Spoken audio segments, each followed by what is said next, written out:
hip. And hello and good morning to the UK.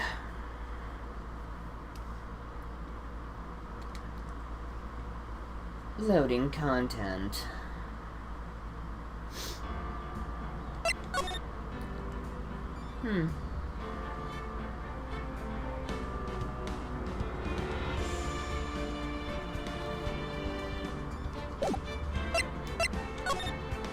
How do I say it? This is not my first time at the rodeo. Justice for all, and trials and tribulations. Episode 1, the first turnabout.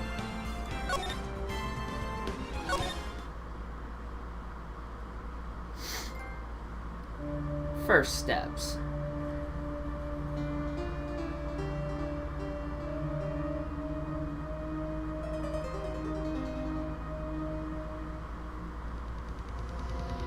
Concussion. Damn it! Why me? I can't get caught. Not like this.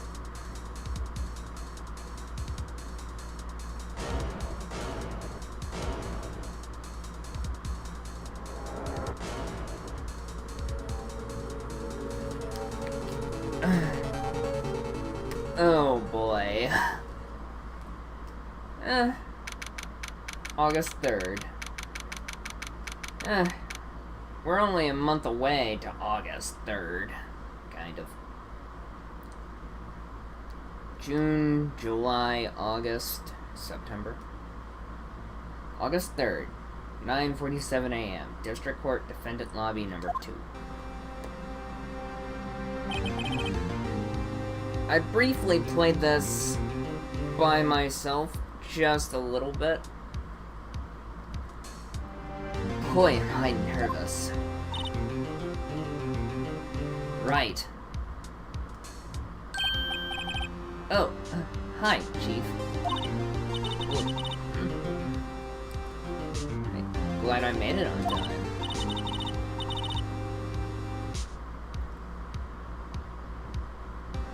Well, I have to say, Phoenix, I'm impressed. Not everyone takes on a murder trial right off the bat like this. It says a lot about you, and your client as well. Thanks? Actually, it's because I owe him a favor. A favor? You mean you knew the defendant before this case? Yes. Actually, I kinda owe him my current job to him. He's one of the reasons I became an attorney. Well, that's news to me. I want to help him out any way I can. I just really want to help him. I owe him that much.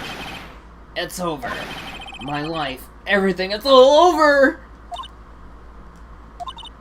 Is that your client screaming over there? Yeah, it's him. Death! Despair! Oh! I'm gonna do it! I'm gonna die! Sounds like he wants to die. Yeah. Nick! Hey there, Larry. Dude, I'm so guilty. Tell them I'm guilty. Give me the death sentence. I ain't afraid to die. Wow. That's a little heavy and a little extreme there. Not only that, that's definitely an honorable way of going about things of not being afraid of death. What? Nani? Nani kore? Nani? Never mind. Oh, it's all over. I'm finished. Finished! I can't live in a world without her. I can't. Who took her away from me, Nick? Who did this? Aw, Nick, you gotta tell me, who took my baby away? The person responsible for your girlfriend's death? The newspapers say it was you.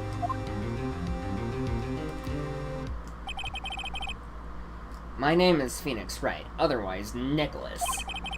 Here's the story. My first case is a fairly simple one. a young woman was killed in her apartment. The guy they arrested was the unlucky sap dating her. Larry Butts. Seymour Butts! Okay, Simpsons reference out of the way. My best friend since grade school. Our school had a saying, when something smells, it's usually the butts. Quite literally, sing more butts. In the 23 years I've known him, it's usually been true. He has a knack for getting himself into trouble. One thing I can say, though, it's usually not his fault. He just has terrible luck. But I know better than anyone that he's a good guy at heart. That I owe him one, which is why I took the case. To clear his name. And that's just what I'm going to do. August 3rd, 10 a.m. Oh! The Big Apple, 10 a.m. Oh wait, 3 a.m. District Court, Room Court number 2.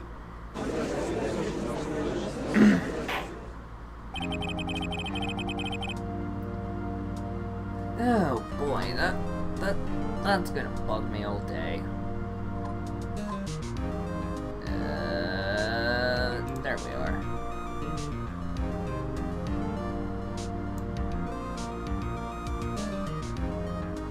Ah, that'll work just fine.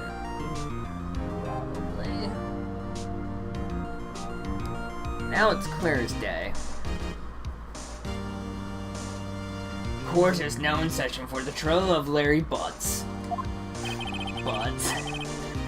The prosecution is ready, Your Honor. Max Payne?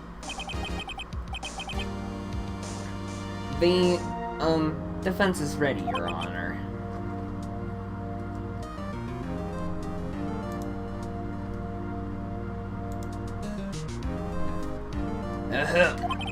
Mr. Wright.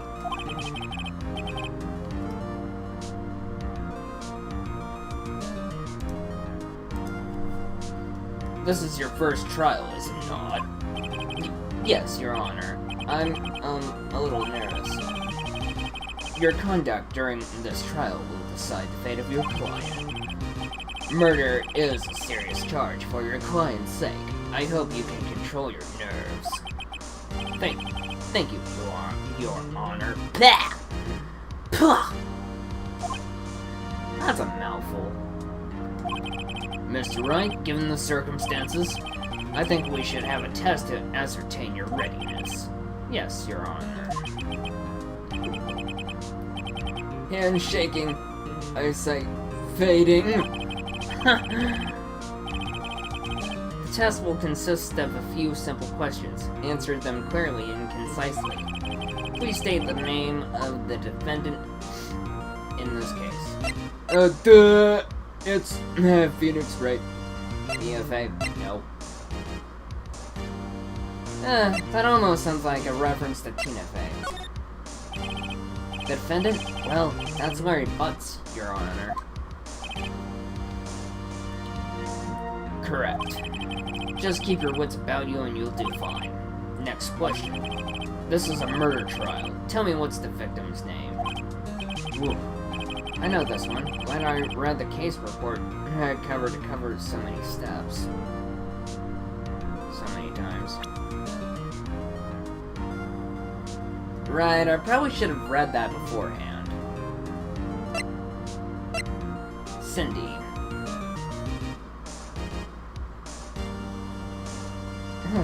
Attorney's badge. No one would believe I was a defense attorney if I didn't carry this. Cindy's autopsy report. Time of death.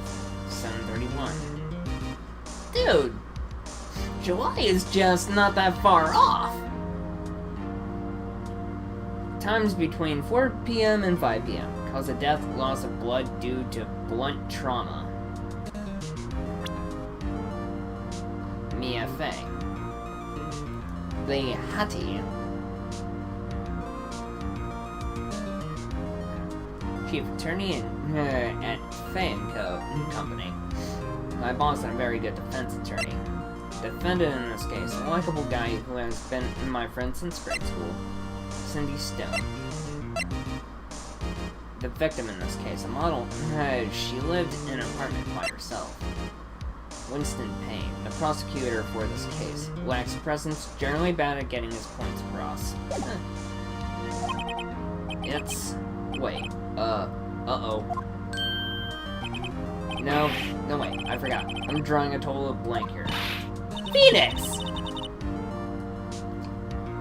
Are you absolutely sure you're up to this? You don't even know the victim's name? Oh, the victim. Of course, I know the victim's name. I just freaking read it! I, just forgot temporarily. I think I feel a migraine coming on. Look, the victim's name is listed in the court record. Yes, and I just looked at it. Check it often. Do it for me, please, I'm begging you. Mr. Wright, who is the victim in this case? Cindy Stone, sir. The victim's name is Cindy Stone.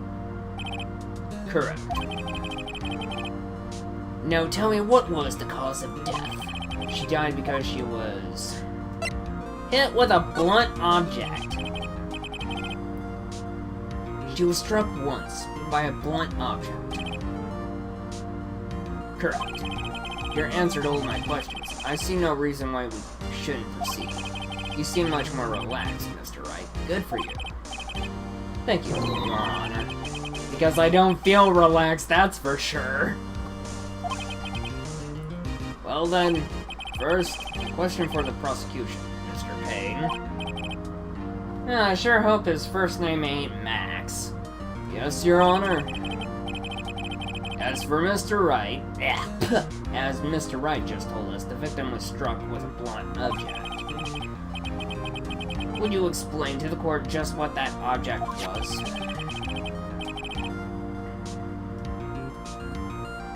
The murder weapon was the statue of the Thinker.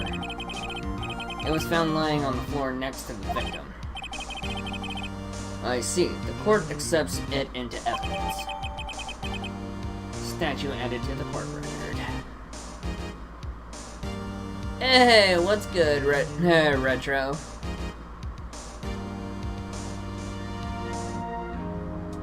Thanks, I appreciate that. Statue. Statue in the shape of the Thinker. It's rather heavy. Ooh, if it's heavy, yeah, that would definitely cause death. At point-blank hit. Right. Be sure to pay attention to any evidence added during the trial. That evidence is the only ammunition you have in court. Use R1 to check the court record for frequently. Mr. Payne, the prosecution may call its first witness. Prosecution calls the defendant, Mr. Butts, to the stand. Seymour Butts! Chief, what do I do now? Pay attention. You don't want to miss any information that might help your client's case. You'll get your chance to respond to the prosecution later, so be ready. Let's just hope he doesn't say anything unfortunate. Uh-oh. Larry gets excited easily. This could be bad.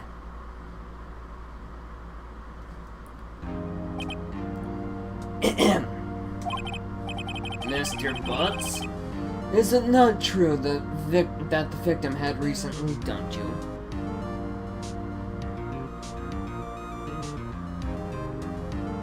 Oh, that's cool, Retro. I can only guess it's either the Sega Game Gear or the Game Boy. Hey, watch it, buddy! We were great together! We were Romeo and Juliet. Oh, but Romeo and Juliet can never be. Plus, they lusted after each other. They didn't love each other. But Cleopatra and Mark Antony, that I believe, they truly loved each other because Cleopatra had a brain.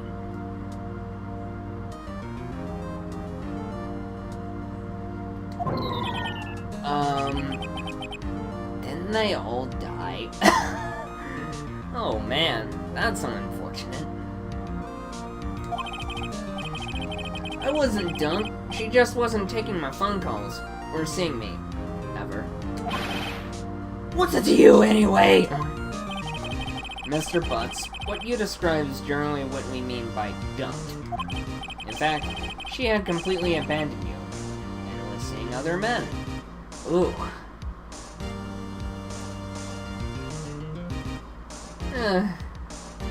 Opens up old wounds. Fresh wounds from 2 years ago. She had just returned from overseas with one of them the day before the murder. What do you mean, one of them? Lies! All of it! Lies! I don't believe a word of it! Your Honor, the victim's passport. According to this, she was in Paris until the day before she died. The victim apparently arrived home from Paris on 7:30, the day before the murder. Wow. Passport added to the court.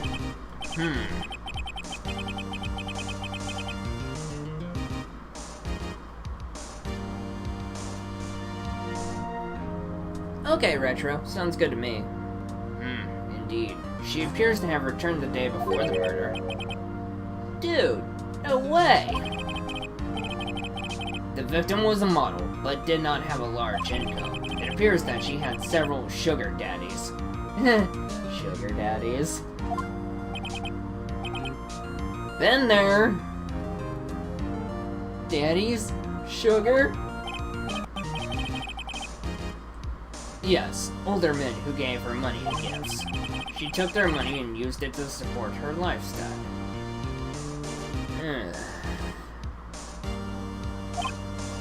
Dude! We can clearly see what kind of woman this Miss Stone was. Tell me, Mr. Butts, what do you think of her now? Right? I don't think you want him to answer that question. Yeah, Larry has a way of running his mouth in all the wrong directions. Should I?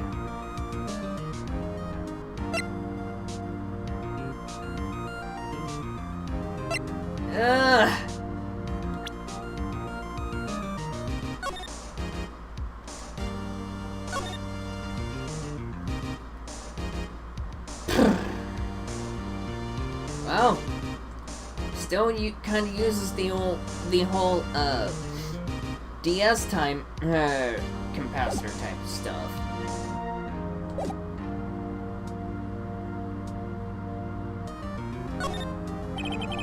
Might be better not to get involved in this one. Well, Mr. Butts? Dude, no way! That cheating she-dog! Oh, I know what he means by that. I'm gonna die! I'm just gonna drop dead! Yeah, when I meet her... Let's continue with the trial, shall we? You know what? I think I'm gonna just reload that.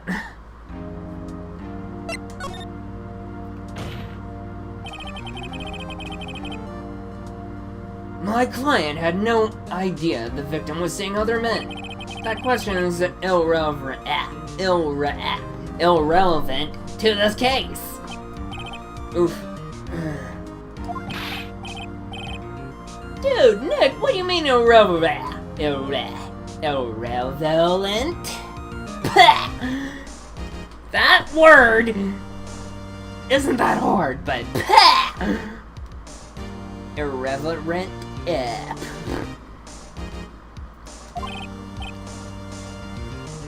That cheating she-dog. I wouldn't call her cheating, but... And I wouldn't call her a she-dog, even though it's clearly a reference to the B word. Keep in mind, quotation marks. Oh, so he basically says the exact same thing. Yo, Joey!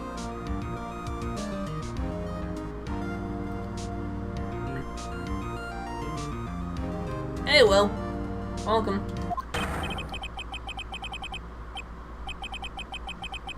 When I meet her in the afterlife, I'm gonna get to the bottom of this. let's continue with the trial, shall we? I will. Welcome. I believe the accused motive is clear to everyone. Yes, quite. Oh boy, this is so not looking good. Next question. You went to the victim's apartment on the day of the murder, did you not? Gulp. Well, did you or did you not?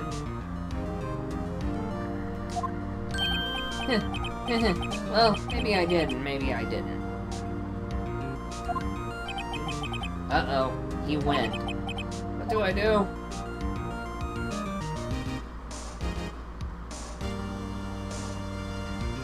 You know what? I'm gonna save here. Because I really don't want to screw up.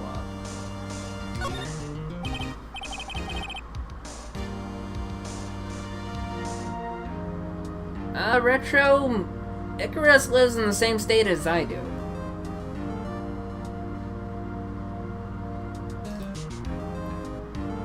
I know, I'll send him a signal. Tell the truth! Yeah, I was there. I went. Order! Well, Mr. Butts? Dude, chill. She wasn't home, man. So, like, I didn't see her.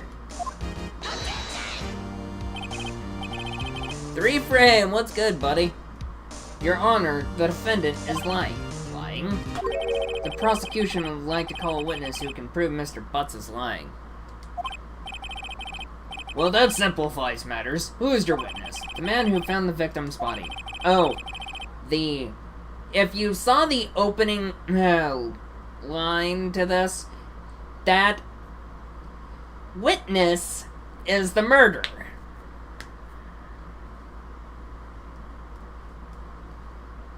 Oh, just plain. It finally cooled down. I mean, me and Icarus over here, we had to deal with 104 heat wave that felt like more like 109 or 108. Just before making the gruesome discovery, he saw the defendant fleeing the scene of the crime.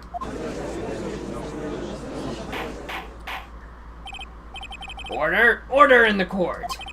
Mr. Payne, the prosecution may call its witness.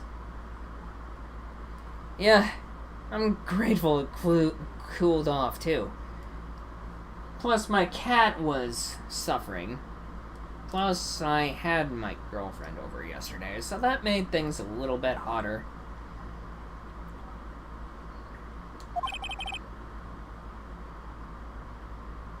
I don't doubt that.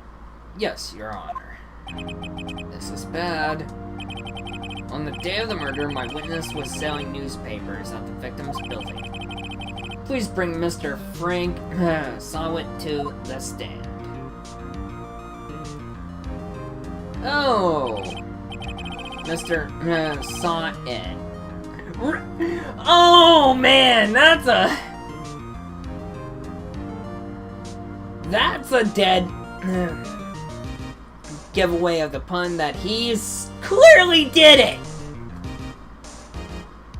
Mr. Sawit, you sell newspaper subscriptions, is this correct? Oh yes, newspapers, yes.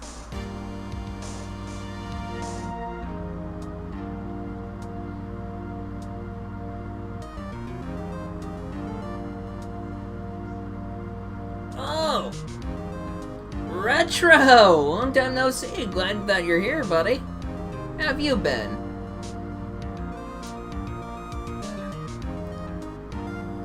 I have a lot of good moderators and friends that I can count on. Seeing how William Armstrong is here, he is probably the most dependable guy. Ah, so 3-frame, you basically dealt with that Scorcher too. I'm doing pretty good. I'm glad that it cooled down yesterday. Oh, and Retro. Otherwise Retro Saiyan, the one I'm asking. did you get, like, the 108-degree weather or 104-degree weather in Canada as well?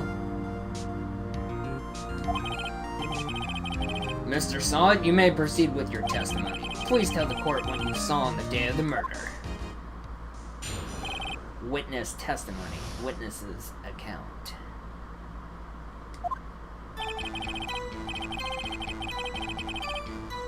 Yeah, glad that I'm glad that me and Joey weren't the only ones that suffered yesterday. I was going door to door selling subscriptions when I saw a man fleeing an apartment. I thought he must be in a hurry because he left the door half open behind him. Oh, that heat wave was just brutal and unbearable. I mean, that's why I couldn't stream the last couple of days.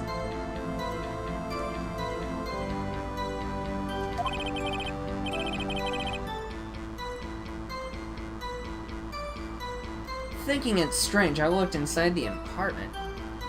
Yo, Jacob, what's good, bro? Thinking it's strange, I looked inside the apartment.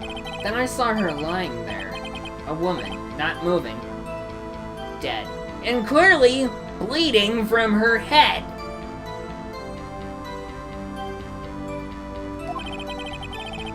I quailed in fright and found myself unable to go inside.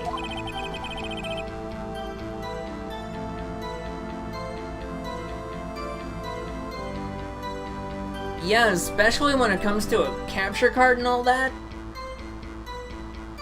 Thank God my mother bought portable air conditioners. I thought to call the police immediately. However, the phone in her apartment wasn't working. I went to a nearby park and found a public phone. I remember the time exactly. It was 1 p.m. The man who ran was without a doubt the defendant sitting right over there.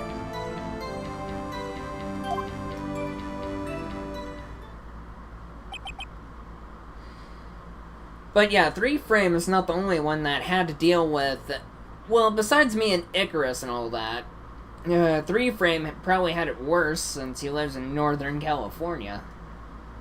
Of course, Northern California is probably the not-so-sunny side of California. Portable air conditioners are amazing, Jacob! Larry, why didn't you tell the truth? I can't defend you against a testimony like that. Incidentally, why wasn't the phone in the victim's apartment working?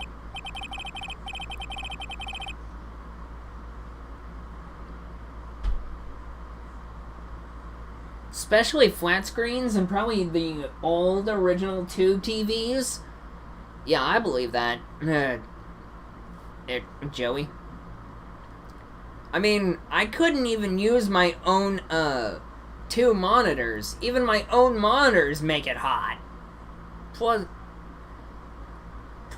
my PC generates probably even more heat than the monitors combined. Shout out to the 5 people in the chat. Much love and appreciation.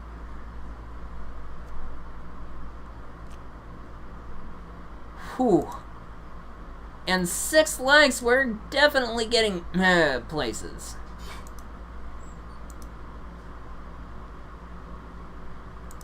Much love to all of you guys. Your Honor, at the time of the murder, there was a blackout in the building. Aren't phones supposed to work during a blackout? Yes, Your Honor. However, some cordless phones do not function normally. The phone that Mr. Sot used was one of those. Your Honor, I have a record of the blackout for your parasol? Or per-you-sol? Pah! Big words.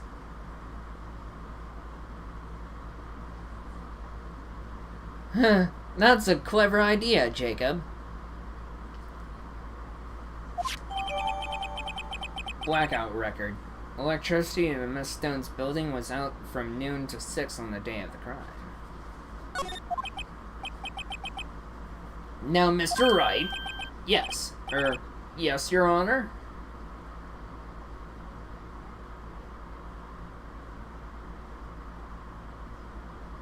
Mm-hmm. Point taken.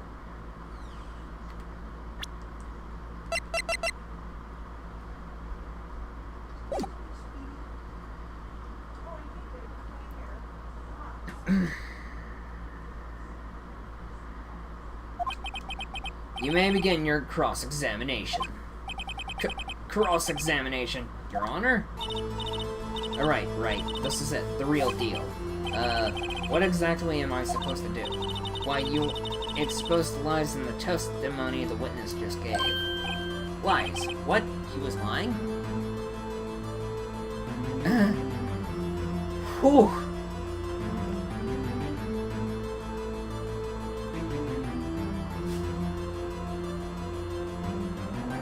Just looking at the time of everything, don't mind me. Looking at the analytics.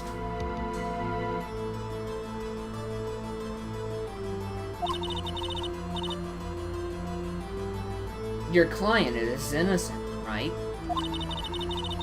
Then that witness must have lied in his testimony. Or is your client really guilty?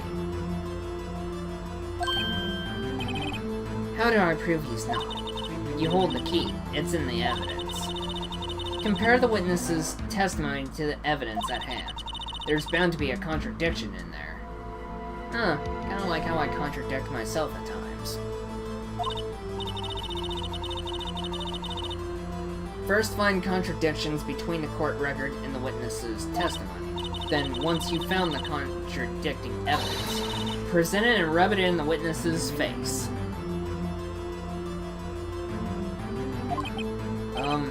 Okay.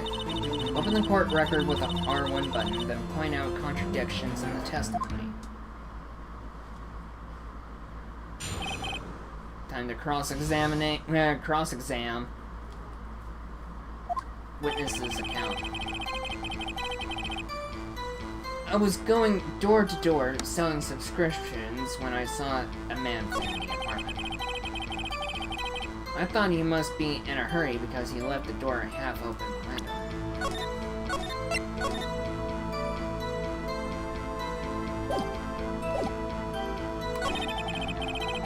Thinking it's strange, I looked inside the apartment. Then I saw a reminder. Yep.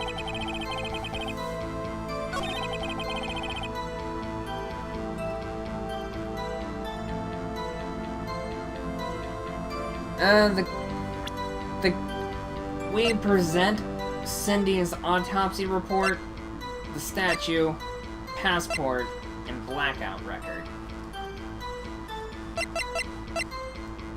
So you gotta point out evidence.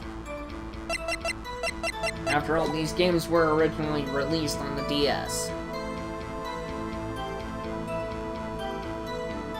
But yeah, you have a good point, Joey.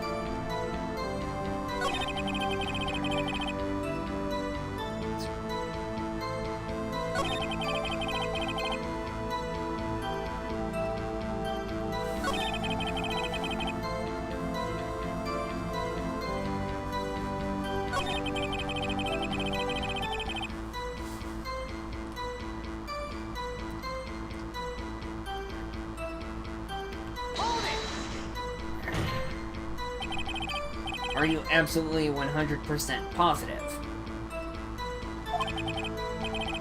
Because we gotta use the R1 and L1 buttons to prove something. Yeah, that's one way to look at it, Joey.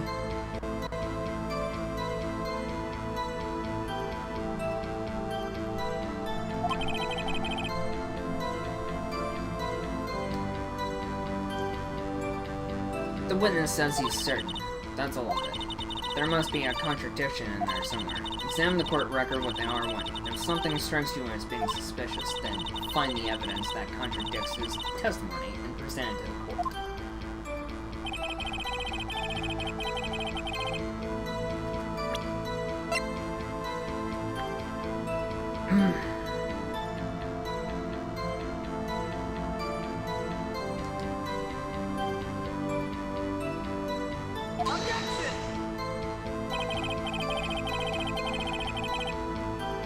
This evidence clearly reveals the contradiction in that statement, Your Honor. How exactly are there evidence in the statement just now related? They aren't, are they?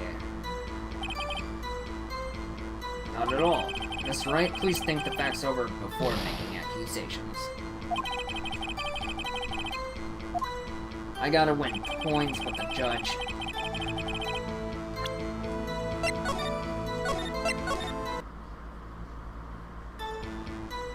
Okay. Because I'm not losing this case.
Let's press him.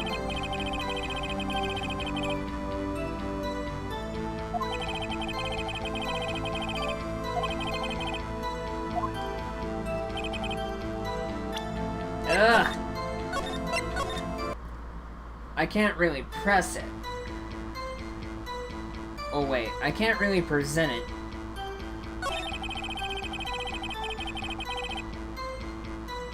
If I cannot present the evidence.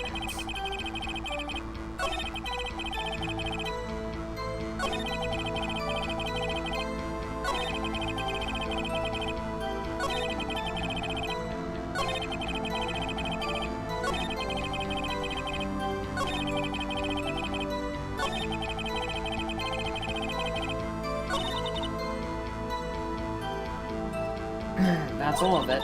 There must be a contradiction in there somewhere. Examine the court record with the R button. If something strikes you as being suspicious, then find the evidence that contradicts.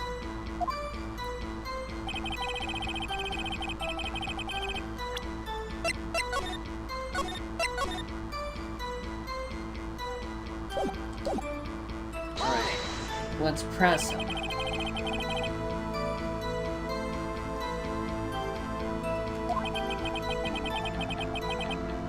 I find it odd you would take notice of him. I don't know. He just seems strange to me, that's all. Like he was mad and yet frightened at the same time. Just like a criminal fleeing the scene of a crime. The defense requests that the witness refrain from conjecture. Of course, what the witness means is that the man he saw looked suspicious. So what happened next?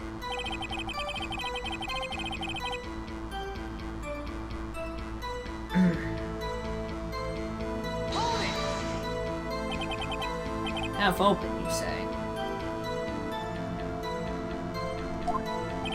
Yes, the door was open halfway, yes. I watched for a moment, but no one came to close the door. That's odd in a big city like this, I thought.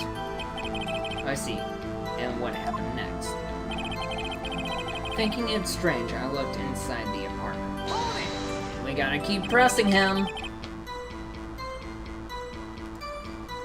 What gave you the idea to do that? Well, the door was half open, you see. Isn't it only human to want to peek? We climb mountains because they are there. It's the same thing. Truer words have never been spoken. Anyone would look inside. Why did pain cut him off so quickly? So you looked into the apartment. What happened then?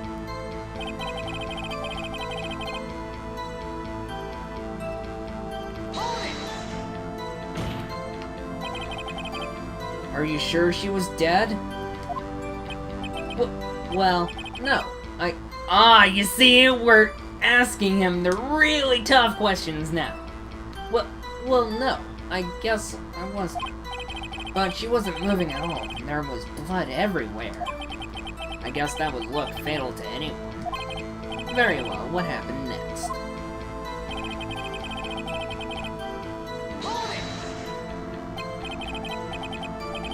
So you didn't touch anything in the apartment? Not even the phone? Yes. I mean, no. Nothing. Okay, what happened next? Okay. I thought to call the police immediately. You thought to call the police? Does that mean you didn't actually call them? Please, listen to the rest of the testimony. You thought to call the police. What happened next? However, the phone in her apartment wasn't working. The phone in her apartment wasn't working. Yes, I mean, no. No, it wasn't, right? You're contradicting yourself! But you said you didn't go into the apartment, or did you? Oh, that? I can explain that. There was a cordless phone on a shelf in the entranceway. I reached inside and tried using that to call, and that phone wasn't working, correct? What happened next? I went to a nearby park and found a public phone. Why use a public phone? Well, you see, I don't have a cell phone. And being in the middle of the afternoon, there was no answer at the nearby apartments. Ah, right. What time did you call again? I remember the time exactly. It was 1 p.m. 1 p.m., are you certain? Yes, absolutely. He seems really confident. 1 p.m.? Right. Doesn't that seem strange to you? Present some evidence to contradict him.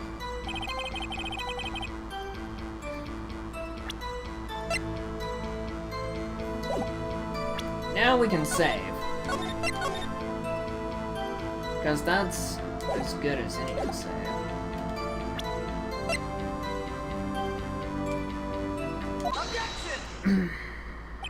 You found the body at 1 p.m. You're sure? Yes, it was 1 p.m. for certain.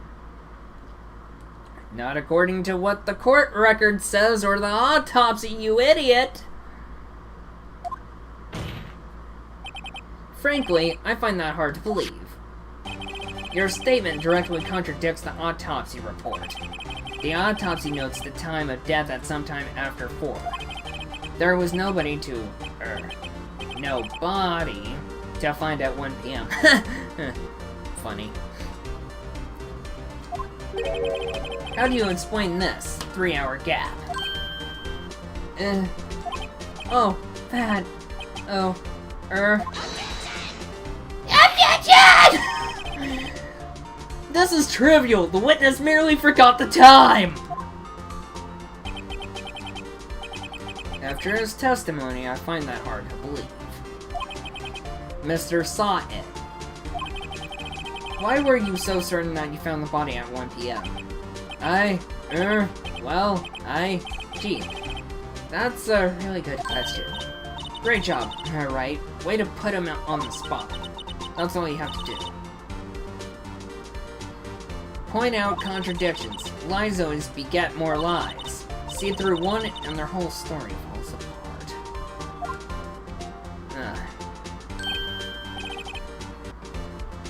Wait, I remember now. Would you care to give your testimony again? The time of discovery.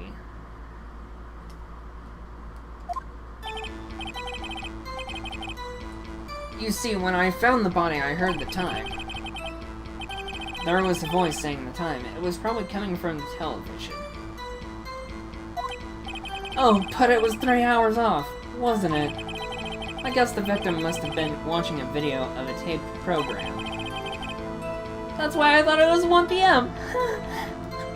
You think you got us fooled, don't you, Saw? How about we chop you up and saw you? Terribly sorry about the misunderstanding. Fake ass. I see. You heard a voice saying the time on a taped program. Mr. Wright, you may cross-examine the witness. Right. You know what to do. I've got this one.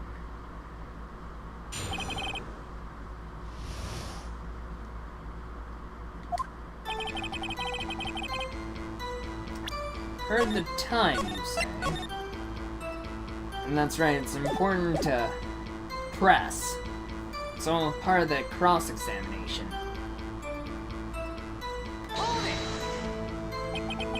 You said heard, not saw. Yes, heard. All I saw was the body lying there. I didn't think to look at anything else, least of all my watch. Very convincing. Isn't that a little strange?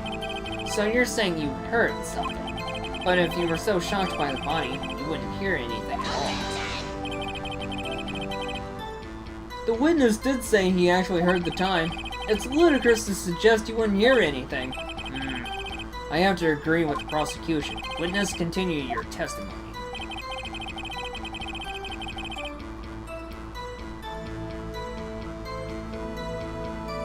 There was a voice saying the time. It was probably coming from the television. Are you sure it was a television and not a radio? Well, no, I guess it might have been a radio. Incidentally, there was no radio on the premises. There was only one large television. Right? I can't put my finger on it, but something about this seems fishy. Something about hearing the television. The witness has testified he heard the time. Oh, but it was 3 hours off, wasn't it? How do you explain the gap? Well, witness, can you explain this? I guess the victim must have been watching a video of a taped program. Video? Yes, that would explain why the time was wrong. True. Right. I think the problem lies someplace else. We agreed that you heard the time at the scene then.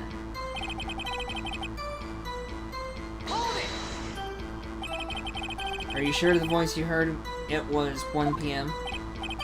Yes, I practically can hear it now. It was quite clear.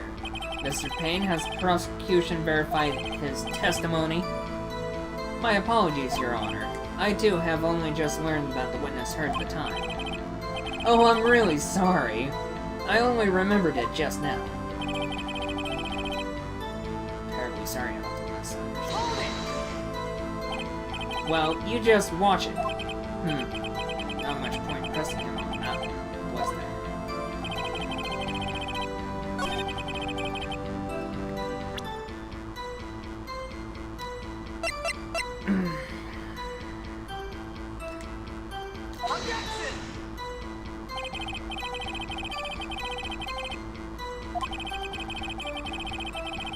How exactly is that evidence in the statement just now related? No, that's not the right piece.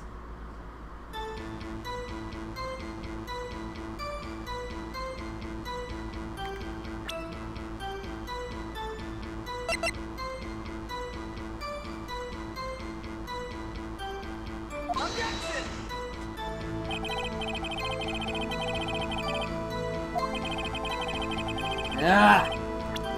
I'm not losing this case, and I'm not getting on the bad side of the judge.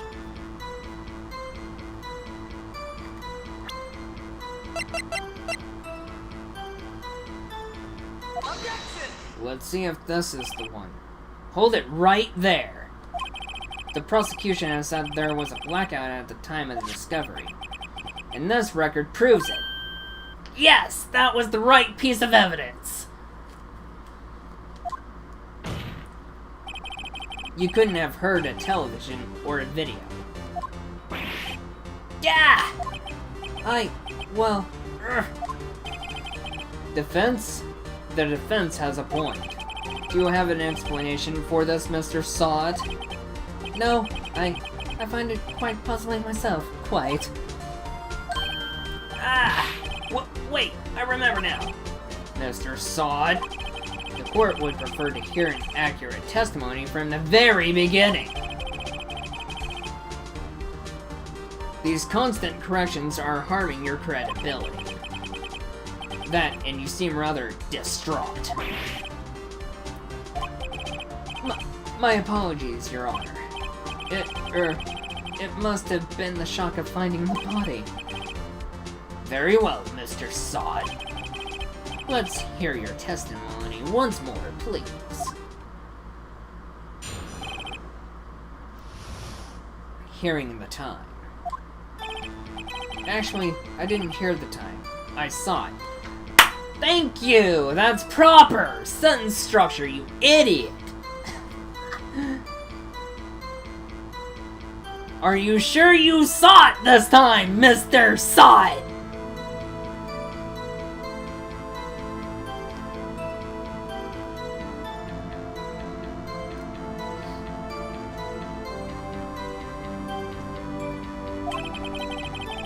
There was a table clock in the apartment, wasn't there?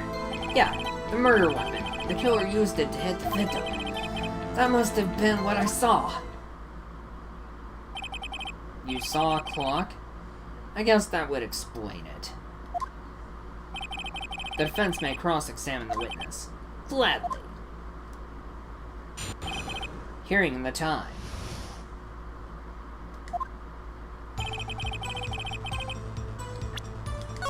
Okay, Mr. Sod.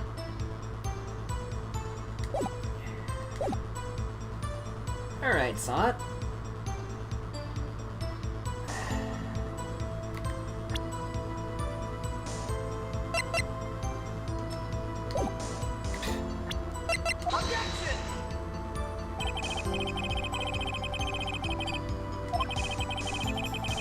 That's not it. I'm being dumb.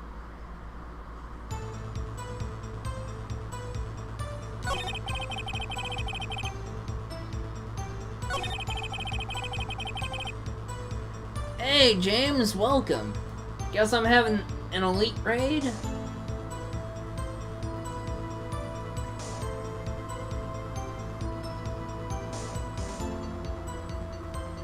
But that's right, I gotta press it.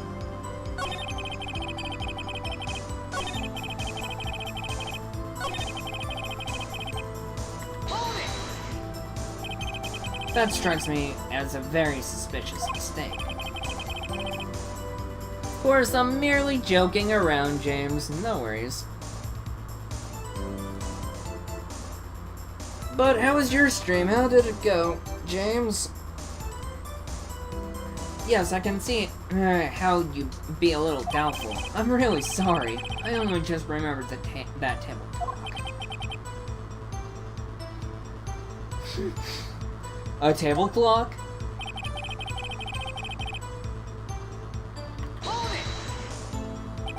A table clock? Was there a clock at the scene? This is the first I've heard of it.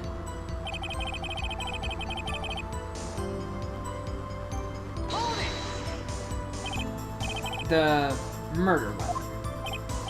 Yes, the table clock that was used as a weapon. That's not the murder weapon! Quit lying! Celeste would do that to you. But, People can speedrun that no problem.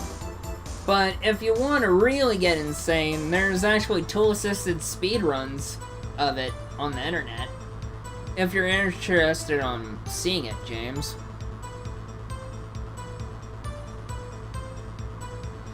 But I'm sorry about your sanity taking a beating from it. That's what I just said. Did you doze off in the middle of my testimony or something? Something's fishy here.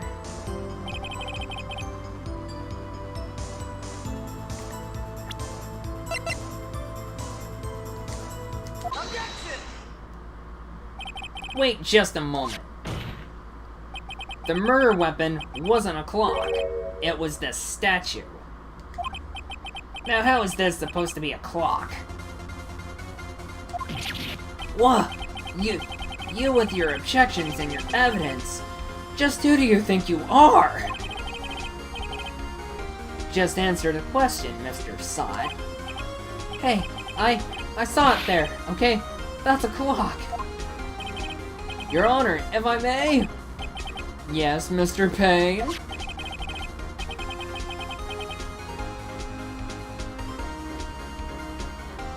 As the witness stated, the statue is indeed a clock.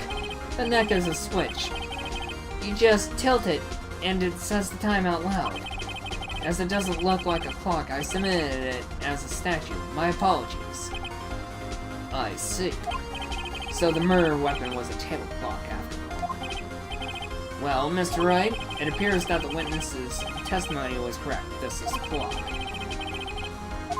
Do you have any problems with this testimony now?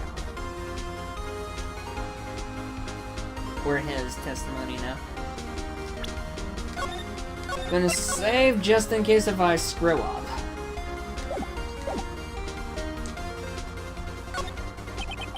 I guess not.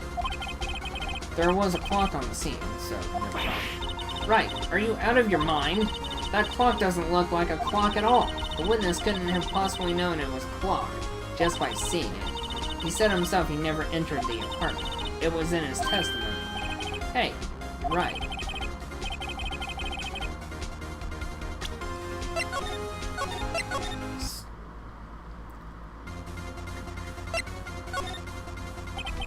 Your Honor, there is a gaping hole in the witness's testimony. The only way he could have known the weapon was a clock is to hold it in his hand. Yet the witness testified that he never entered the apartment. Clearly a contradiction. Indeed. The witness knew it was clock because he...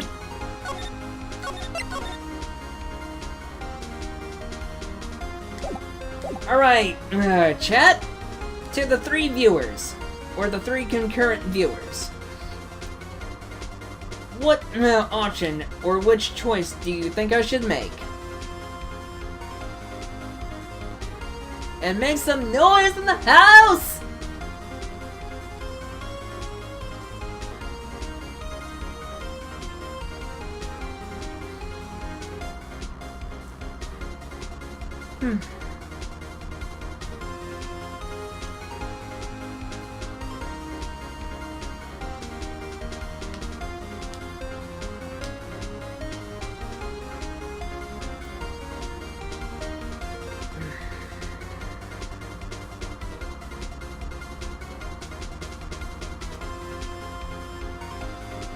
I was thinking about doing that too.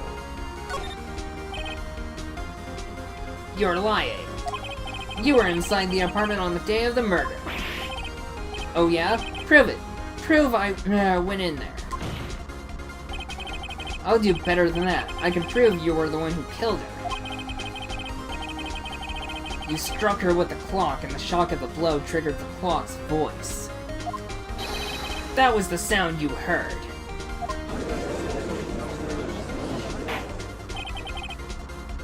Order in the court. Intriguing. Please continue, Mr. Wright. Yes, Your Honor. Mr. Sod. The sound must have left quite an impression on you. understandable since the murder weapon spoke just as you hit the victim. That voice was burned into your mind. That's why you were so certain about the time. Objection! What's the meaning of this? This is all baseless conjecture. Baseless? Just look at the witness's face! We're making him squeal. We're making him squirm. We're making him twitch. Would the witness care to elaborate? Did you strike the victim with the clock? That day, I never. Look, the clock, I heard, no. We finally made him snap.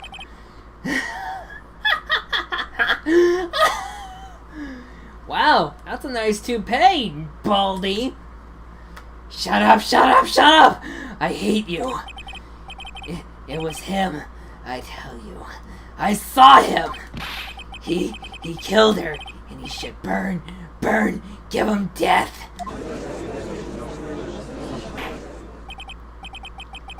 Order in the court, I say. Your Honor. A moment, please. There isn't a shred of evidence supporting the defense's claims. Mr. Wright?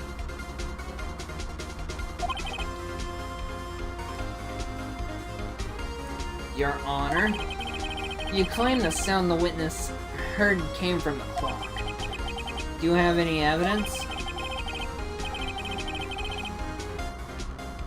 The whole case is riding on this. I better think it through carefully. Your Honor, the sound Mr. Sod heard was definitely this clock.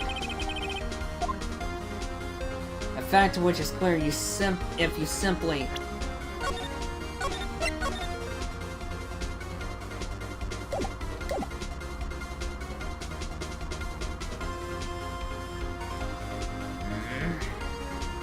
Oh boy! Only one concurrent now. Or possibly lurkers. Because YouTube likes to time out the viewers every now and then, so the lurkers get timed out. That's a little bit of advice on 101 there for you. Let's sound the clock. Now, here in this court. Your Honor, may I have the clock? I ask the court to listen very carefully. Beep. I think it's 8:25. That certainly is a strange way to announce the time. Well, he is the thinker, after all. So we've heard the clock. What are your conclusions, Mr. Wright? Mr. Payne, can you tell me what time it is now? It's 11:25.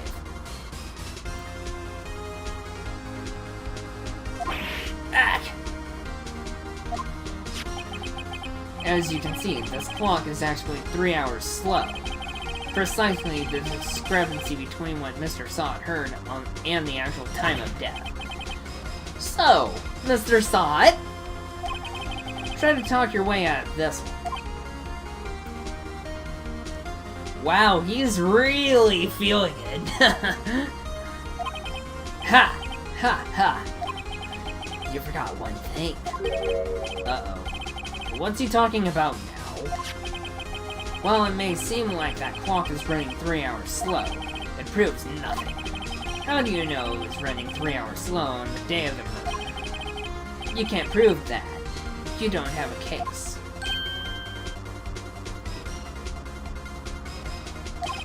He's right. How am I going to prove that? Damn it, I was so close. Mr. Wright? It seems you lack the critical evidence to support your claim. Yes, Your Honor. This means I cannot let you indict the witness. Unfortunately, this ends the cross-examination of Frank Sod. Frankly, he saw it. I come all the way down here to testify and look what happens. You treat me like a criminal. A criminal! You liars are all slime. I almost had it. Sorry, Larry, I failed you. There's nothing I can't do about it now. Not so fast, Mr. Sot. Leave it to Mia. Chief. Listen up, Wright. Don't throw this one away. Not like this. Think. But Chief, it's over. I can't prove the clock was slow the day of the murder. Nobody can prove that. Well, yes. But that doesn't mean you still... doesn't mean you can't still win. Try thinking out of the box. Don't waste time doubting the facts. Assume the clock was 3 hours slow and think through it. Because the time of the murder kind of proves it.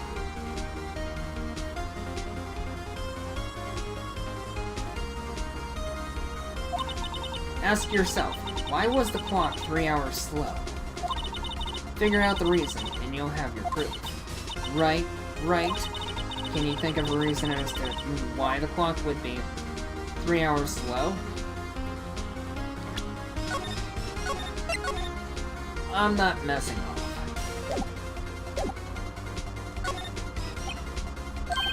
Wait! Maybe I can prove it. You must have evidence somewhere that can prove it. Find it and let them have it. Well, Mr. Wright, you say the clock was already running slow on the day of the murder. Have you found evidence to claim this claim? Of course. There's a piece of evidence in the court record that can prove my claim beyond a doubt. Ha! Tough words. Let's see you pull this one off. Let's see this evidence that proves why the clock was running slow.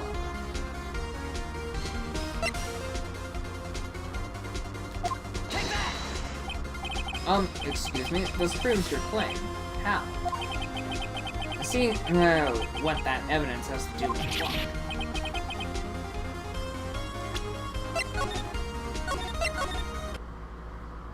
The other piece of evidence...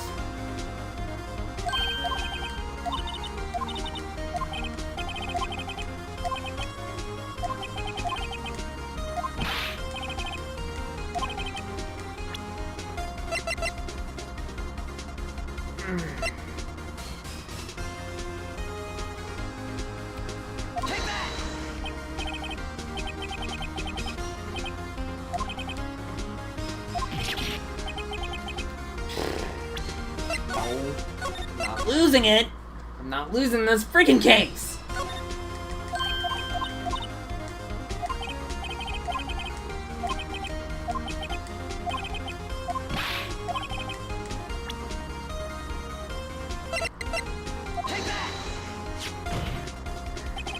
The victim had just returned home from abroad the day before the murder.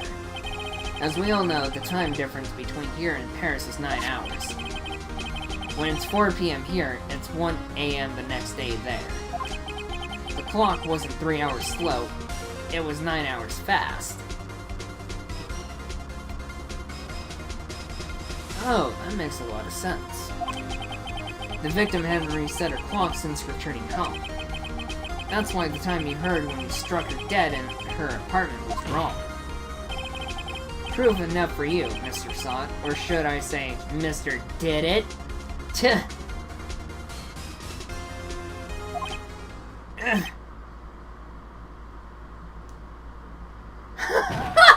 Foaming out of his mouth. Order, I say. We definitely showed him who's boss. Well, this case has certainly turned out differently than we all expected. Also, I'm playing this game as a little bit of a joke. For the whole Vic Mignogna case, sort of like how Nick Rekieta kind of can't keep up with that and cannot play that game to save his life after 2 years for a joke.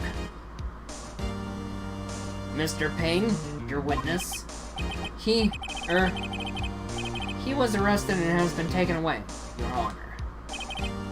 Very well. Mr. Wright, Yes, Your Honor? I have to say, I'm impressed. I don't think I've ever seen someone complete a defense so quickly, and find the true culprit at the same time. Thank you, Your Honor. At this point, this is only a formality, but this court finds the defendant, Mr. Larry Butts, not guilty. Not guilty!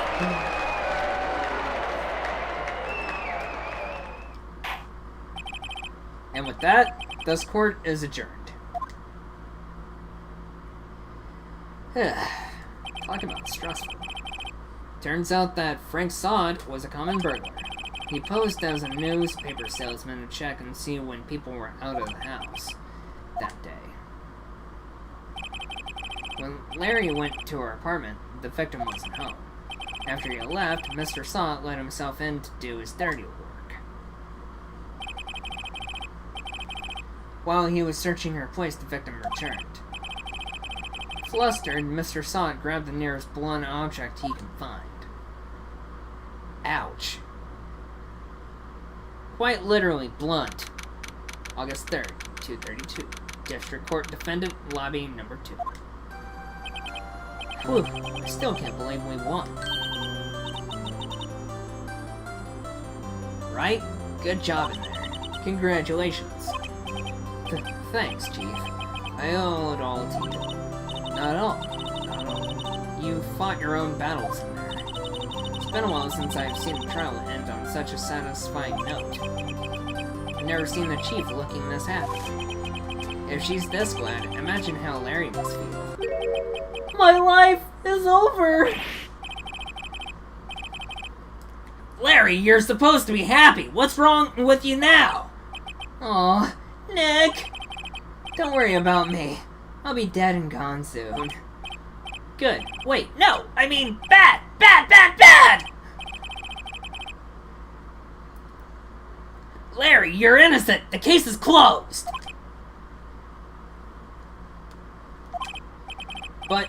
But my Cindy Winty's gone, man! Gone forever! Larry,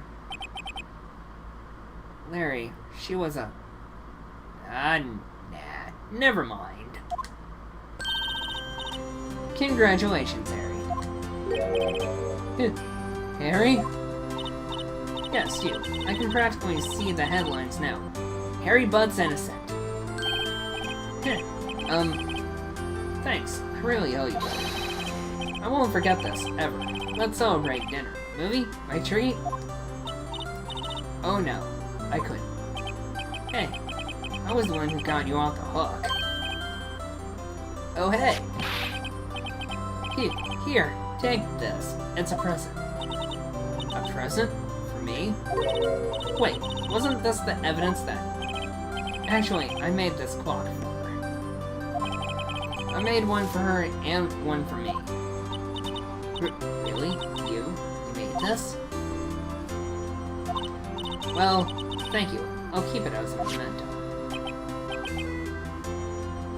Yo, Nick.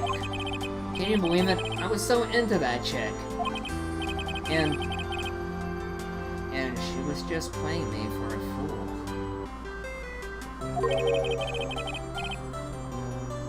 Doesn't that make you want to just cry? Larry. Are you so sure? Excuse me. I think she thought quite a lot of you in her own way. Nah, you don't gotta sympathize with me. It's okay. Oh, I'm not just sympathizing, really. Isn't that right, Wright? Don't you have something to show your friend? Something that proves how she felt about him? Huh? Oh, yeah, right. What the heck is she talking about?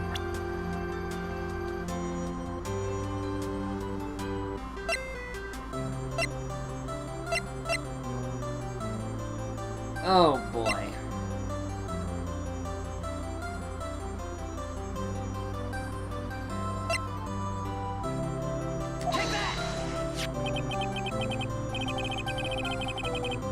Check this out, Larry. Proof positive you weren't just some chump to her. Huh? What about that clock? This is the clock you made for her, Larry. And she took it with her when she traveled. Whatever, she probably just needed a clock, that's all. You think so? You think so? It's a pretty heavy clock to take traveling. Well, make of it what you will. Hey, Nick. I'm glad I asked you to be my lawyer. Really, I am. Thanks. That's not what you were saying an hour ago! You were saying, please say that I'm guilty. But I couldn't let that slide. I couldn't let you be taken away! After all, we are best buds. We've known each other since elementary. We're close friends, buddy. Bro? Really, I am. Thanks. Hope that made him feel a little bit better. Right? I hope you see the importance of evidence now. Also, hopefully you realize things change depending on how you look at them. People too. We never really know if our clients are guilty or innocent. Truer words never been said about a case or anything when it comes to being a public attorney or a public defender or on-the-job defense attorney or prosecuting attorneys. And the fact behind Nick Rekieta and also Ty Beard and their law firms is that they've won their cases on those subjects. Nick had to be in spouse arrangements and all this other stuff, so yeah. Representing. So, you can really know and really tell, since Nick Rekieta is not much older than I am, is that he's worked with monsters even in his profession, is that being a lawyer means you have to defend even your public monsters, even if they are innocent or guilty, even if they're not public monsters.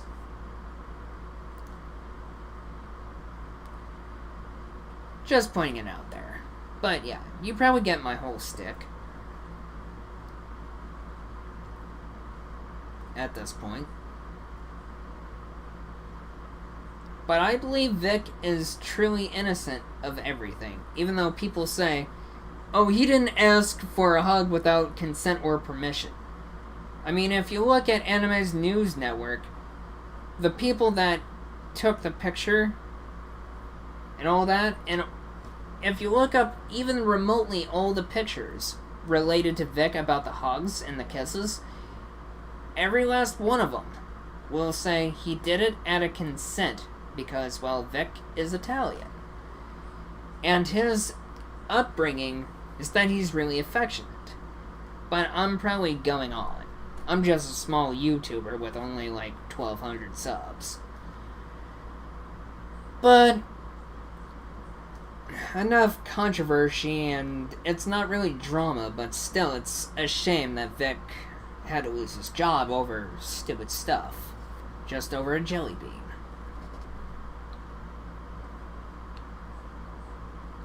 Oh, my knee! All we can do is believe in them. And in order to believe in them, you have to believe in yourself. Also, true words. Right? Listen. Learn, grow strong. Never let go of what you believe in. Never. That almost seems a little bit of foreshadowing. Well, I think our work here is done. Shall we be off? Yeah, I guess so. Say, how about dinner on me? We'll drink a toast to innocent butts. Huh. Ha! Innocent butts. Puns. I guess we'll be seeing more butts down the line. Yeah. Oh, speaking of Harry. You were saying part of why you became a lawyer was because of him. Yeah. Part of it, at least. You have to tell me more about it sometime. Maybe over drinks? Really? Drinking with partners and associates? That seems a little crazy. And so, my first trial came to a close. Larry slapped me on the back and said, "Gee, Nick, it's good to have friends. But I'm pretty sure he's not going to pay us unless you count the clock he gave me." I didn't know it then. But that clock was soon going to be at the center of another incident. And my promise to tell the chief about me and Larry. Didn't they just say Harry, not Larry? Ugh. Whatever. Would be one promise that I wouldn't be able to keep. The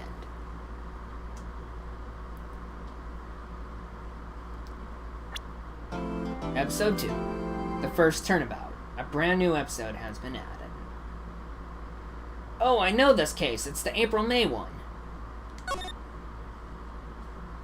Saving content. Yep, we're saving.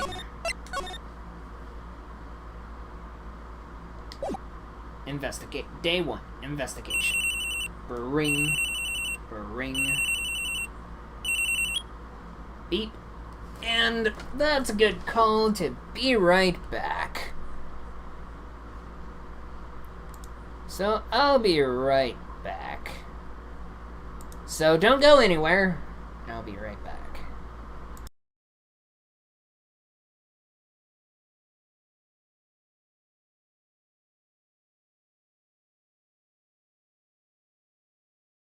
This is the checkers game where grandson and granddad will bond.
You're not a dish. You're a man. Most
Alright.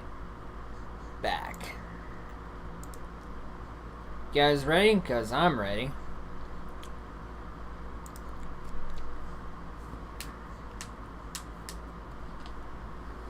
Now, where was I? Hello? This is Maya. Hey, Maya. It's me. Mia. What's up? You haven't called in a while. Sorry, I've been so busy. Have you been? Well, lonely. And it's all your fault. Nah, I'm just teasing. I've been great. I'm finally getting used to having my own place. That's good to hear. Actually, I'm calling because I have a favor to ask.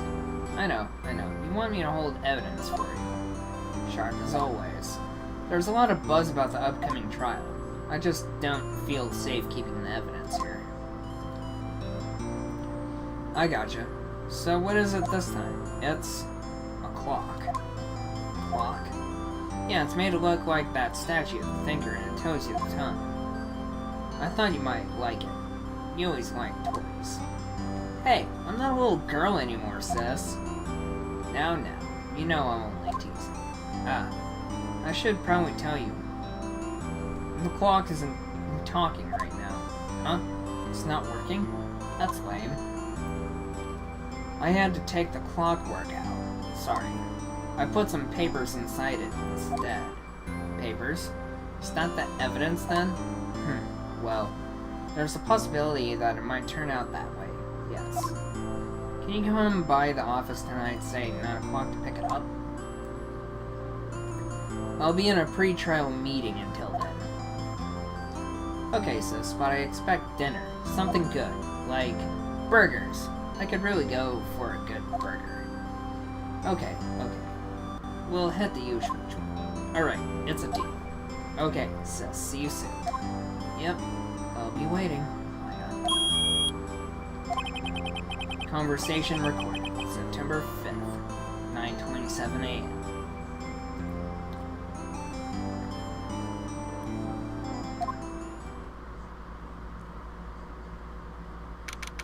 September 5th, 8:57 p.m.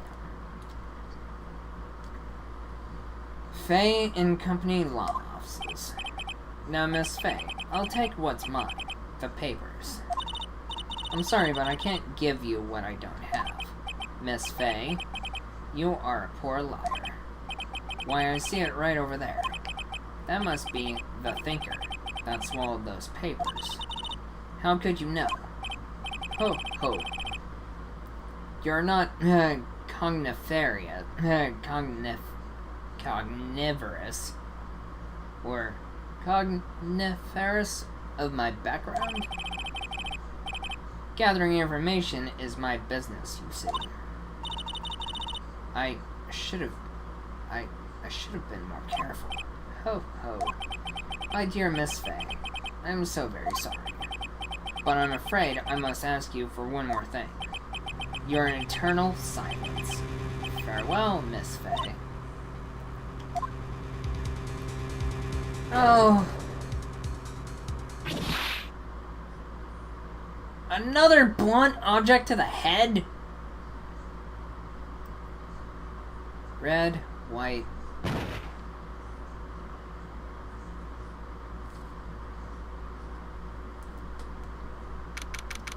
September 5th, 9:08 p.m. Faye & Company Law Offices. Uh-oh, I'm late. Huh? That's strange. Guess the chief left without me. She said her sister was coming over, so we should go out for dinner. What's that smell? Blood. Mia! Maybe she's in her office.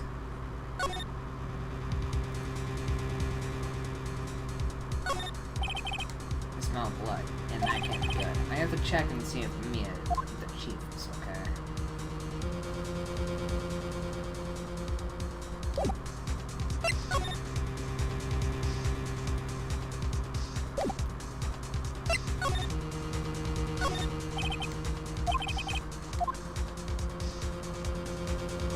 It's always important to observe things.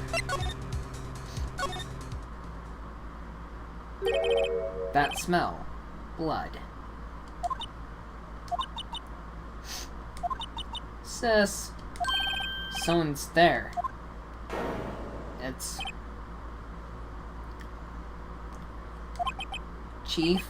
Chief? Chief!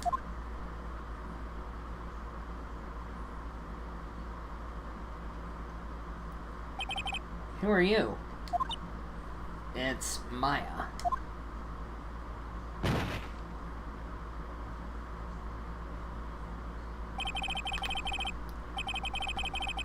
That's strange. Girl dropped out cold. I left her lying on the office sofa. I went back to the chief where she lay under the window.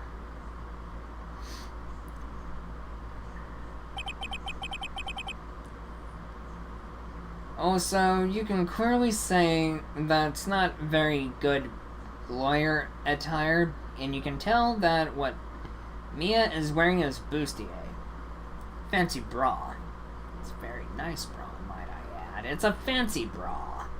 Her body was still warm. I could feel it when I held her shoulder. Then, all too quickly, it began to fade. Until finally she was cold.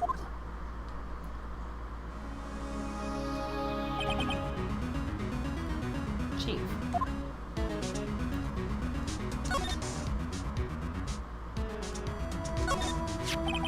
It's encrusted with dried blood. How ironic that this became the murder weapon. Again.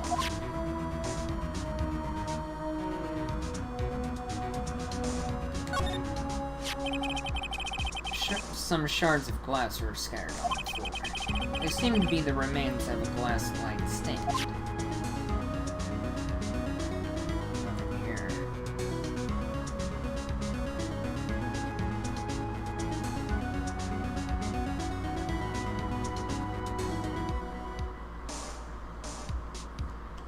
Time to check her body. Chief. It's hard seeing her like this, but if there are any clues here, she was struck on the head with a blunt object. She probably died instantly. The thinker lying next to her must have been the murder weapon. The thinker, the murder weapon, looks like a statue, but it's actually a clock made by Larry Butts.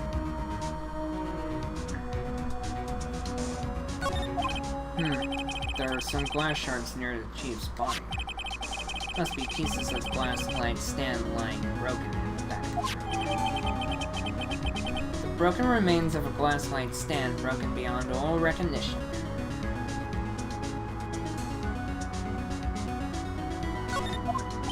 Nothing else that seems like a clue here. A piece of paper. It must have fallen from Mia's hand. What could it be?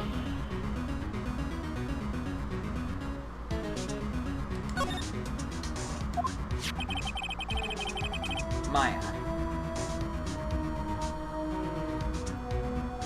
A word written in blood on this scrap of paper. Maya? Did Mia write this? This piece of paper is a receipt from a department store dated yesterday.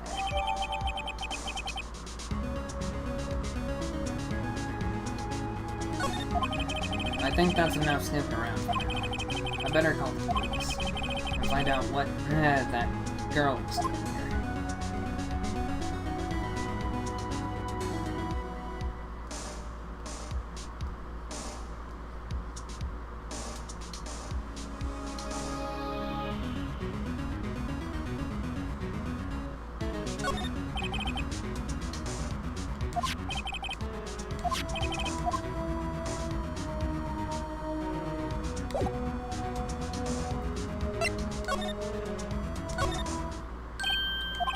That girl just now.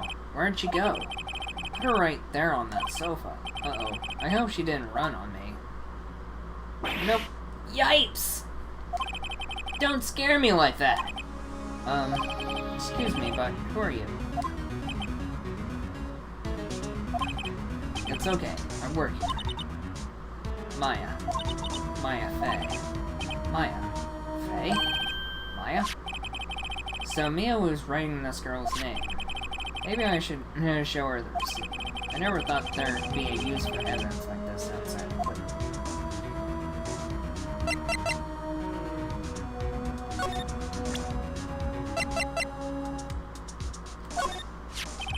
Before Mia died, she wrote a message with her own blood. She wrote it on the back of this receiver. That's my name. Why? Why would she write my name? Please just calm down.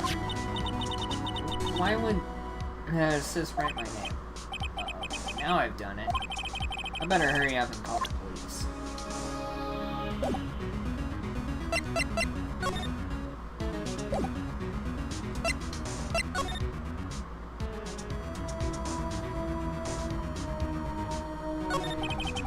She seems to be in shock. I don't want to disrupt her, but I have to know.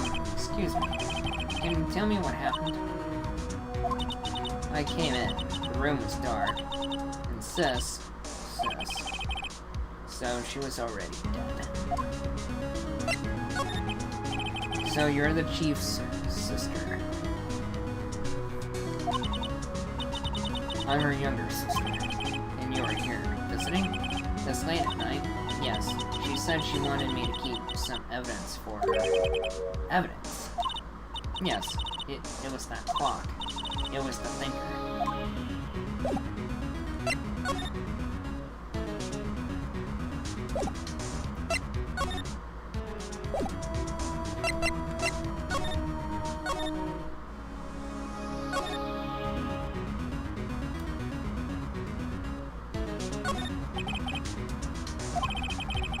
Everything is written in the Chief's ultra neat writing. It's a small office, but it looks... it makes a good bit of money. A perfectly normal office desk. Chief had a very particular policy about office decor.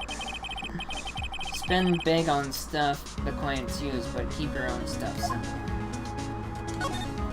Surprisingly, the Chief was never good with machines. But all she used this PC was evil.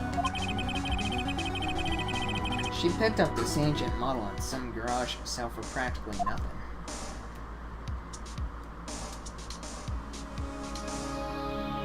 So that's...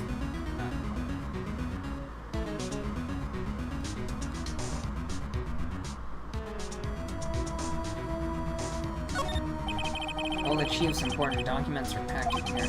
This is where she filed her case records and recent rulings. Okay.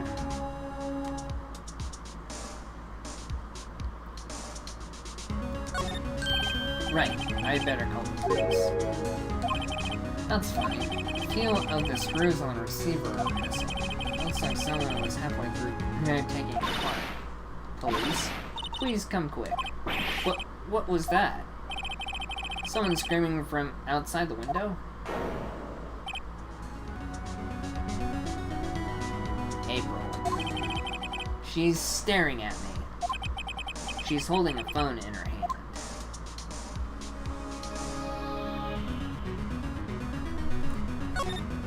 The phone receiver is missing a few screws. I better not use it.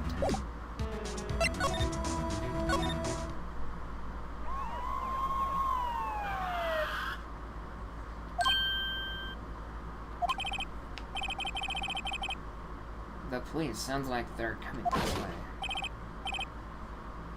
Freeze. Police. Well, if it ain't Gumshoe.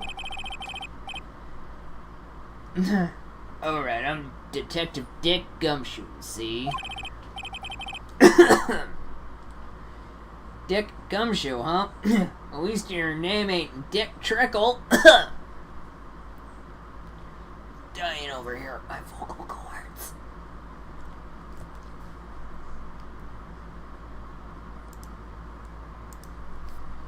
Gumshoe, what an odd name.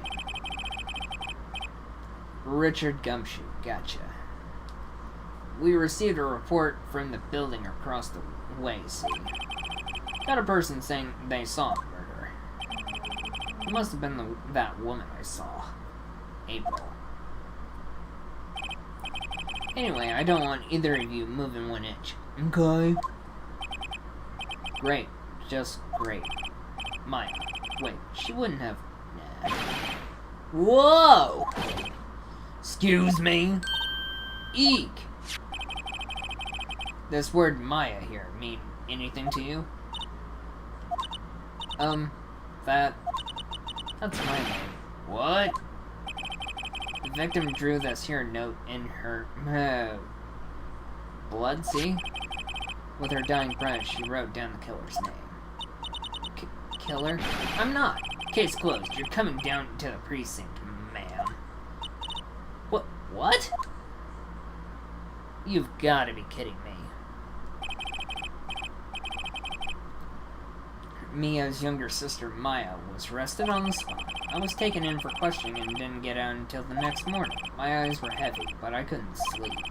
I sat around waiting for visiting hours to begin at the detention center. I had to talk to Maya as soon as possible. September 6th. Just a bit, 2 days before my brother's birthday. 9:07 a.m. Detention center visitors room. Wow, they have poor Maya locked up like a criminal. Oh. It's you, the lawyer. Good morning. Ohio gozaimasu. Good morning. She looks so tired. Kinda reminds me of my friend Lit Gaming. But,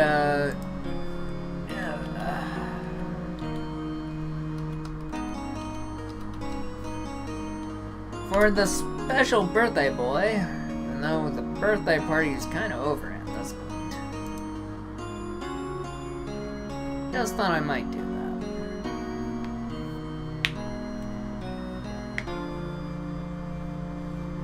There you go, Lay. Happy birthday.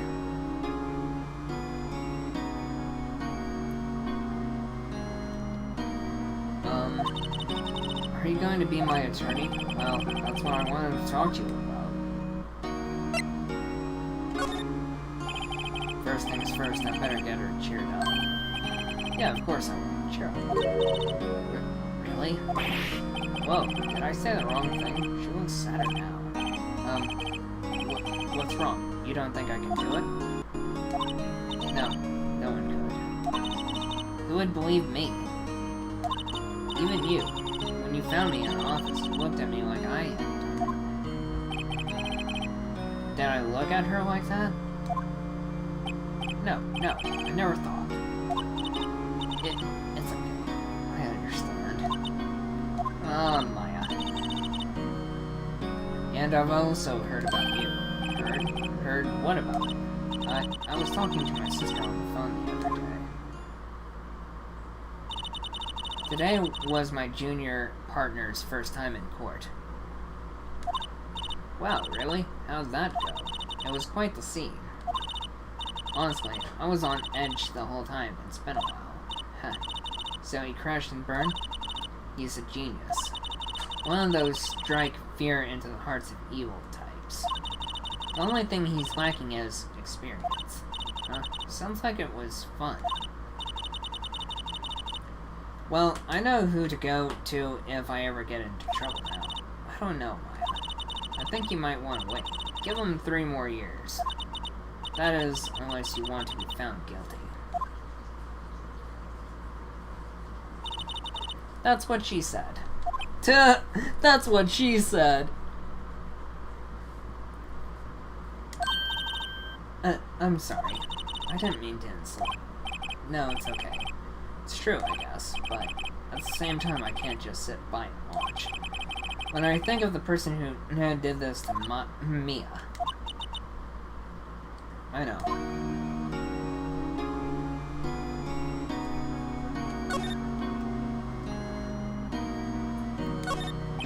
This guard monitors the visitor's room. He hasn't moved an inch. Real pro, this guy.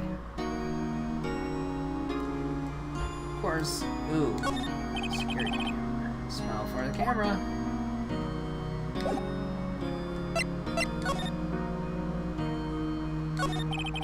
There's something I've been wanting to ask you.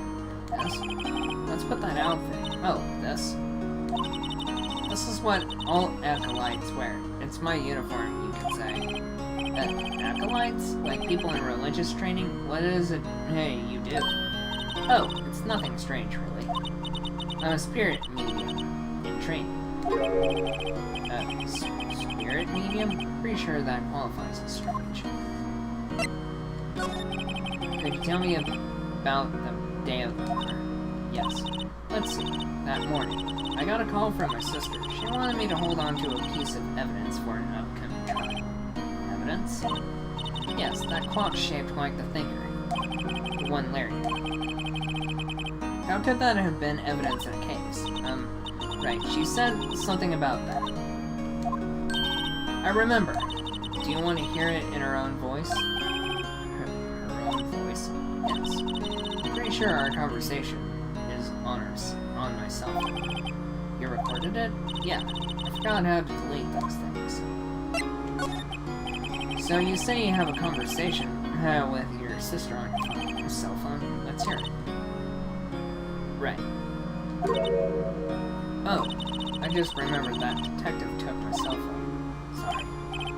Alright, of course. Next time I see Detective Gumshoe, I'll ask him for it. I'll write you a note so you don't forget, okay? Sure, thanks. Maya's memo, a conversation I had with my sister, is recorded on my cell phone.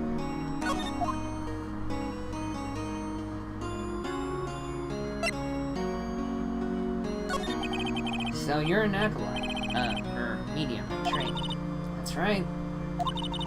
The Faye family, especially the women, have always been very sensitive to the spirit world. Wait a second, you said the Faye family? So Mia was into this stuff too? Of course.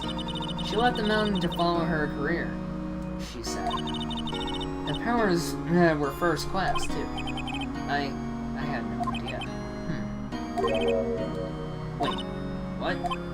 So you're a real honest-to-goodness spirit medium with ESPN? Yes, in training. Well, can't you contact me as spirit then? We can just ask her who killed her. I'm sorry. I'm still in training. I couldn't do something on that level. I thought that would be too easy. Huh?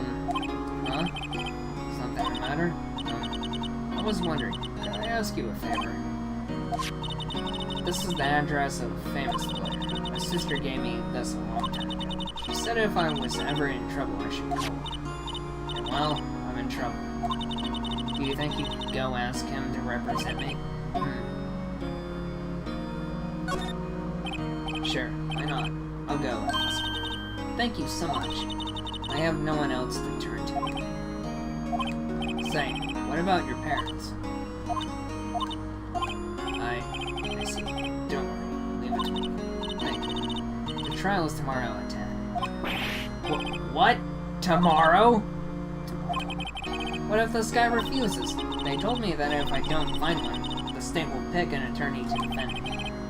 When will that happen? They're giving me until 4 this afternoon. And visiting hours are almost up. I better hurry. Right, I'll be back.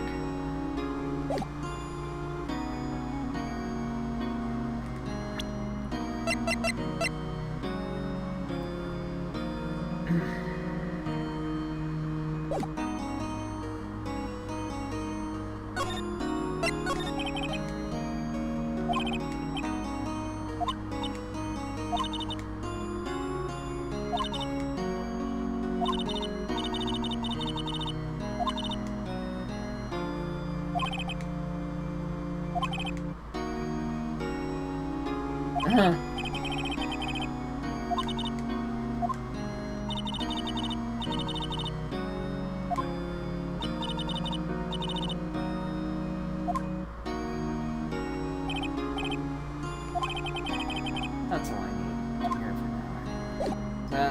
No further questioning.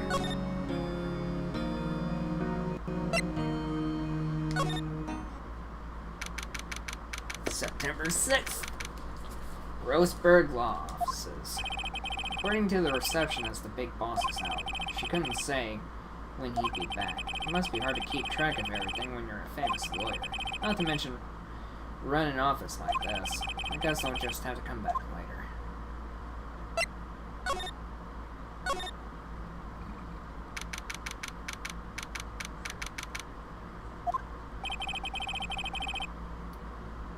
The office is filled with police officers. They're all busily searching for clues. Hey, you there. Well, if it ain't Gumshoe. Or otherwise Tricky Dick. This is a crime scene, pal. No trespass. Dying. Sorry. Don't I know you from somewhere? Wait, you're that Butts guy, aren't you? No, Phoenix Wright. How could anyone mistake me for Larry? Guess I got the wrong name, Mr. Wright. Sorry about that. That Butts guy, he was a killer, and you're no killer, right? He was proven innocent! Right, and you were...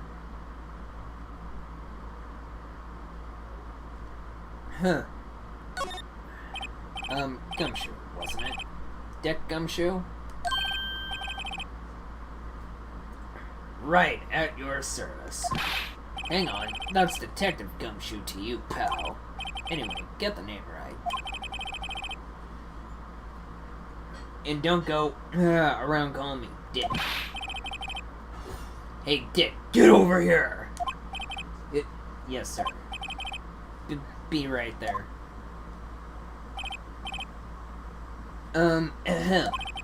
You're her lawyer, right, pal? If you got business here, you better do it quick. Whew, he thinks I'm Maya's lawyer.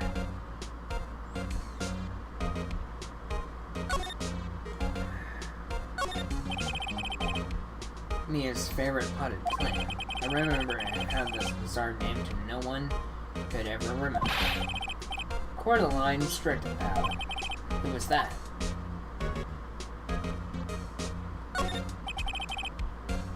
An old movie poster. Apparently, this was the first movie that made Mia cry when she saw it. I'll have to check it out one of these days. There's a horrendous amount of legal books here.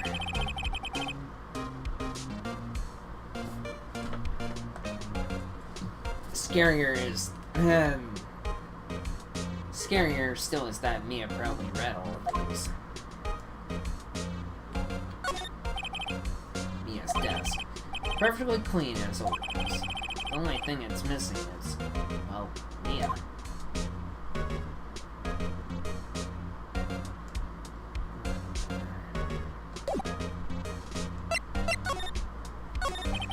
About Miss Faye. Did you do an autopsy? You want to know the results, eh? Now don't you look at me like that, pal. It's no use.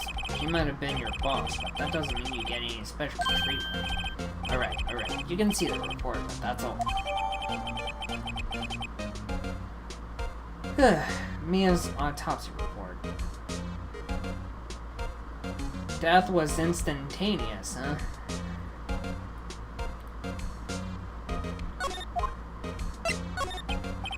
About Maya.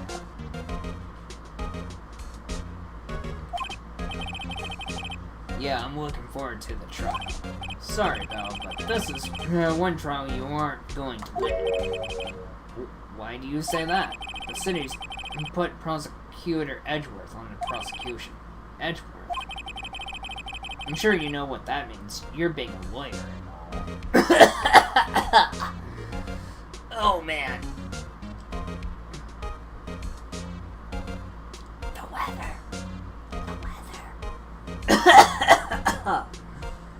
My poor vocal cords.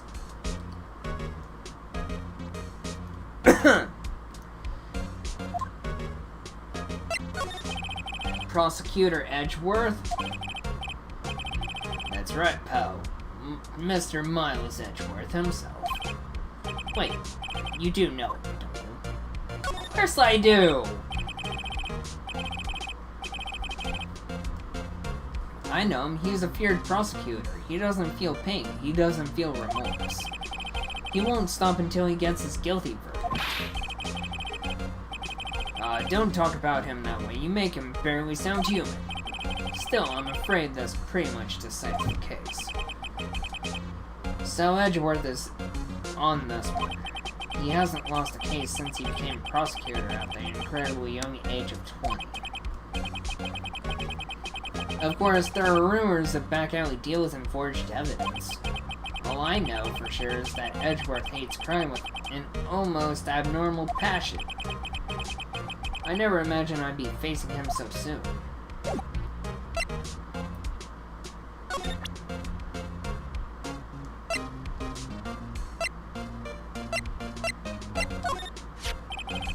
I was wondering, do you know anything about this? That statue? That's the murder weapon. He thinks the clock is just a statue too. I'm starting to wish I had never seen this statue. There was broken glass. I almost said grass. At the crime scene, right? Oh, that?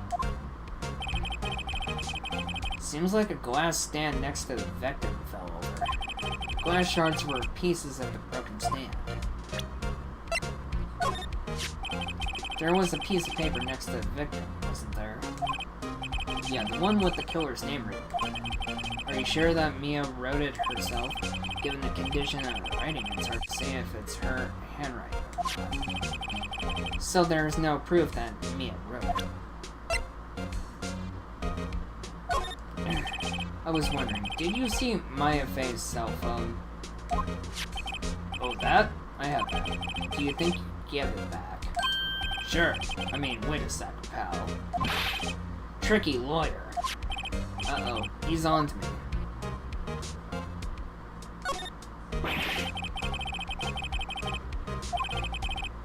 Something the matter? Oh no, it's just, you know, detective. Nope, I know nothing.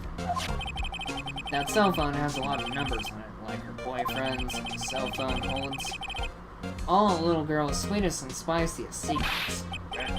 You're trying to confuse me. Sorry, pal. I already checked all the numbers and memory. Impressive, you're quite the detective. Uh-huh. Oh, here. You can have the phone back. There weren't any suspicious call records in there, after all. Seems you didn't notice the recorded conversation. Maya's cell phone received from Detective Gumshoe. Check the court record to hear the recorded conversation. Guess I've asked all the questions I need to. You all done, pal? Yes, thank you. I'll be heading out now. Oh, wait. One more thing I wanted to mention to you. I don't suppose you're planning on talking to that witness. Anyway, you better not. No influencing the witness with your liary ways, pal. Lying or lyingly ways? Come to think of it, I had completely forgotten about her. The witness? Yeah, Miss April May. Sorry about this, but I can't tell you anything about her. Well, you just told me her name, Miss May. So you've sent her home already. Haha. You're trying your liarly tricks on me now.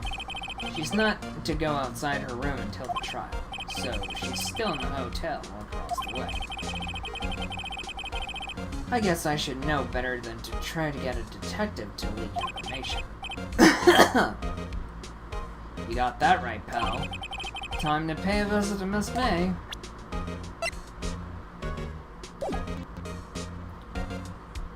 Alright, time to move.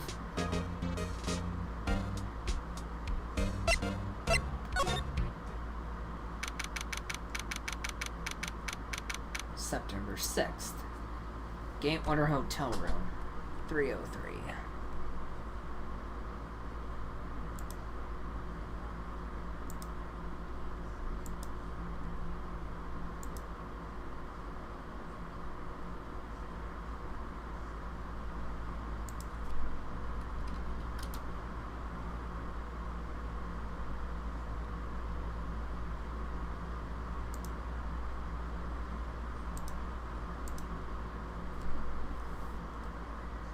September, LA. Blah! Well, hello there, handsome. And April is another Foxy. One for sure. Hi. Smooth. Right, real smooth. You're the lawyer, aren't you? The detective. He said, don't say anything to that lawyer, pal.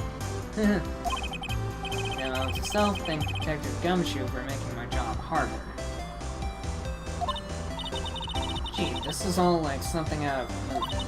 It's all so exciting, I can hardly contain myself. Oh, let me go freshen up so I can look the part of the beautiful I witness. I pity the lawyer that has to cross-examine this one.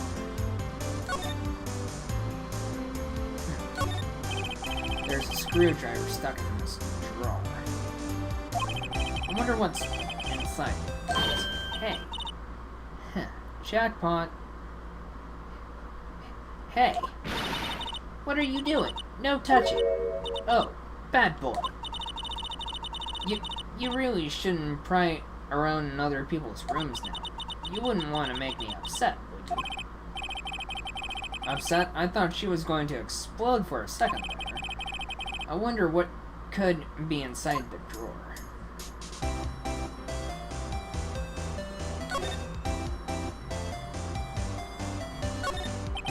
The white summer sunlight streams through the window. There's the fan company law offices building, of course. You can see the inside of the room pretty clearly from here. I think it would be a little difficult to recognize the face from this distance, though.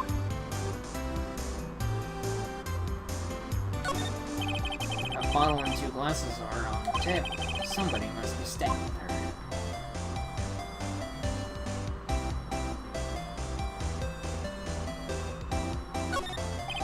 A simple bag. It's been recently made, nothing eye-catching here.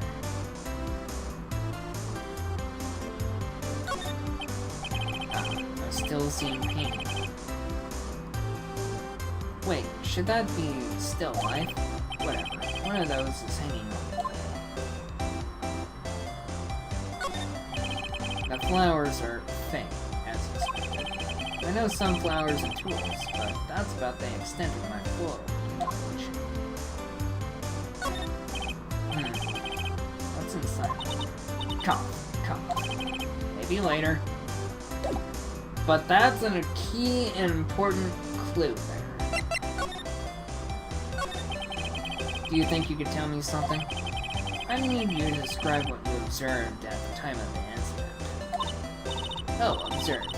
Incident. You sound just like a lawyer in the movies. I like a man with a big vocabulary. Gulp, better not encourage her. You know that thing that happened the other day? That thing? What did you see when it happened? I don't suppose you could tell me about it, pretty please. Let me see. Well, dream on. If you want to know, you'll just have to come to court tomorrow, Mr. Lawyer. Oh boy. Could you just who exactly are you? Oh, Mr. Lawyer, are you hitting on me? No. Hey, I'm just doing my job here. You know, you're cute when you blush. Believe me, this is the first time in my life I've blushed this much. Right, can you just tell me what it is you do? Well, no. And you had your little hopes up, didn't you? Okay. I see there are 2 glasses on the table. Is someone staying here with you? Oh, what amazing powers of observation! You must be one of those famous detectives like on television. Oh, no, nothing. I'm, just a lawyer. Say, Mr. Big Detective, why don't you go look for clues in the garbage, Miss May doesn't like nosy little lawyers. Oh, boy.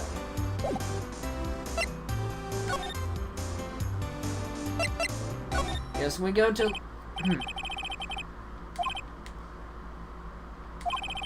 If that wasn't the most over-the-top clearing of the throat I've ever heard. Aha! So you're the one they say has been looking for me.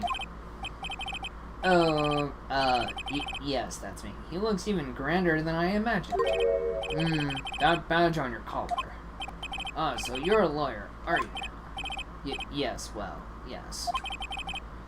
And what do you want? I'm not particularly busy these days. Please proceed. Not busy? Then how come no one could get in touch with you?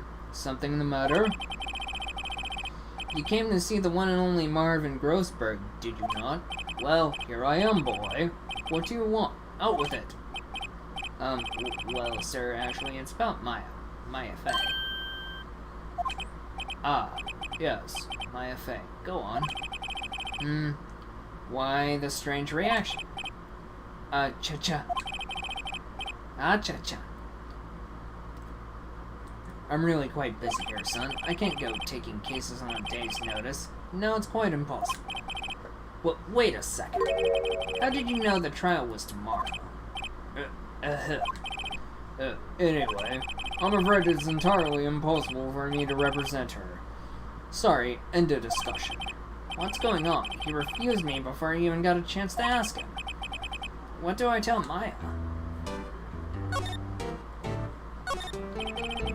That painting has been bugging me ever since I stepped in here. The oil paint is so thick, it's practically giving me a stuffed nose. I'm sure the price is nothing to sneeze at either, for that matter. Expensive-looking mahogany bookshelves filled with expensive-looking books. Funny they don't look like they've ever been read.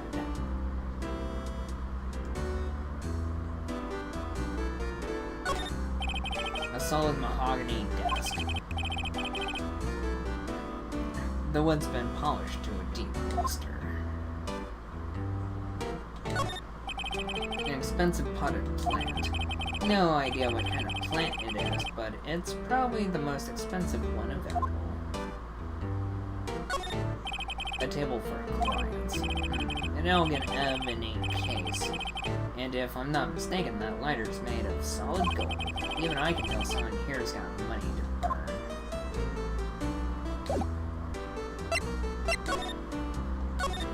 How can you just refuse like that? Please tell me why you won't take the case. Well, usually it's just I'm busy, you see. But the client, Mia Fey's sister...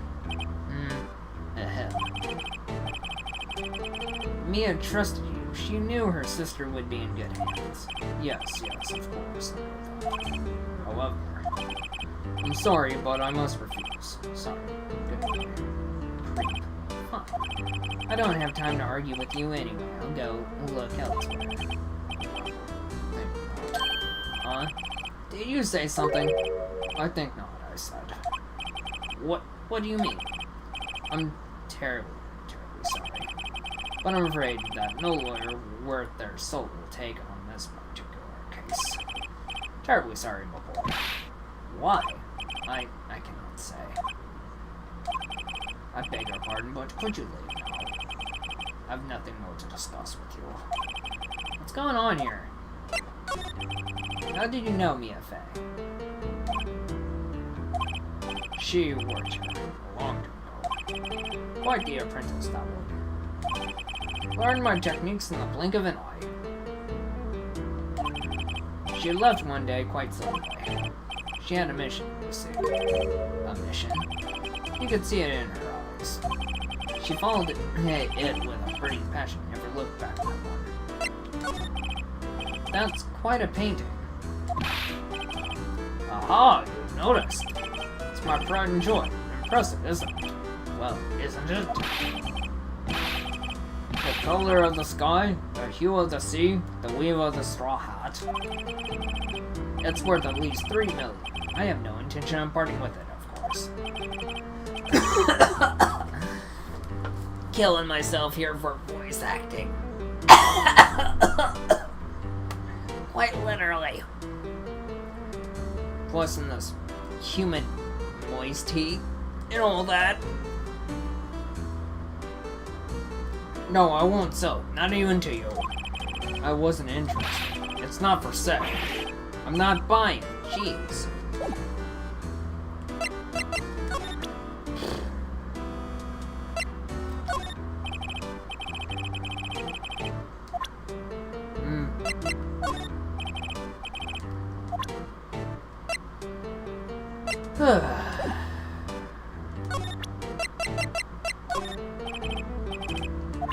Okay. Guess we go back to detention center. September 6th, 3:42 p.m. Detention center. Visitors room. Hiya, Maya. Oh, you're back. Did you find the lawyer? Well, what do I tell her? Well, see, just be honest. I really don't think you should use that guy. He didn't seem healthy. He was all skin and bones. What really happened? You don't mean he refused to help? I see. I've been abandoned then.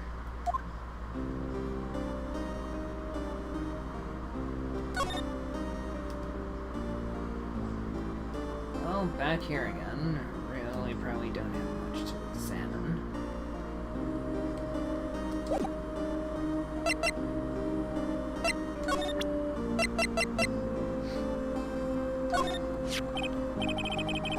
Hey, I got your cell phone back. Oh, say, can I listen to my sister's voice?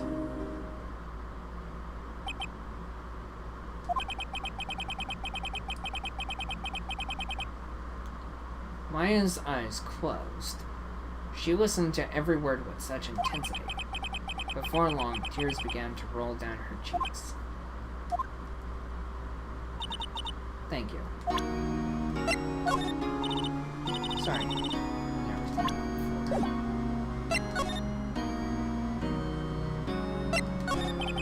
What about your family? I only had my sister.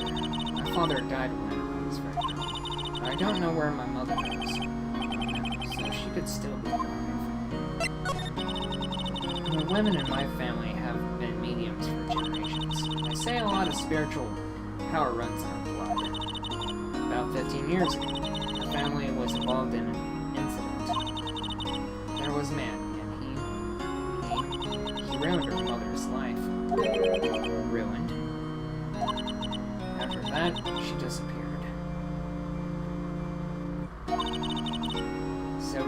Several years later after that, my sister had known she would become a lawyer, and she left the mountain. So, you live by yourself? Yes, I've gotten used to it. Oh, also, I had to become independent, or I would lose my powers. I feel bad for her who by herself. So, who was this man? Who ruined your mother? About 15 years ago, there was an unusual murder case. It made quite a stir. Everyone was talking about it, apparently. The police were running out of leads, and they were getting desperate. Wait, they didn't use a spirit medium, did they? The police convinced my mother to try to contact the victim. Well, so, what happened? The case was solved, we thought. You thought? The man my mother helped the police capture was innocent. The police's consultation with the medium had all been carried out in secret, of course. But the man found out about it and leaked it to the press. He told all the papers that my mother was a fraud, and the media jumped on it big time. My mother, became the laughingstock of the nation. I see. White. Excuse me? White? That was his name. My sister told me. White. Just a little longer now before the state-appointed lawyer comes, I guess. 4 p.m. Time's up. What should I do? Do I just leave her and go home? We kinda... I made up my mind. I'm going to defend you whether you want me to. Why? Why?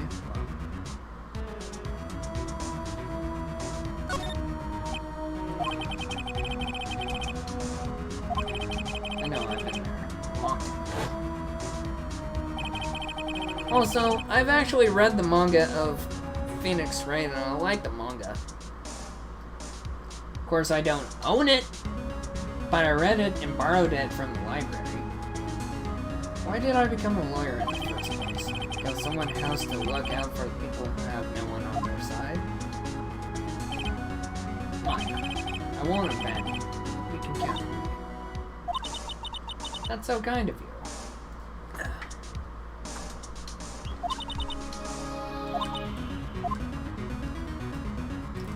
This feels kind of slow for me. Well, let's fight this one and get you out of here. Right, thank you. Whoa, she smiled. She looks like an entirely different person. One last question. You are innocent, right? Yes. And I trust you. So you trust me too, okay? It's a deal. So what next? There's something that's been bugging me. Just what was inside that strange woman's drawer? It was when I tried to look into the drawer that she got all defensive. There has to be something in there. Well...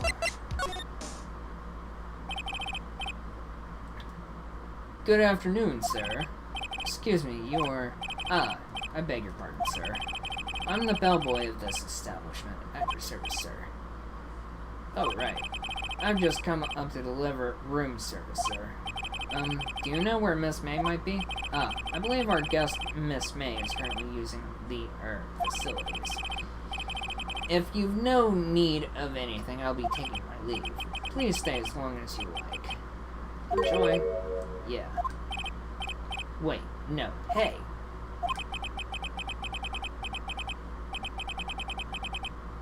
Why does it seem like every time I come here, I end up embarrassing myself? Wait, now's my chance to snoop around again. Ah, I almost forgot. Yeah!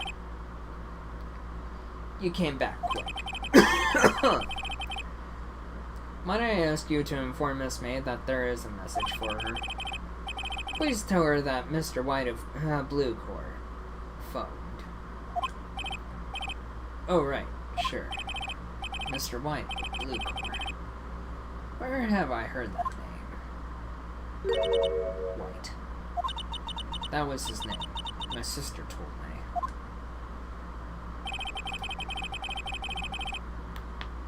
White was the name of the guy who ruined Mia and Maya's mother. Could it be a coincidence? Now's our chance. There's a screwdriver sticking out of that half of the drawer. Now's my chance to see what's inside. What do we have here? A wiretap? What would a woman like her be doing with a thing like this? Wiretap. Found in Miss May's hotel room. There is definitely something suspicious about this Miss May. Oh, man. Why would she have something like this in her hotel room? There's a story behind all this, I know. Alright. I'll be using this bit of evidence in tomorrow's trial. That's for sure. For Maya's sake. I'll get to this woman's body. Wait, I mean, you know what I mean. Oh, bellboy! Still there? Uh-oh, time to scram. I look forward to tangoing with you tomorrow, Miss May. Court. To be continued.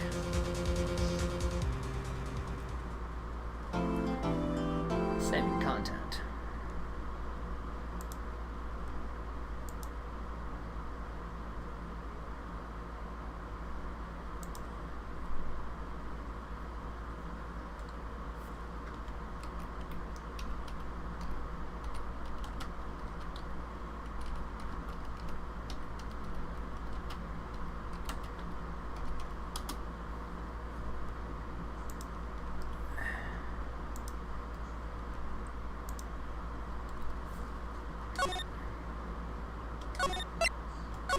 Turnabout Sisters.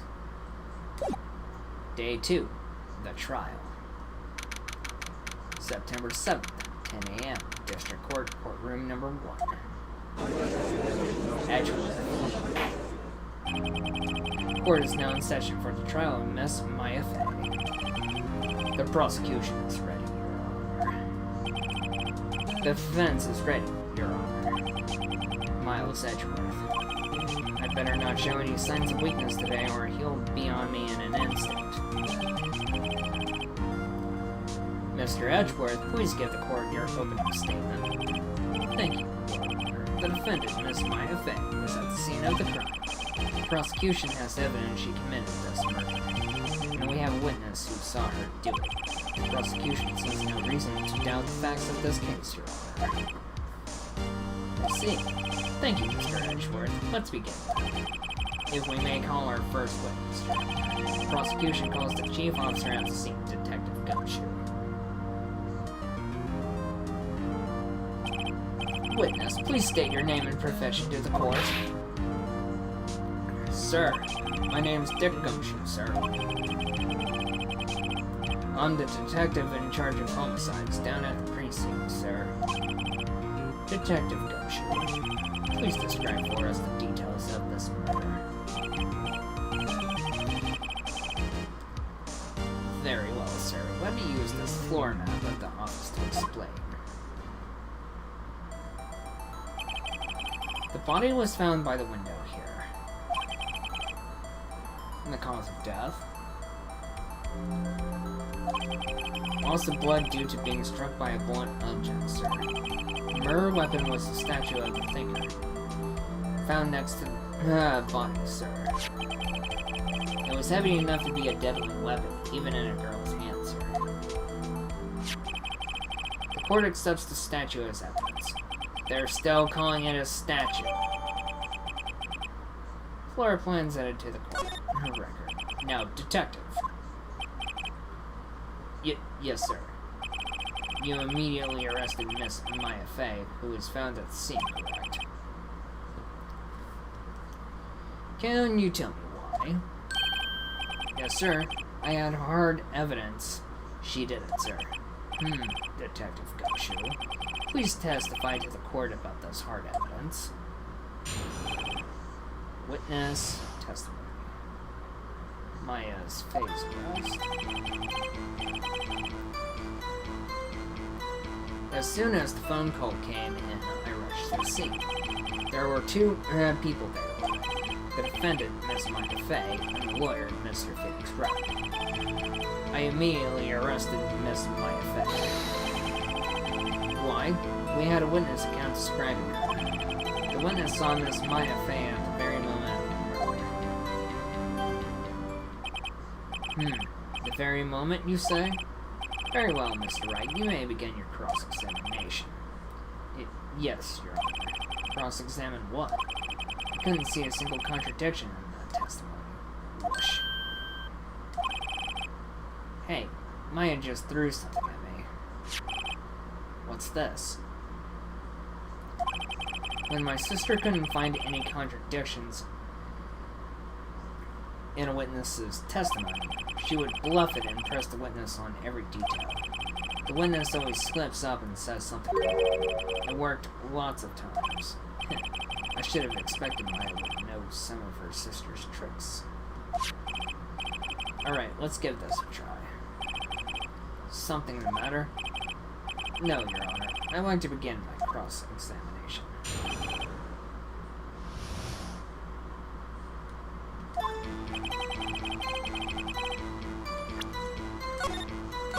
Well, time to go about this again. It's counting. Of course, I wouldn't.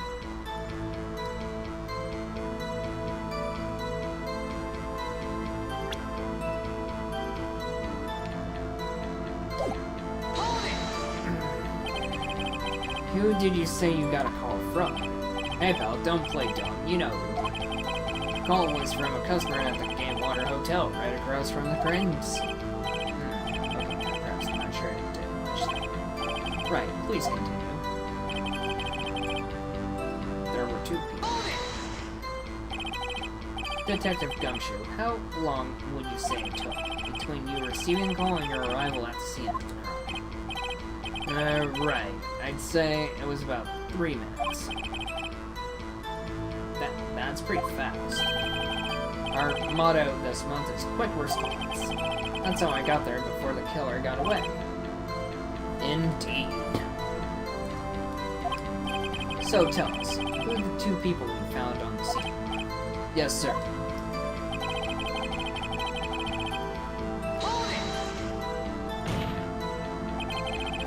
Are you absolutely sure it was us? Listen, pal, your dumb act will only get you so far. With her funky, hippie clothes and your spiky hair, you two stand out like suspicious people at a crime. Well, he does have a point about her. She is pretty unmistakable. I should pick my points to press with a little more care.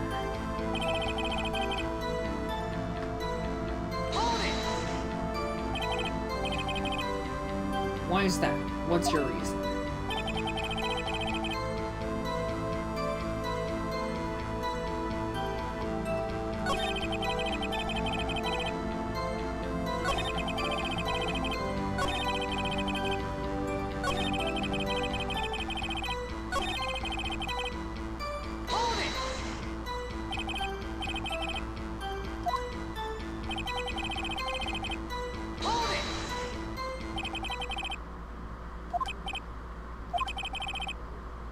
If I heard correctly... Huh? Did I say that, Lee? I heard you say it. You did say it. You said it. Exactly what about the suspicious woman in Pink's claim was hard evidence? What? Miss May isn't suspicious, and she sure isn't Pink, pal. Well, I guess she is Pink. That's enough, Detective Gumshoe. Do you have any more solid proof other than her claims, Detective? I guess pressing can have its advantages. Yes. Yeah. Sorry, I got the order of things mixed up in my testimony. Yeah. There was something I should have told you about first, Your Honor. Very well, Detective. Let's hear your testimony again. Hard evidence.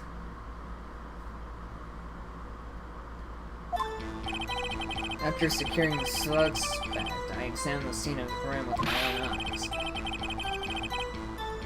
I found a memo written on a piece of paper next to the victim's body. On it, the word Maya was written clearly in blood. Lab test results show that the blood was the victim's. Also, there was blood found on the victim's finger. Before she died, the victim wrote the killer's name.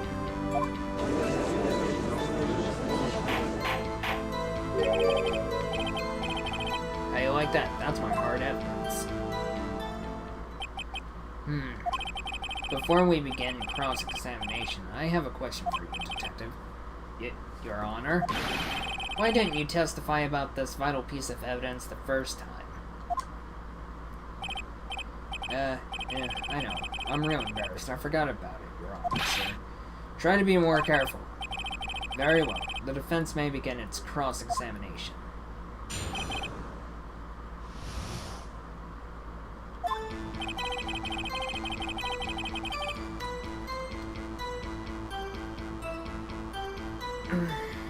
After securing the suspect, I examined the scene of the crime with my own eyes. I found a memo written on a piece of paper next to the victim's body.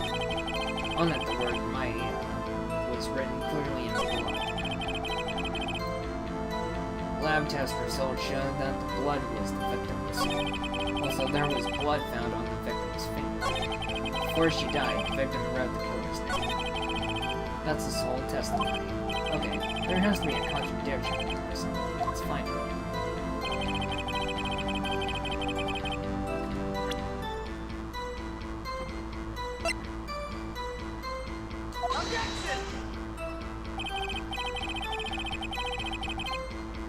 This evidence clearly reveals the contradiction in that statement, Your Honor.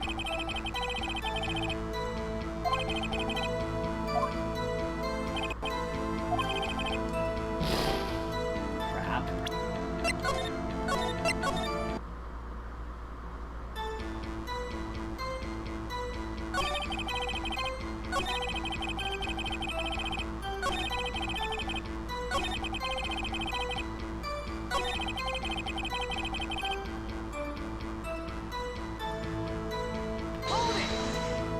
press that.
The killer, anyone can see that. Oh, you're saying the killer wrote her own name? Buddy, please. She was framed. Hold on. If that's the case, where's your evidence? Rick. I guess that was a bit of a tall order for you. Those without evidence shouldn't open their mouths, Mr. Yeah, well, Detective, tell us what was written on that memo.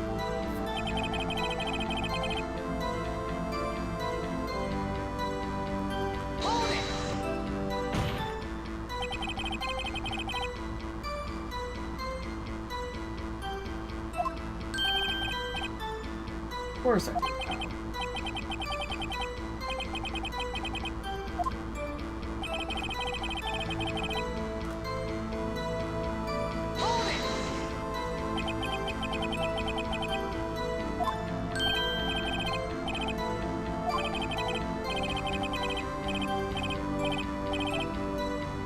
Hemoglobin.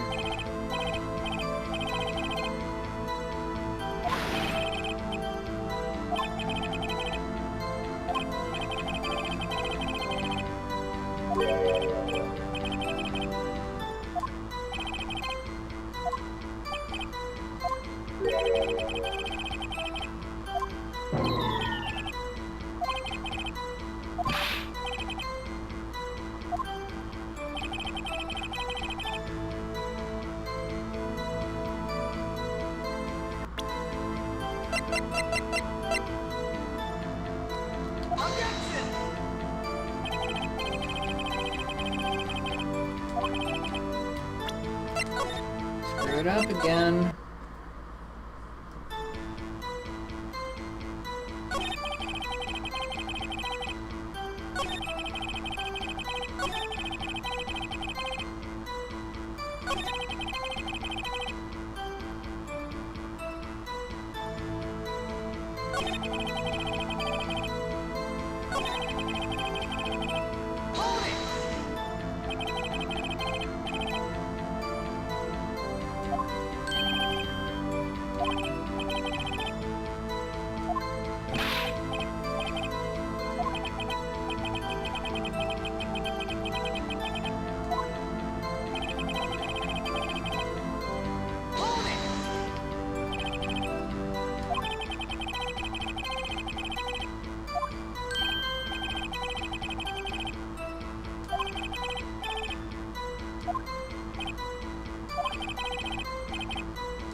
Stop right there.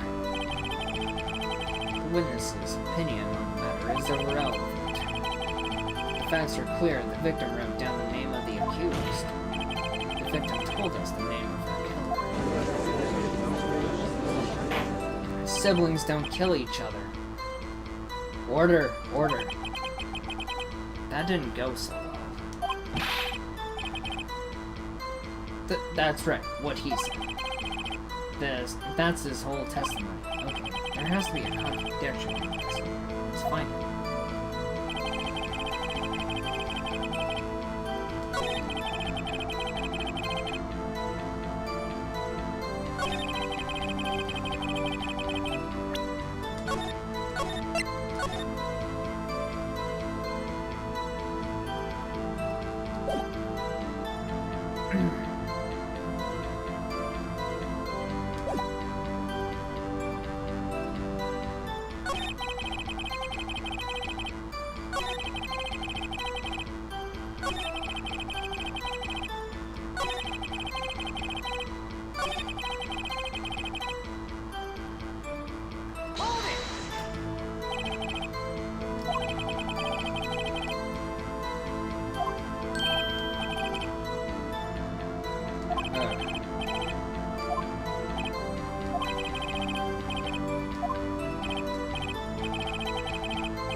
Asked that one.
Well, it could have been the witness.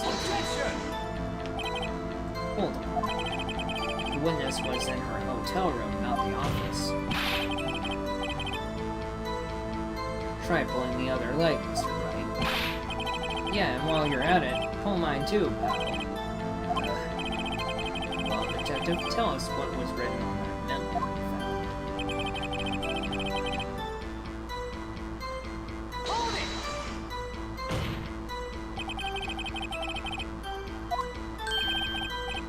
Of course.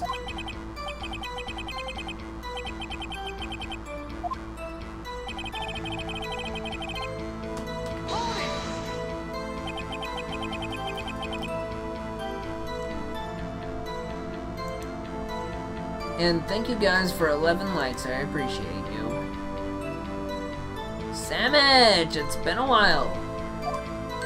Other than us communicating frequently through WhatsApp. How are you doing, Sandwich? Oh, and congratulations again on the marriage.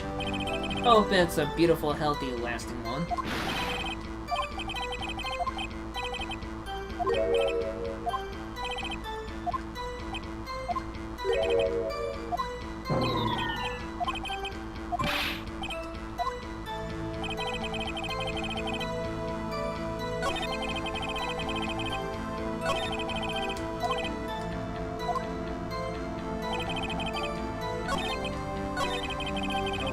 Ugh.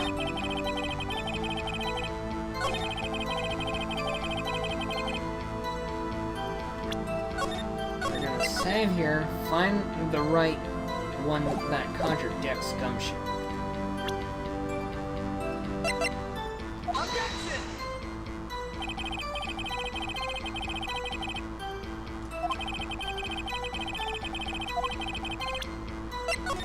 That's not it.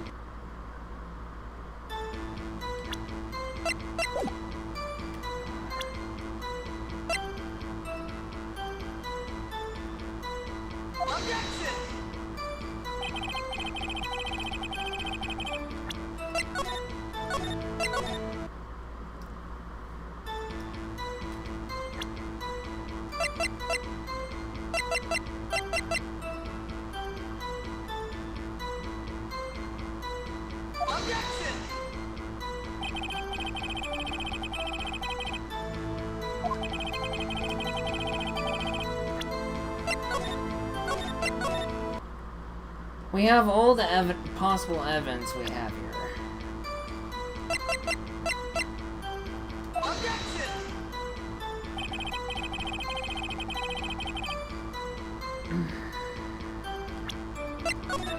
No. We're getting closer, I'm sure.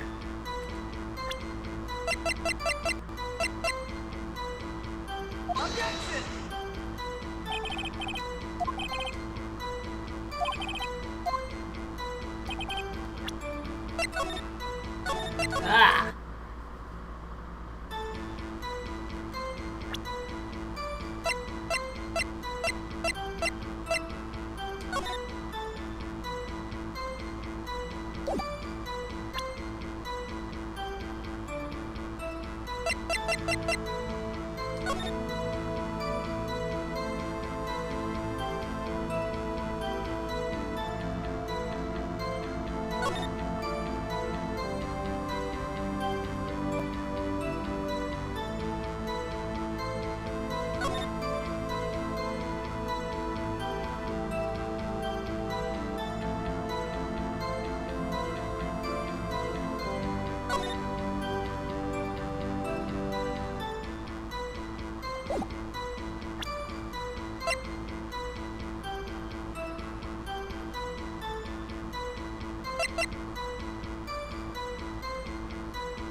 I'm not getting anywhere with this.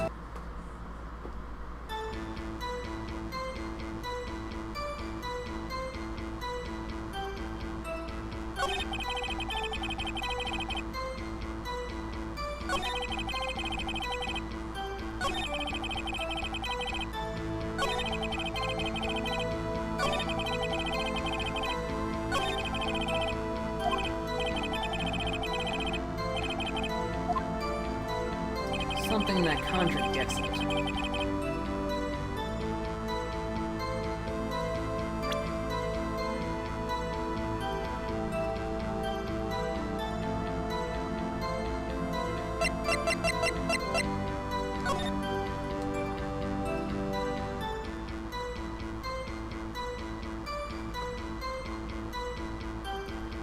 Ah, gotcha.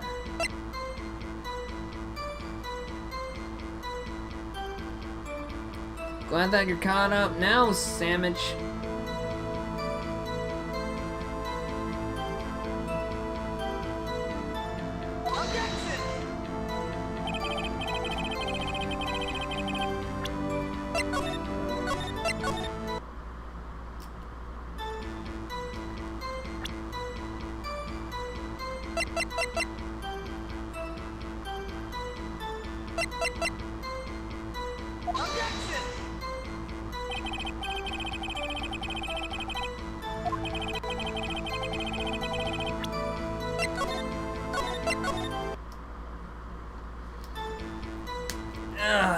Seems like I'm gonna have to start looking for it.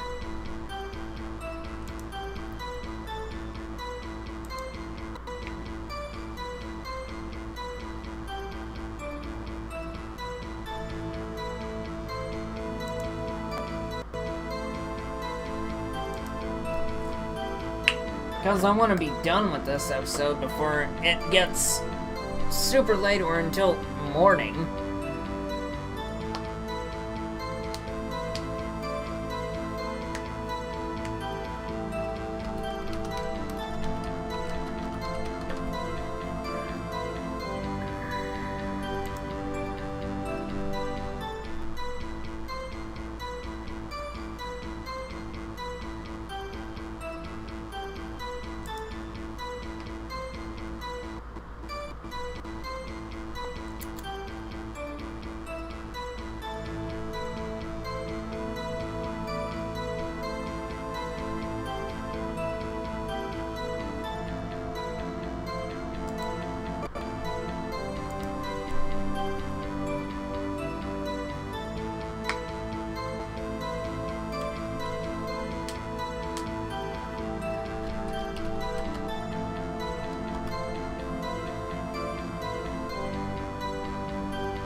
And you're welcome, Savage.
Detective Gumshoe, there's one thing I want you to clarify for me here. You say that the victim, Mia Fey, wrote this note. That she was accusing the defendant, Mia Fey. That's really what you're saying. What? This isn't one of those lawyer tricks now, is it? Of course she wrote it. Who else could have?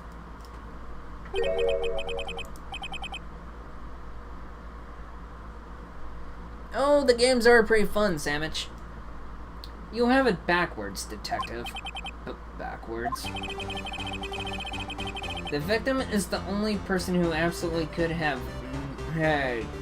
not have written it. This is a report from your department, Detective.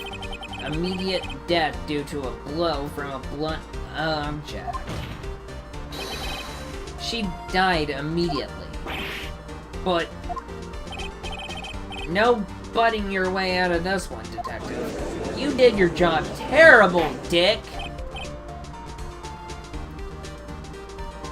Order! The defense has a point.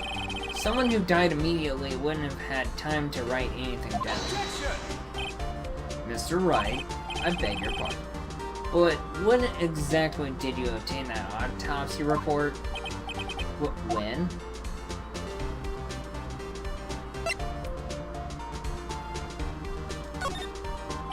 it was the day after the murder. The prosecution's point being that autopsy report is outdated, Your Honor. What? A second autopsy was performed yesterday at my request. Death was almost immediate due to a blow from a blunt object. But there is a possibility the victim lived for several minutes after the blow. I received these results this morning. Edgeworth! Miles! You're cheating, bro!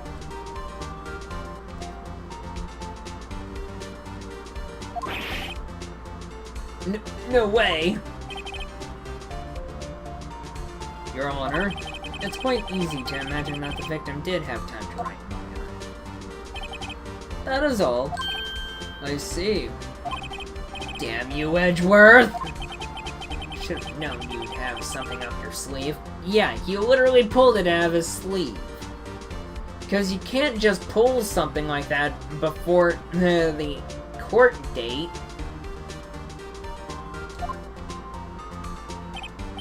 Why, Mr. Wright, you look shocked. Something you want to say?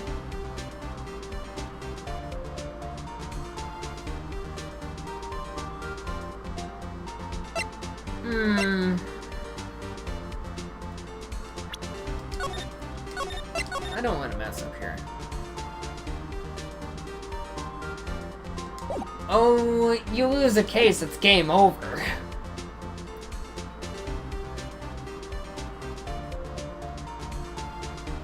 Because if the bar goes completely in the red, you lose it and you've lost your case. You cannot lose a case.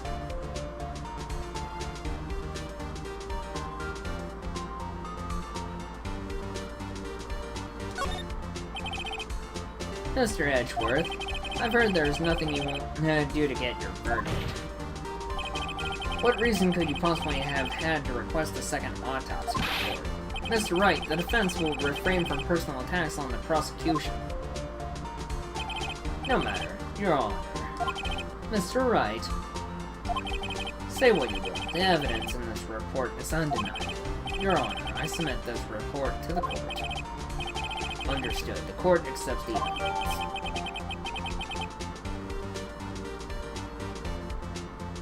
Mia's other autopsy report. Died from a blow by a blunt object. May have lived for a few minutes after being hit. Well, Your Honor, the evidence strongly suggests the victim was identifying the killer. I suppose that's the obvious conclusion, yes. Darn, this isn't good. The prosecution would like to call its next witness. This poor innocent girl saw the murder with her own eyes. Oh, now we get to see April May. Let the witness, Miss April May, take the stand. Exactly what part of her is innocent. What a hottie! Witness, your name, please. April May, at your service, wink. Oh, please. Order. An introduction should not require any reaction from the crowd. The witness will refrain from wanton winking. Aw, yes, Your Honor. This is not good. She's already captured the heart of every man in this courtroom. Tell us, where were you on the night of September 5th, when the murder occurred? Gee, I was like, in my hotel room? What a valley girl. I checked in right after lunch, and this hotel is directly across from the Fay & Company law offices. That's right, big boy. Please testify to the court about what you saw. The other witness testimony. It was like 9 at night. I looked out the window, you know, and then, oh, I saw a woman with long hair being attacked. The one attacking her was the mousy girl sitting in the defendant's chair. Then the woman, like, dodged to one side and ran away. But that girl, she caught up to her and she hit her. Then the woman with the long hair, she kind of slumped. The end. That's all I saw. Every little bitsy witsy. Again with the winking. Well, Your Honor, I see. It is a remarkably solid testimony. I don't see a need to trouble the witness any. Wait, Your Honor. Yes, Mr. Wright? What about my cross-examination? I thought the witness's testimony just now was quite firm, didn't you? Mr. Wright, I understand you were Miss Mia Fey's understudy, were you not? You must know her techniques well. Her cowardly way of finding tiny faults in perfectly good testimonies. Hey, how dare you? Well, Mr. Wright, will you cross-examine the witness? Yes, I'm doing it. I'll gladly proceed with the cross-examination, only because I have a feeling Edgeworth doesn't want me to. She has to have some weakness. Very well, you may begin your cross-examination.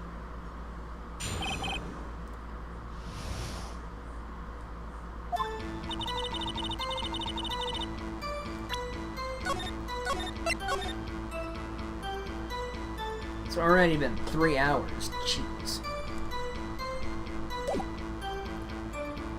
Of course, I could basically... Yeah. That, blue bar in the upper right corner, we need to stay on the good side of the judge. If we don't do it correctly...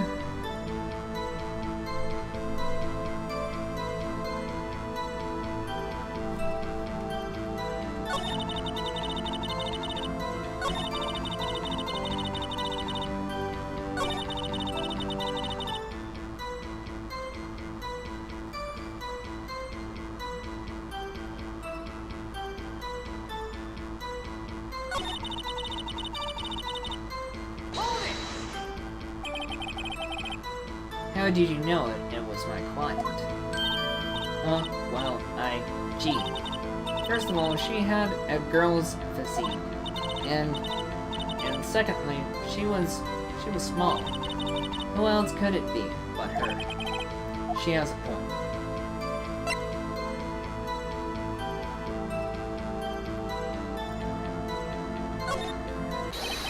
Hold on a minute. That testimony stinks. What?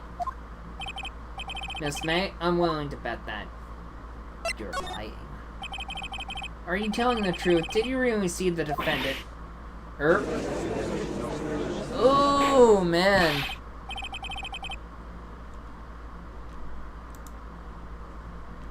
We got her that time, boys. Mr. Wright, what's the meaning of this?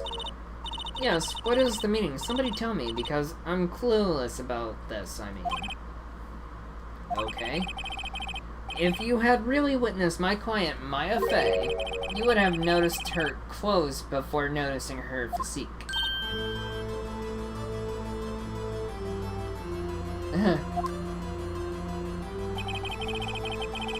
No one wears clothes like this on a daily basis, except her.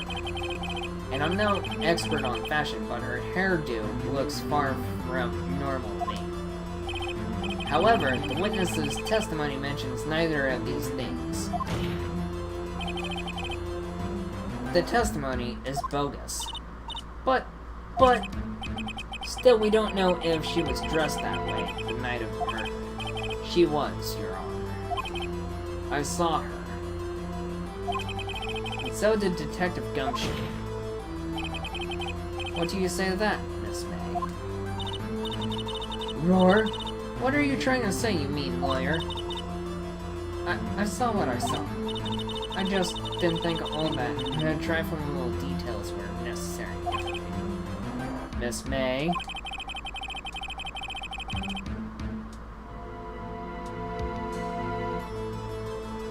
The court would like to remind you to please omit nothing in your testimony. I'm sorry, Your Honor. I'll be a good girl. I promise. Your testimony again, if you would. Damn, I almost had her. Witness's account. I did see everything. I did. The victim, the woman, dodged the first attack and ran off to the right. And the girl in the hippie clothes ran after her. Really? You call that being hippie? Or being a hippie? And she hit her with that weapon. I saw it. I did. That clock. This kind of statue-y clock. The thinker, I think? Well, does the accuracy of my report not startle? Oh, you dirty, rotten, filthy liar. I see. I only wish you had been so detailed from the beginning. Please begin the cross-examination.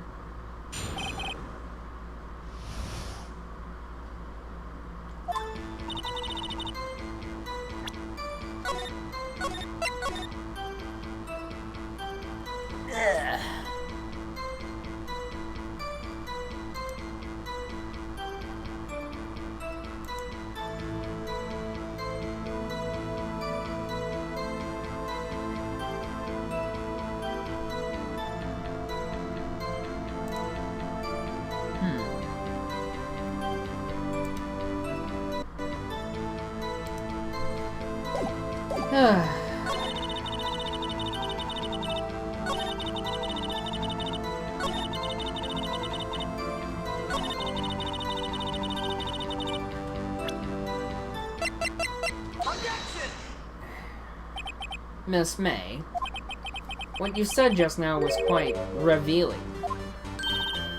Revealing? Oh, you like that, wouldn't you? Naughty Mr. Lawyer. You just said that the statue of the thinker was a clock. But there's no way of knowing that just by looking at it. Another person in much the same position as you recently called this a clock, too. And he was found guilty of murder. Order! Order! Miss May, can you explain how you know this was a clock? Oh, the witness saw the murder with her own eyes. That's all that's important. The defense is trying to confuse the issue with trivial concerns. Yes, of course. You will withdraw your question. But questions are all I have, Your Honor. And as you may recall, I've caught murderers with these questions before. Well, only once. Here we go with a Chewbacca defense.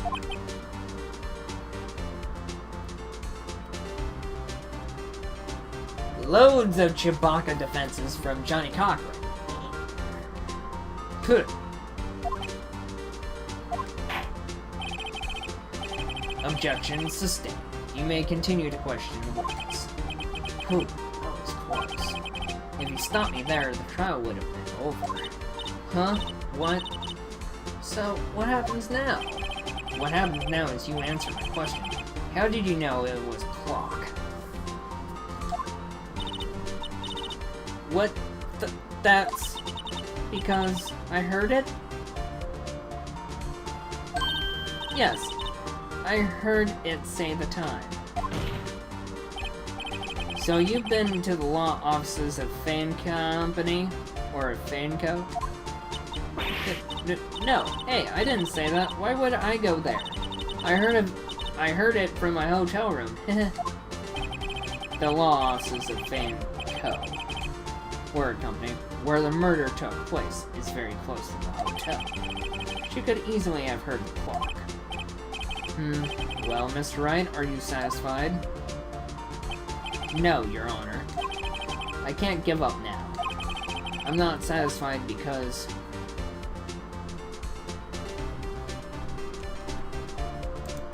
oh boy.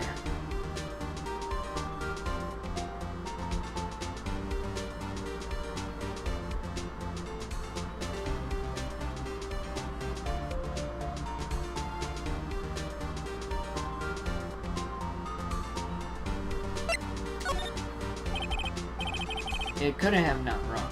Your Honor, members of the court. It is inconceivable that the clock in question rang.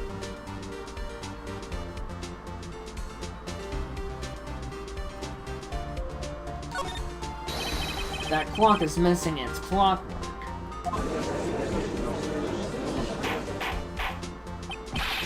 How could you possibly... Just take a look, right now. Oh! See anything interesting, Your Honor? It is as the defense says. This clock is missing its clockwork. It's quite empty.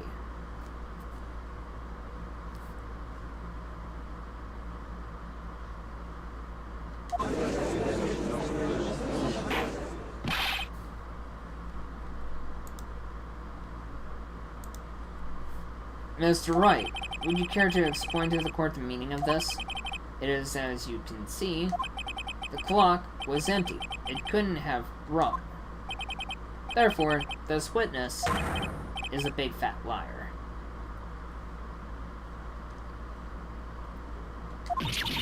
And we cannot deny. Fat? Well, Miss May. Tisk, tisk. Oh, what is it, Miles? Quite a show you put on for us, Mr. Wright. He knew the clock was empty. Somehow, he knew. I'm afraid you've forgotten one thing, however. Indeed, the clock is empty, as you say. It can't ring. However, we must add, it cannot talk or tell you the time. It does not ring. Ugh. However, we must ask, when was the clock clockwork? If it was after the witness heard the clock, then there is no contradiction. That's true. That is a possibility. The clock might have been emptied after she heard it. That is exactly what happened. Well, Mr. Wright, can you prove when the clockwork was removed?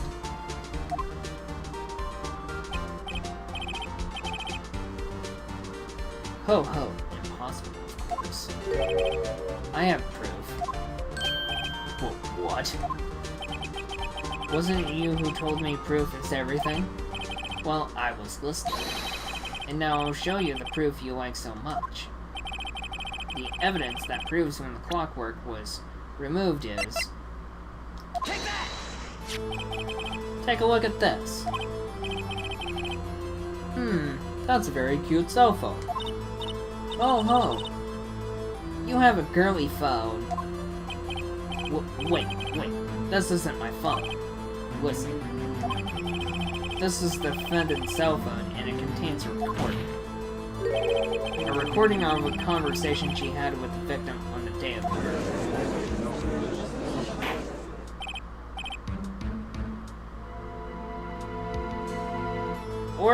Order! The defendant's cell phone. This wasn't brought to my attention.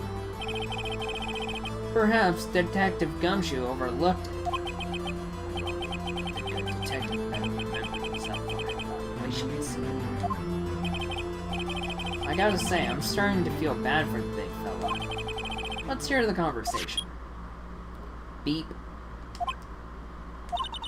So you just want me to hold on to the thinker for you then?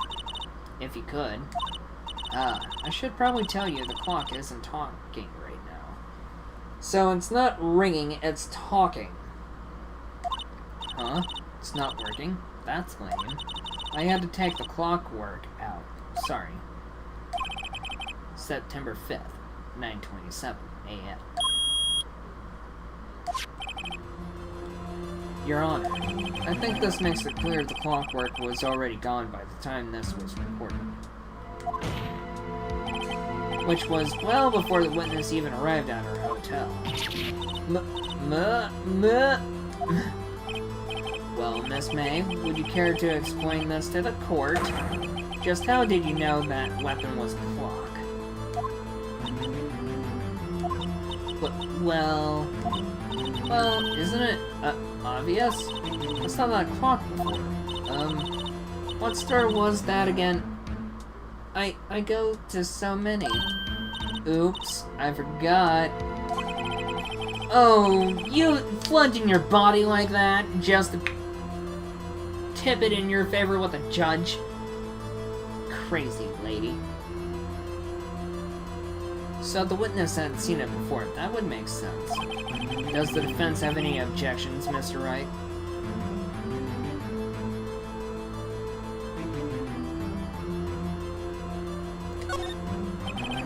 The witness claims she had seen it before. But this directly contradicts a piece of evidence already submitted to this court. Well then, let's see it. Please produce this evidence that will prove the witness had not seen the clock before.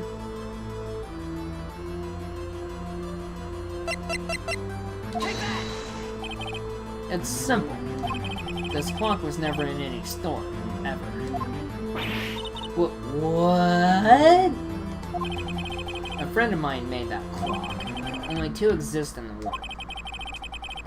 And the one that isn't here is in police custody. Impossible. Everything is sold in stores. Miss May, I think it's high time you went shopping for a better excuse. Oh, excuse is not on sale today. Oh, ho ho ho. Murph.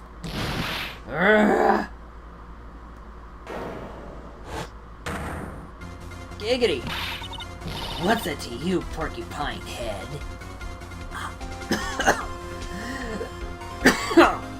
Oh god.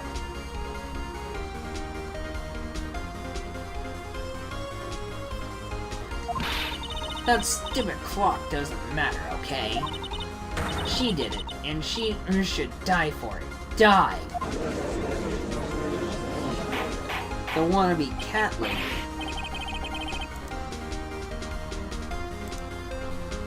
Whoa, let's not get ahead of ourselves. This is a court of law, and the witness will remain calm.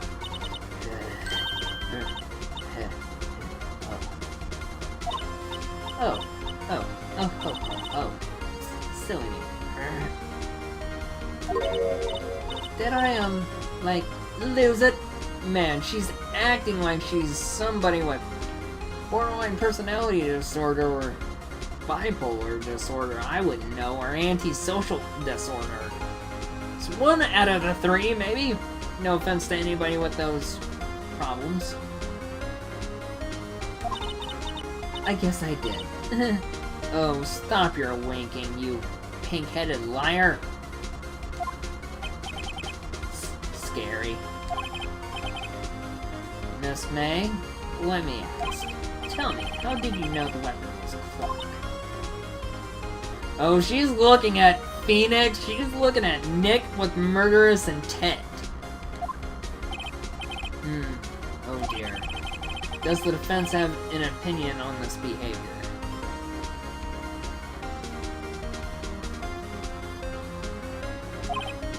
Okay, this is it. Yes, Your Honor. Allow me to explain how I see the truth in the matter. Miss April May, you knew the weapon was a clock because...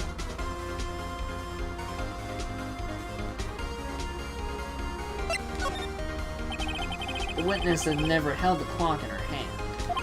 However, she had heard that it was a clock. She heard... That is correct, Your Honor. There's no other way she could have known the thinker was a clock. I can show you the proof. Well, this is interesting.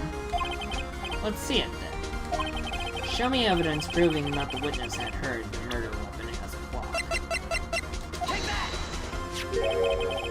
Have a look at this. Ah, oh, that, I found this in Miss May's room.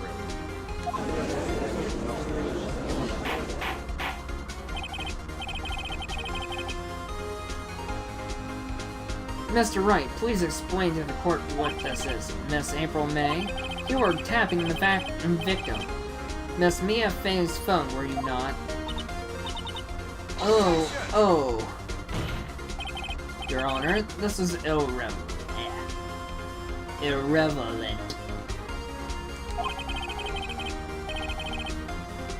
I'm not entirely sure that it is. Objection overruled.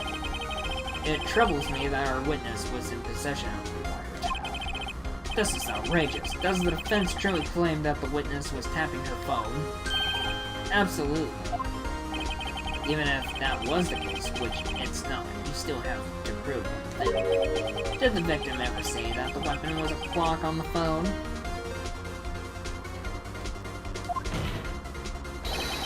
Can you prove that? I think not. Oh yeah? I think I can. It's simple. What? Here's my proof. The proof that the victim said on the phone that the weapon was a clock. I present the defendant's cell phone. Yes, we've seen that. Listen once more to the conversation between the defendant and the victim. Mia, what's up? You haven't called in a while. Well, actually, there's something I want you to hold on to me. Hold on to for me. Again? What is it this time? It's a clock. It's made to look like that statue, the thinker, and it tells you the time. Miss April May, you used the wiretap to listen to this conversation. That's how you knew the thinker was a clock.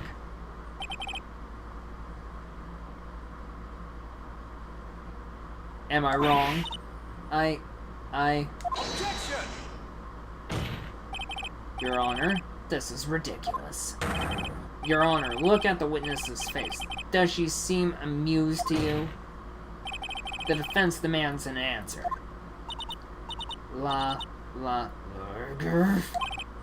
Witness, answer the question. Did you tap her phone? Miss May. Shut up, all of you. You lawyer. Hostile!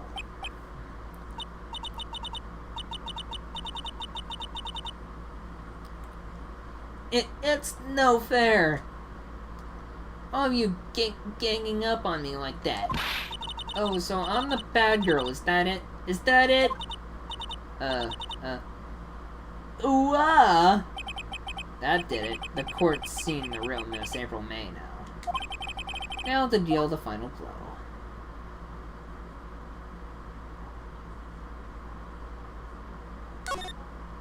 You didn't you, Miss May? What is it, you little shrimp? Talk to me in that tone of voice, will you? You killed her, didn't you?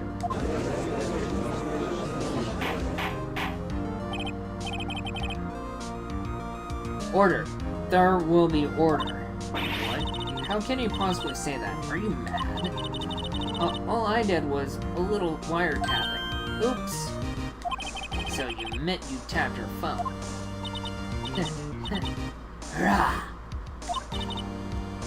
But wait. I didn't do anything bad like murder. I'm a good girl. Really? Can you prove it? I wish you could prove it. You think you're so smart, Mr. Lawyer? But I can prove it, and I will. You can't be serious. No way. Way, I say? Way. Well, and I assure you, I'm serious, Mr. Lawyer. Okay, so the killing happened around 9 at night, right? Why, that's just when I was getting room service from the sweet bellboy. Room service? Iced coffee, I believe it was. Iced coffee, you know? Like normal coffee, but cold. But you don't drink it quick. The ice melts and then you have regular, cold coffee. Iced coffee? Think I'm making this up? Ask the bellboy. Ergo, the witness was not on the scene at the time of the murder.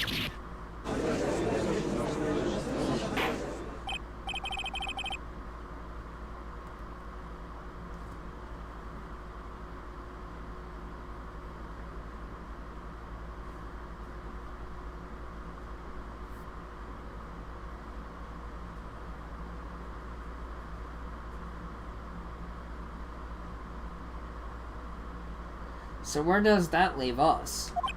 It is my great displeasure to inform you that the witness appears to have been tapping the victim's phone. However, that is a separate crime with no bearing on the current case whatsoever. Her testimony stands. She saw the defendant, Maya Fey, commit murder. No, they're going to let her just walk away. There's no way I can win this unless I tie Miss May to the murder somehow. Well, does the defense have anything to say? Well, come on, think of something.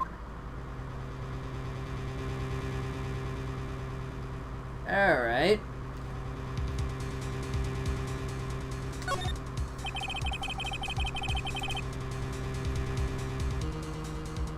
Thank you guys for 12 likes. The defense would like to call the hotel bellboy as witness. There's something suspicious here, and I'm going to get to the bottom of it. I think you've sunken quite low enough already. I object to calling the bellboy. Why? What's your reason? Because I hold that the wiretapping had nothing to do with the killing. However, if you agree to one condition, I'll consent to calling this witness. Condition? If Miss April May's alibi is not called into question after we examine the bellboy, then you will recognize that Miss April May was not the killer, thus she is innocent. And thereby, you must also accept the verdict of guilty for Miss Maya Fay. That is my condition. What? I better find something suspicious in that bellboy's testimony. Otherwise, Maya will be declared guilty on the spot. What should I do? Alright, I've got nothing to lose except for, well, everything. Understood. I accept your condition. Fool. You fell right into my trap. Wait. Very well. The court calls the hotel bellboy to the stand.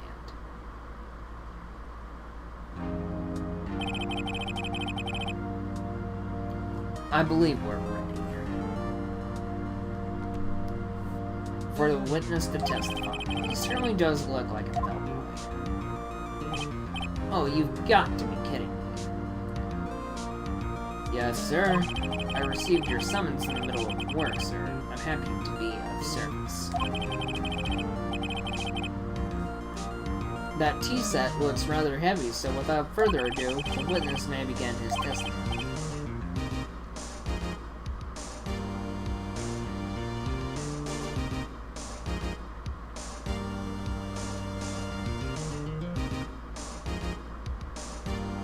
Very good, sir.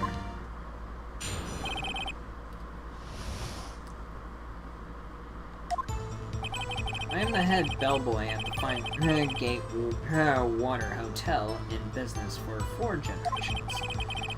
I believe I received a call after 8 in the evening from our guest, Miss May.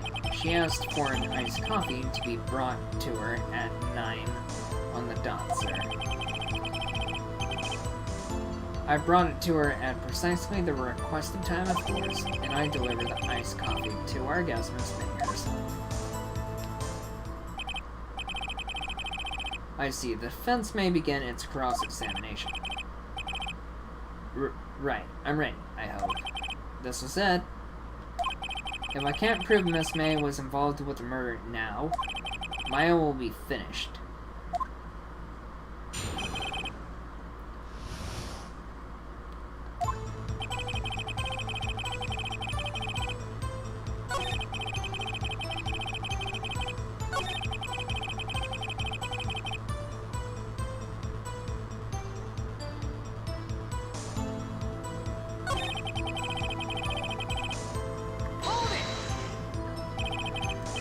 Precisely 9, then? Precisely, exactly, and most definitely, sir. 9 o'clock. How can you be so sure? Miss May was quite insistent that it be brought here. Oh, bellboy. I like iced coffee at exactly 9. Something like that, sir. Therefore, I knocked on her door at the crack of 9, sir. Why would she be so particular about the time?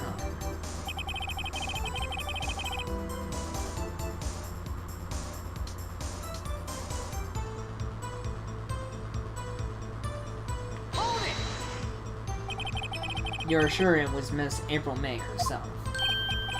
Absolutely, sir. Absolutely. Yes, sir. As in, so very absolutely, sir, it's an endearing mannerism of mine. How come you're so very certain? Well, when I brought the room service, sir, she, the guest, sir, favored me with an embarrasser, sir. Embrasser? Is that French for embrace? It's French for kiss, sir, but not a French kiss, sir. More of a peck on the cheek. Embrasser? Or embrasser? Ah, embrasser!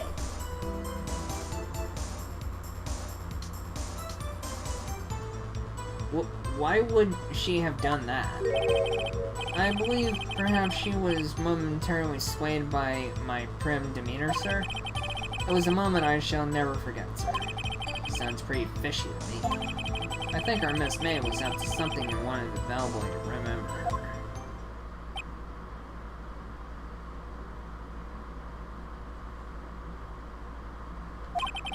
It's no good. There's nothing there. Is that it? Tisk, tisk. Finally, you understand. This bellboy has absolutely no reason to lie. Now, if you have any decency, you'll end this rather tedious cross-examination here. It was a bit tedious. The witness may leave the stand. I can't let this happen. Can't I?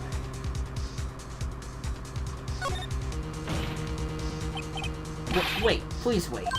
Yes? Does the defense have something to add? One last question. Let me ask one last question. Your Honor, I must object. This charade of justice has gone on long enough. Now, Mr. Edgeworth. Alright, Mr. Wright, I'll give you one more question, that's all. Okay. This is really it. Now, this is my last chance. What do I ask him about?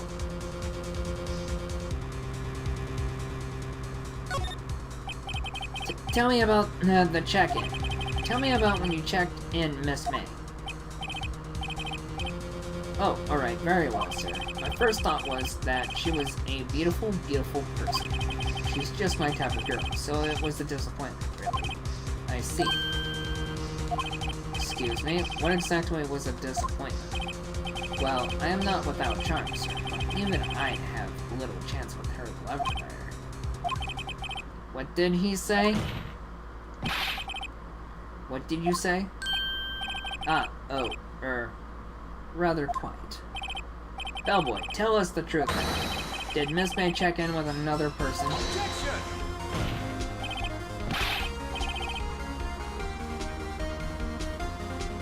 I eject. That was objectionable. Objection overruled. The witness will answer the question. Yes, I see. Why did you not mention this in your testimony? Well, sir, you didn't ask. Let's try. That's the sort of thing you're normally supposed to mention. Yes, quite. Indeed. It was the, good, barrister there, Mr. Edgeworth, who... He asked me not to mention if I wasn't specifically asked, sir. Oof! Take that, Miles! You fool!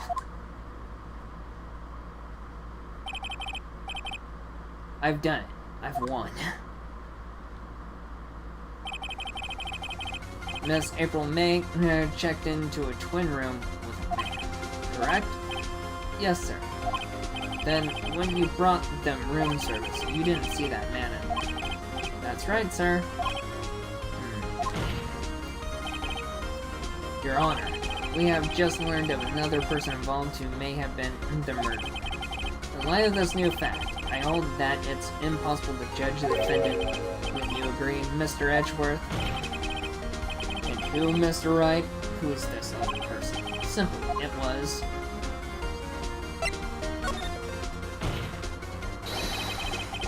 man who checked in with Miss May. Oof! Your Honor. As has been previously revealed, Miss April May was tapping the victim's phone, yet Miss May herself has an alibi at the time of the murder. However, that does not clear the man that was with her. The bellboy saw no one else in the room at the time of the murder. What a convenient little setup, but it's too late. Too late? I suppose you'd like it if it was too late. After all, it was you who hid the presence of the other man from this court. Oof. Upstart amateur. These accusations are ludicrous. Enough. The court acknowledges the defense's argument. I expect prosecution and defense to look into this matter fully. Am I understood? Yes. Yes, Your Honor. That is all today for the trial of Maya Fey. Court is adjourned.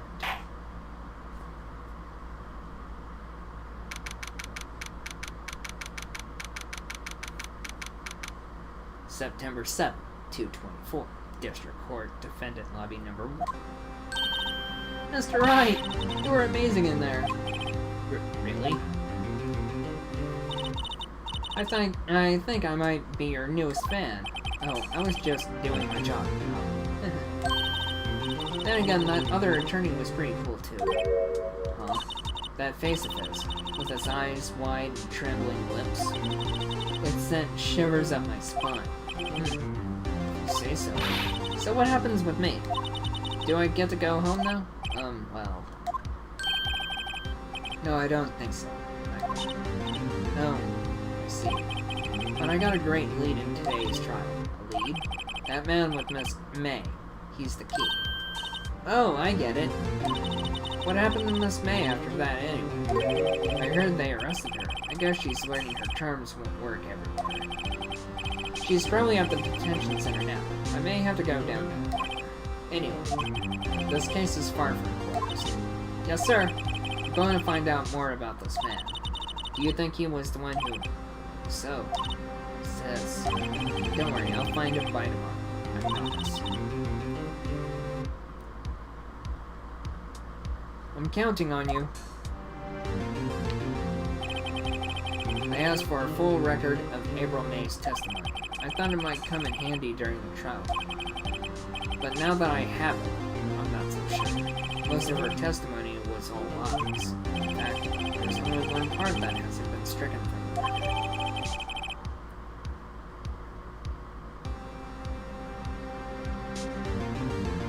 May's testimony added to the court.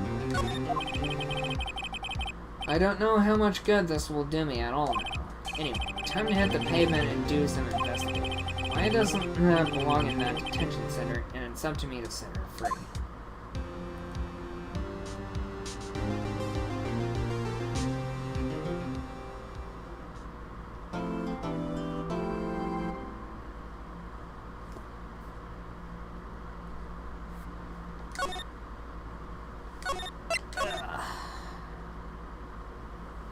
The Turnabout Sisters. Back to investigating. September 7th, 3:11 p.m. Detention Center, Visitors Room. Why, hello! I didn't expect anyone to visit me in such a dank place as this. It's really quite moving. Not you, stinking liar. I hope you die!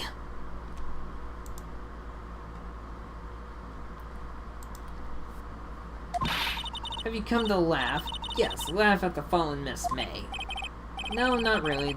There's something I wanted to ask. Unfortunately, there's nothing I want to be asked.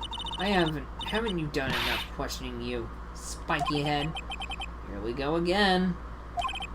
Please, you're scaring the security guard. So, what is it you wish to ask of me, then? For starters, how did you get to be so totally whacked?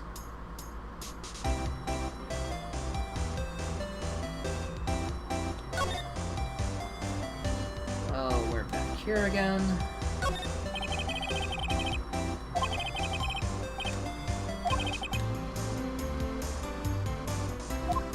Huh. Smile for the camera again.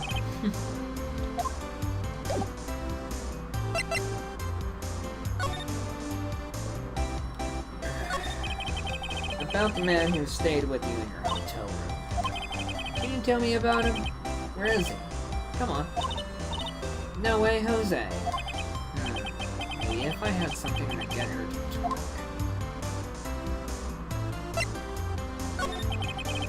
Why did you place a wiretap on Mia's phone?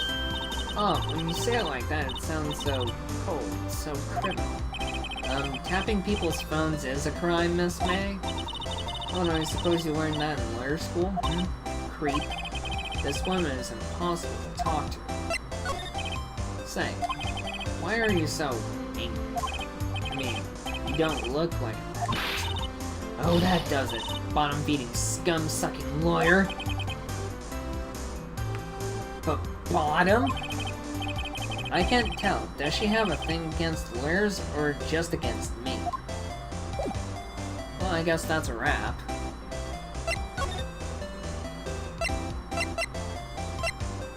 I'm gonna go to Grossberg. September 7th.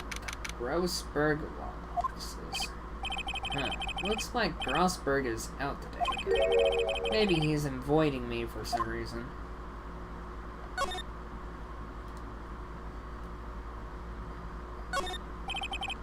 Red table for clients. Yeah, we read this before.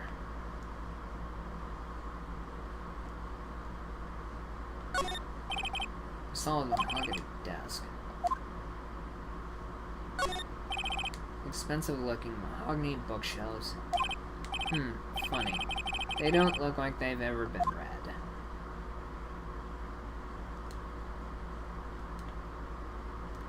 That picture wasn't there before. What's this? Old photos? There are two lying here. Something's been written in pencil on the backs.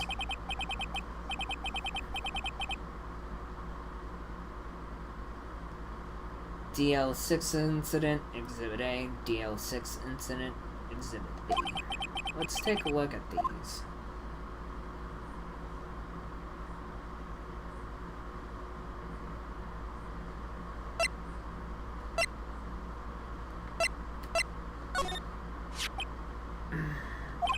I'm sure I've seen this person somewhere. Perhaps I'll borrow this photo. I'm sure no one will miss just one photo. And that might be a valuable clue. I'll take it for now. Photograph quietly added to the photo record. A photo lays on the desk. Maybe I should switch it with the one I took. I think I'll swap it. Photograph. On the back, the words DL6 Incident Exhibit B are written in pencil.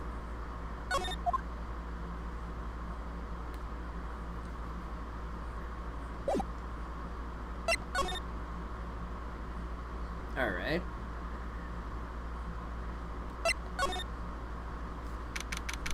September 7th. Room 303.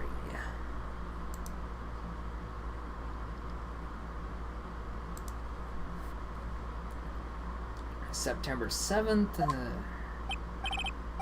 Welcome, sir. Quite the performance today, if I dare say so myself. Oh, thanks. Sorry for putting you on the spot like that. No, not at all, sir. Your efforts today can only help the Gatewaters rep, as they say. Huh? Rep?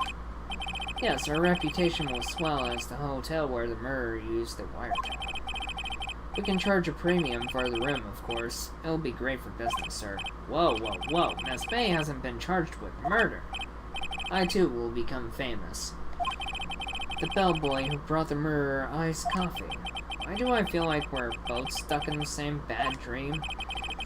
So, you are our honored guest. Please let me know if there is anything I can bring you.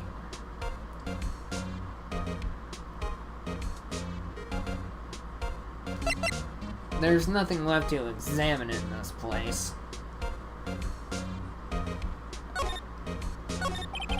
About Miss May. Oh, her? Sir, not to boast, but I knew the moment I saw her.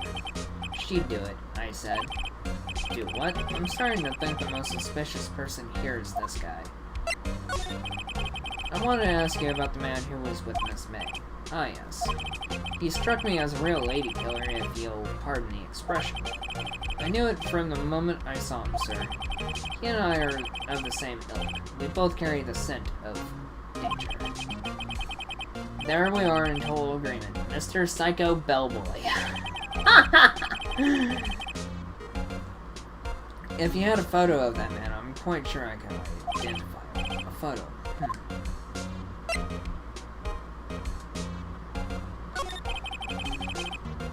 Could you tell me about this hotel? Absolutely. And on that subject, I have an excellent idea, sir. Currently, this hotel is known as the Gatewater. I propose that we add a subtitle. Gatewater. That's reverse engineering of Watergate because of 1. Wiretapping. Subtle hints in such a reference. A subtitle? The Gatewater Hotel. Murder Manor. Well, what do you think? Sounds great. Whatever floats your teasot.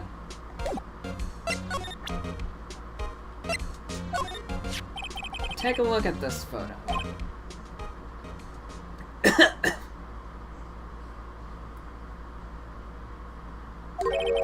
That's him, detective. I'm the lawyer. Oh, I know that. I just wanted to say detective once. You know how it is. No, I don't. Without a doubt, that is the man who checked in with Miss April May. How about I write an affidavit swearing that it's him? An affidavit? This guy is way too excited about this.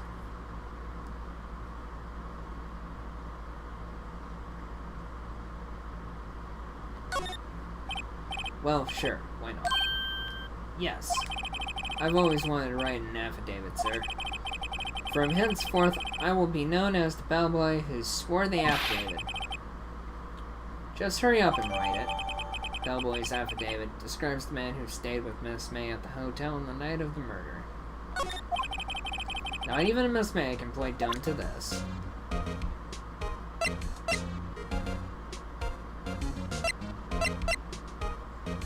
Bellboy's affidavit.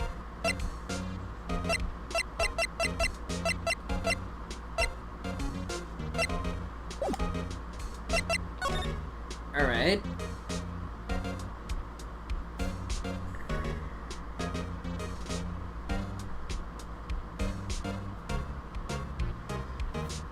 So we go back here to talk to May. Or otherwise April. You again. Can you take a hint and stay gone? Hey, the only reason I'm back here is because you won't talk to me. Oh, so it's my fault now? You don't just have spiky hair, you also have a spiky heart. That does it. When this case is done, I'm shaving my head.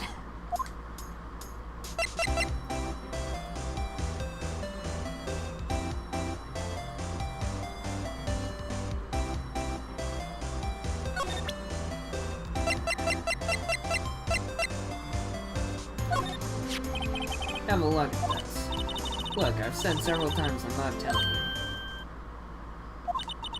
Where did you? Aha, a reaction. This is him, isn't it? What? Who? When? Why?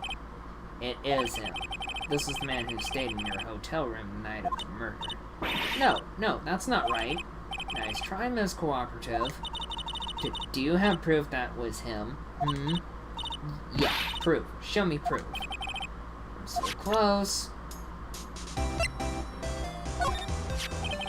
Could you have a look at this? What's that? The bellboy's affidavit. It tells us everything he saw. Such as the man you checked in with. Who was most definitely this guy? Now I'm getting somewhere. This is it. All or nothing. Time to do a little bluff. No use playing dumb, if indeed that's an act. If you don't talk, I'm taking this info to the press. What? Even though he should have been witness to murder, your little friend was missing. I'm sure the press would have a field day with this, with his reputation. Oh, fine, I'll talk. You win, lawyer. Yes, man. That felt good.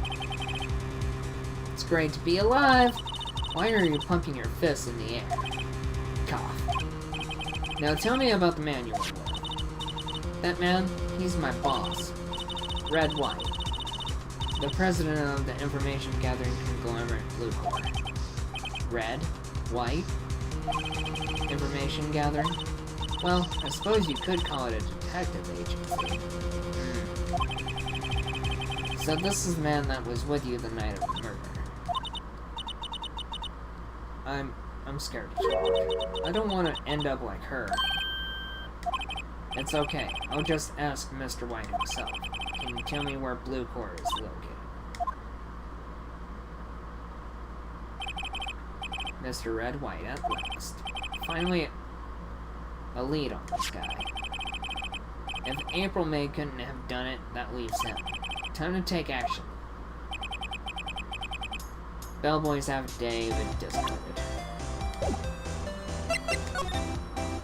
Now we get to go to Blue Corps.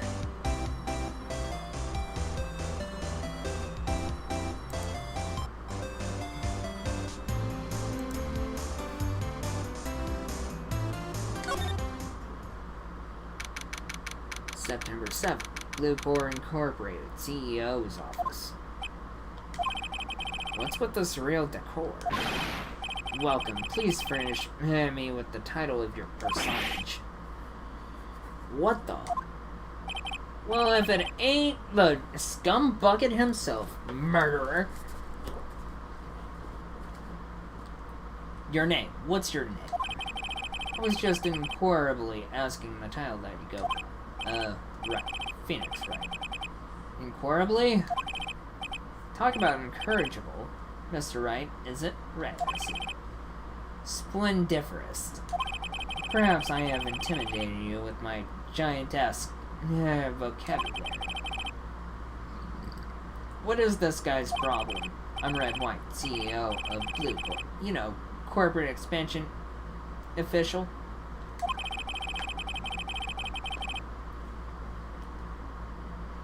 My business dealings bring me into contact with the elite of the elite. So I'm afraid I am not used to conversing with the wordily challenged. Wordily challenged? What a fruitcake! Let me guess. You are an attorney fresh out of law school, are you not?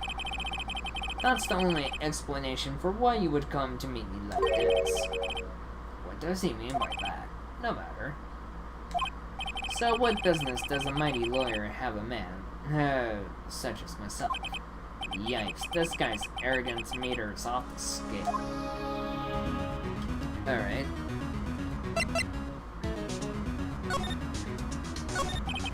Miss May is an employee of Blue Corps, is she? Correct. She was my secretary. What a shock it was to hear what she has done. What she has done? You mean wiretap? Indeed, she is paid to answer phones. Tapping them is not in her job description. She does gather information for us as part of her duties. But I assure you, we do not condone illegal methods. It is ineffable that she would do this. It sounds like he's trying to turn Miss May into a scapegoat.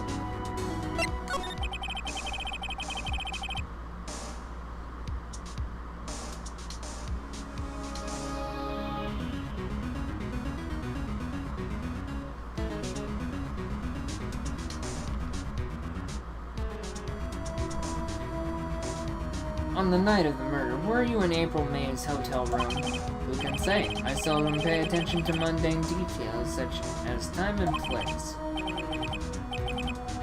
My motto is, don't worry, be happy. Still, Mr. White, the hotel bellboy has stated on the record that he does remember you very clearly. No matter, the bellboy can say what he pleases, I still won't talk to you. If you want me to speak, put me on the witness stand. although I doubt you'd be capable of doing that. He raises a good question, actually. Why didn't the prosecution call him as a witness? You should have seen the same thing as April May. Oh, ho, ho, ho. The police, the courts, to me, they are mere tools, playthings for my amusement.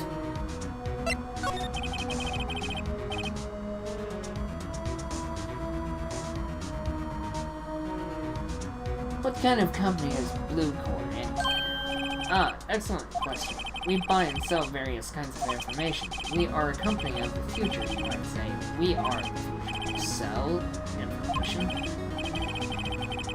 In just 10 years, I've built this business up into the grand office you see now. In case you were wondering, Blue Core was named after the color blue. I, Red White of Blue Core, as founder of CEO, named it so. Why, you ask? Because I like the color blue, of course. Fantabulistic, is it not?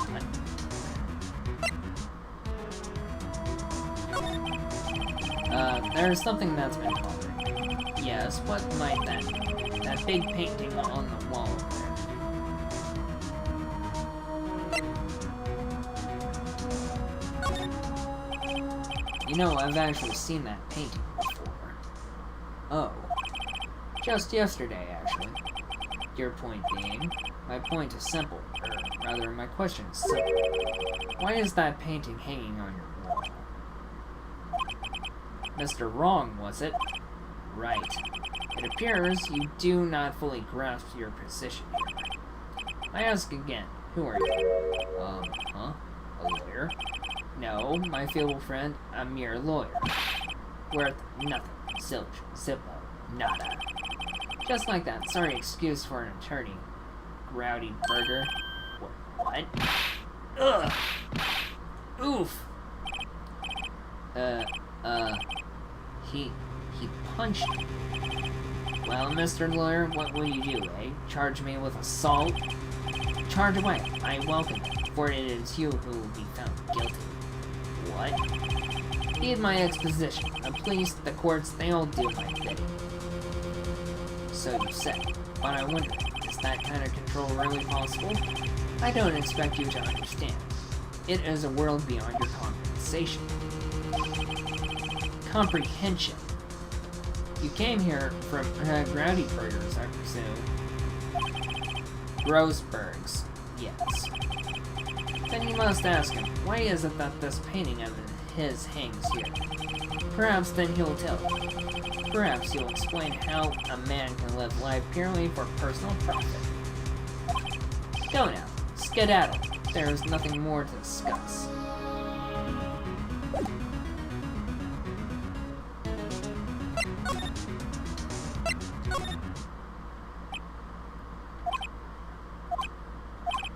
Huh? I don't think he's noticed me standing here. Maybe I should clear my throat. Ahem!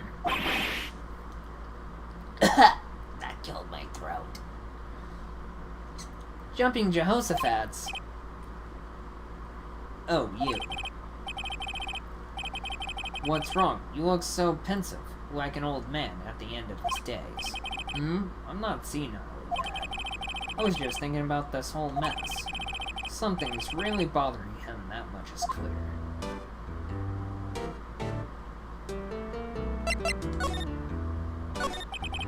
So you came to see the trial?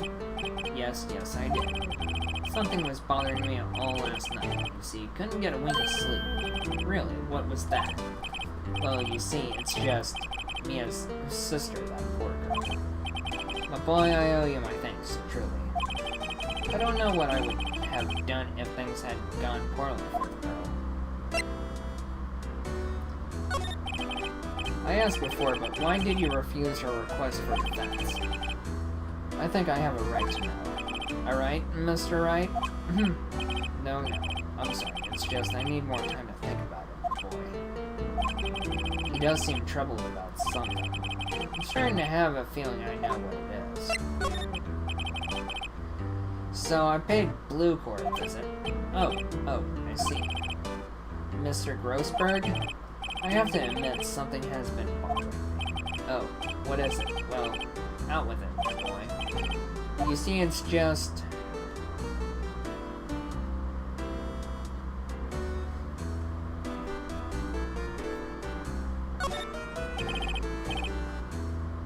Mr. Grossberg, sir. Oh! I didn't even notice that the painting was gone. Mr. Grossberg, sir, there was a giant painting hanging right there the other day, was there not? One you said you had no intention of parting with. Well, I saw it today. It was in the CEO's office at Blue or Red White's office. So, you noticed. I suppose I should have guessed you would. It is a large painting. Mr. Grossberg, I know you and Mr. White are connected, so... Connected, you say? Yes, and I know what it is. Mr. White has something on you, you Disney blackmail. I think that painting is fairly gaudy proof. Very well, this may be the chance I've been waiting for. Maybe it's time to get this off my chest so I can finally rest easy again. After all, you were Mia's understudy. Perhaps it was fate. What's he talking about? Red White is a man who makes his living through intimidation. Blue Corps is a company that excels in fighting people's weaknesses, I'm afraid. I've been paying them for 15 years now. 15 years? All because of the DL6 incident, as you may have noticed. The name at the back of those photographs. As you suspected, I could not stand in defense of Maya because of this. Why would have destroyed me if I did? So that's the connection. And it's hard for me to tell you this, my boy. But arresting Red White will be nigh on impossible. Impossible? Why? He has information on everyone and gives him an iron grip. He owns judges, attorneys, prosecutors, police, and politicians. What? They are bound, unable to do harm to themselves and therefore to him. Don't look at me like that. What you see is nothing more than the weight of many years. What is the DL6 incident? DL6 is nothing more than the sorting code the police gave the case. It was 15 years ago. I received a request for a meeting. A spirit meeting. A meeting? Her name was Misty Faye. Oh, Misty from Pokemon? No, I'm kidding. Faye. Indeed. She was Mia's mother, and Maya's mother. She had been investigating a murder at the request of the police, and she failed. As a result, the police called her a fraud. This is what Maya was talking about the other day. I did all I could for her, and in the end cleared her as wrongdoer. That murder case, however, remains unsolved to this day. That case is the DL6 incident. But why were you blackmailed over this, Mr. Grossberg? The DL6 incident was top secret at the time. It made sense the police didn't want people to know they were using a meeting. They couldn't let people know, but one person found out. I told him. You told White? He offered me riches. It is an embarrassment to me now. As I talked, the police were mocked far and wide. In secret, they began looking for the one who sold them out. Of course, White heard about it, and he came to me. Only this time the offer was one. I see. White controls the law of this country as he sees fit. Yet, if you would still challenge him, have a close look at Mia's office. Mia's office? She followed his every move for years. She may have recorded something of what she found. Thank you, Mr. Grossberg.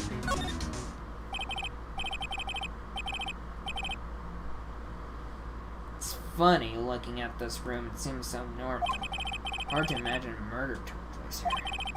Mr. Grossberg said there would be clues. Maybe I should have another look.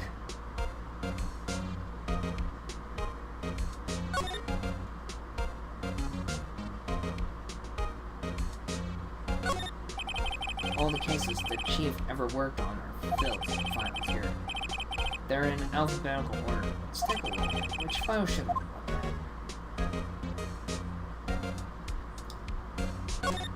A through see if there's a record in this file that catches my eye.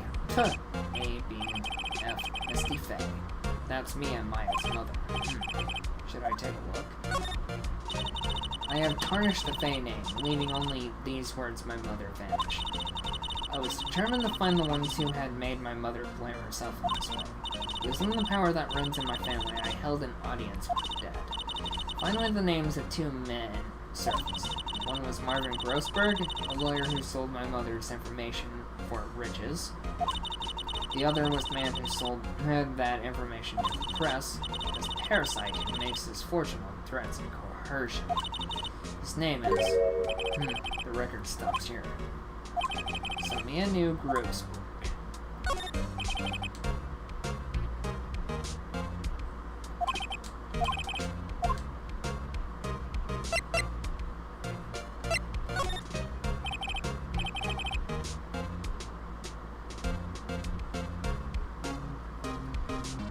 Let's see, J through S. Nothing much in here.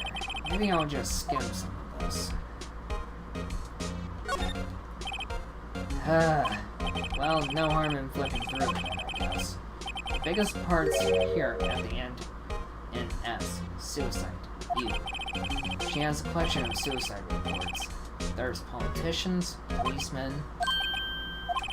There's writing on most of these in pencil. Right? This is Mia's handwriting. Wait, I get it. Mia thought he was involved in these suicides. White drove them all to... I can use these newspaper clippings. Let's find the most disturbing.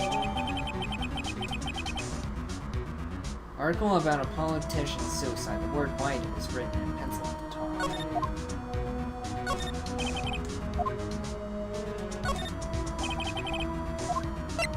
T through Z. T, U. I know, W, Y. The entire W section is missing. Was it taken? Of course it was taken.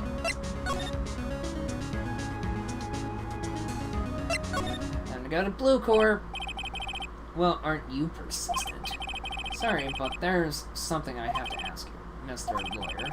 I really hate having to repeat myself, but it seems the message has not yet penetrated your thick skull. Stop bothering me! If you try my patience further, I fear a nasty accident may occur. Do I make myself clear? Transparent.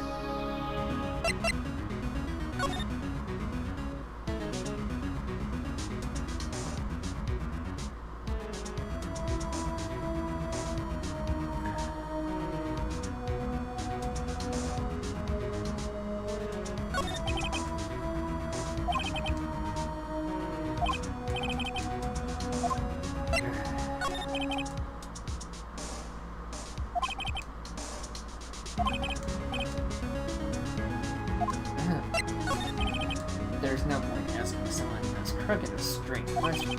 I need some evidence I can use. What's wrong? Something stuck to my face. Why, yes. There's my eyes and my nose and my mouth. But of course I jest. You need not restrain your mirth, my friend. It is okay to indulge in my cosmopolitan sense of humor. I'll not think less of you. Ugh.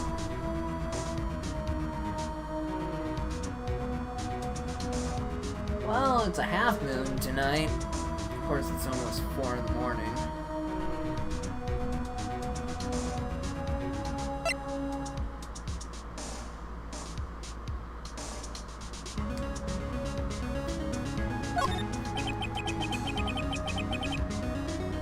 This is the only clue that Mia left me.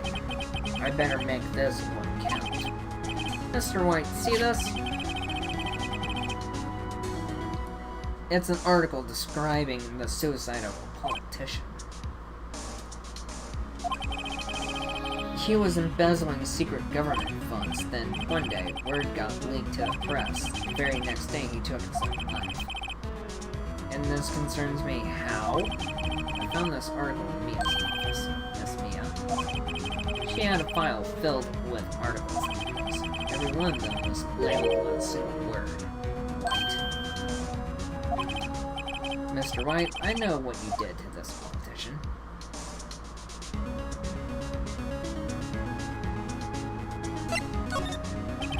You were blackmailing him. Blackmail? Not just him, either. You were threatening and coercing hundreds of others.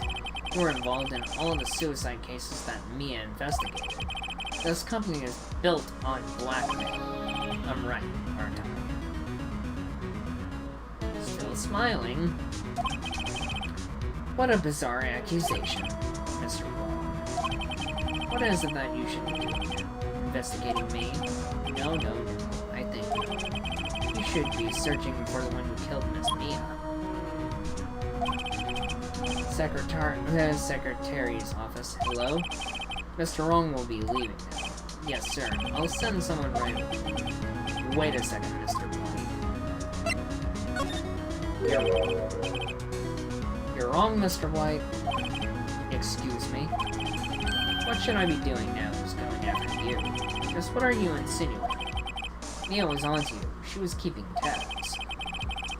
For this reason, you had April May tapping your phone. Then Mia was murdered and all the documents about you mysteriously disappeared. So the culprit would be... Even a child could work it out, Mr. White, you did. Secretary's office. We won't be needing an escort for Mr. Wrong. Instead, please connect me to the public prosecutor's office. Of course, sir. One moment, please. White? That you? What are you doing calling me at a time like this? Hello, Chief Prosecutor. I've changed my mind. I want to testify tomorrow. What's this about? The Mia Fey case. I witnessed the murder, you see. And thus, as a very important witness, I would like to testify. What? Why now? I thought you said you didn't want to go to court. Quiet too. I told you I changed my mind, didn't I? Oh, and the one other thing. Send the police over here right away. The man is standing right in front of me. He looks dazed but could be violent. What? What man? Are you even listening? The executioner, the hatchet man, the liquidator, the killer. Man. What? Mr. White, this isn't another one of those. Chief Prosecutor, I do not believe you are in a position to freely offer your opinions to me, correct? I'm telling you to send the police now. Did I not tell you, Mr. Wrong? You are a mere lawyer. As was Miss Mia. How dare you? I'll point the finger at you, and you'll be tried as Miss Mia's killer. The case is as good as settled. No lawyer of any worth will think. I have lawyers in the local Lawyers Association, you see. You'll be given a lawyer so stupendously inept that they make even you look competent. I feel faint. Detective Gumshoe reporting, sir. Ah, Butts. Harry Butts. Larry. It's Larry, dick. And no one wants Harry Butts, and no one wants to see more Harry Butts. Right, actually? Phoenix. Right, actually. Phoenix, right. And my friend's name is Larry. Oh, right. Sorry, pal. Butts was that murderer, right? Detective Gumshoe. I present to you the man who killed Miss Mia Fey. What? Take this despicable human being into custody. Farewell, Mr. Wrong.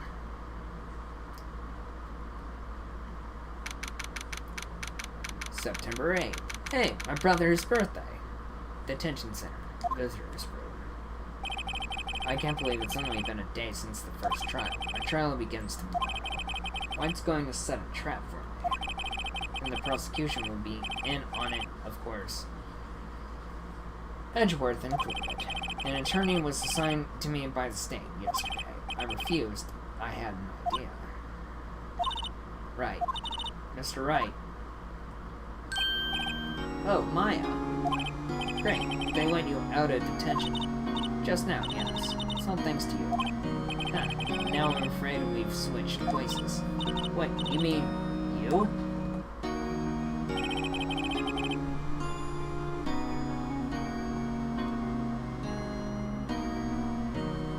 explain what had happened to Maya.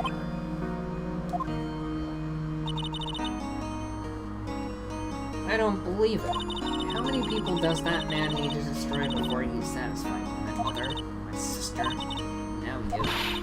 This has gone too far. Mr. Wright, please tell me, is there anything I can do? Well...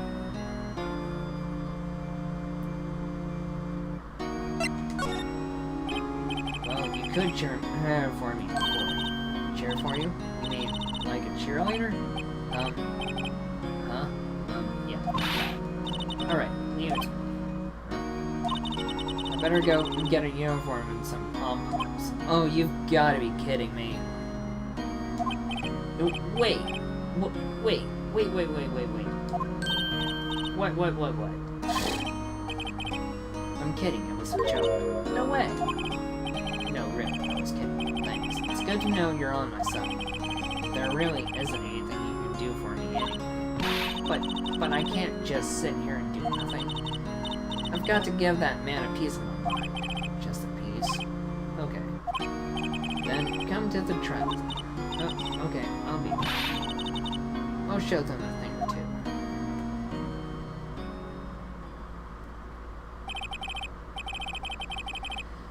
Times may change, yet with crime, it's the same old story. In fact, it's gotten worse. Lengthy court proceedings are no longer realistic. Beginning a few years ago, a limit of 3 days was put on initial court trials.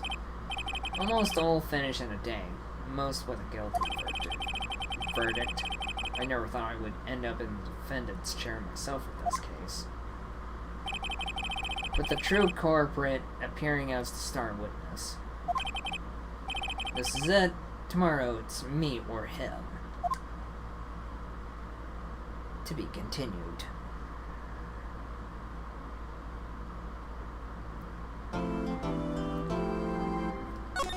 Of course, I could save and quit, but we're gonna get through episode 2. And day 3 is the final time. Echo! Good morning. Oh, and yeah, good morning, Jacob. Yep. Knowing me, I'm a beast, but thank you guys for 14 likes. What's for breakfast, Jacob? Oh, sorry, Neko. I noticed you. I see you. I was just reading.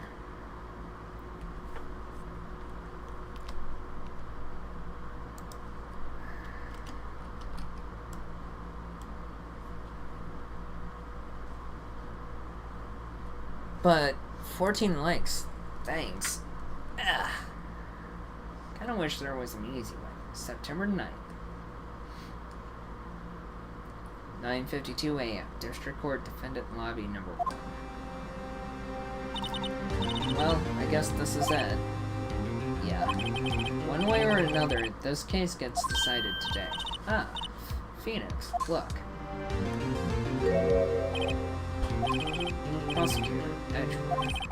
I received a call from the Chief Prosecutor's office yesterday. I was told that whatever Mr. White says today will be the absolute truth. No matter how you try to attack his testimony. If I raise an objection, I have it on good faith that the judge will listen to me. What does White have the judge in his pocket to? So you're saying I'm going to be guilty. End of story. I'll do anything to get my verdict, Mr. Wright. Anything. Why? Why? How can you torment an innocent person like this? Innocent. How can we know that? The guilty will always lie to avoid being found out. There's no way to tell who is guilty and who is innocent. All that I can hope to do is get every defendant declared guilty. So make that my policy. Edgeworth, you've changed. Phoenix, you know him. Don't expect any special treatment, Phoenix, right?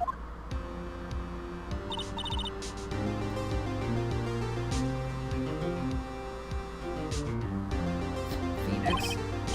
Well, court will be starting soon. What? But wait, your defense attorney isn't even here yet. or not. I'll be defending myself. What? Okay, let's do this. Defending yourself in court isn't the best idea. That just makes you look bad. September 9th, 10 in the morning. District Court, courtroom number 1. Court is now in session for the trial of Mr. Phoenix Wright. The prosecution is ready, Your Honor. The defense is ready, Your Honor. Mr. Wright, are you sure you're up to doing this? Yes, Your Honor. I'll be defending myself. Understood. Very well, Mr. Edgeworth. Your opening statement, please. As the details of the event are already quite clear to me. Today we'll hear the testimony of a witness to the defendant's crime. I see. The prosecution may call its witness. That went far too smoothly. Why didn't the judge ask Edgeworth why his witness didn't testify before? It's like he already knows why. If anyone's going to raise an objection about this time, I suppose it's me.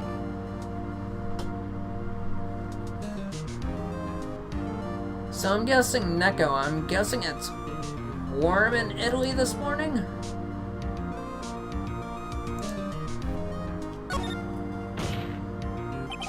Mr. Edgeworth, you owe an explanation to the court.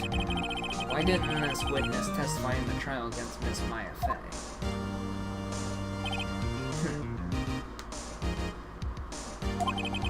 I'm ever so sorry. Mr. White is a busy man, and besides, at the time, I thought that Miss Maya's opinion was all that we needed. Oh, Miss May's. Again, my sincerest apologies to the court. Excellent, Mr. Edgeworth. I appreciate your demeanor. Great. He gets to show off, and I get nowhere. I would like to call Mr. Red White to the stand.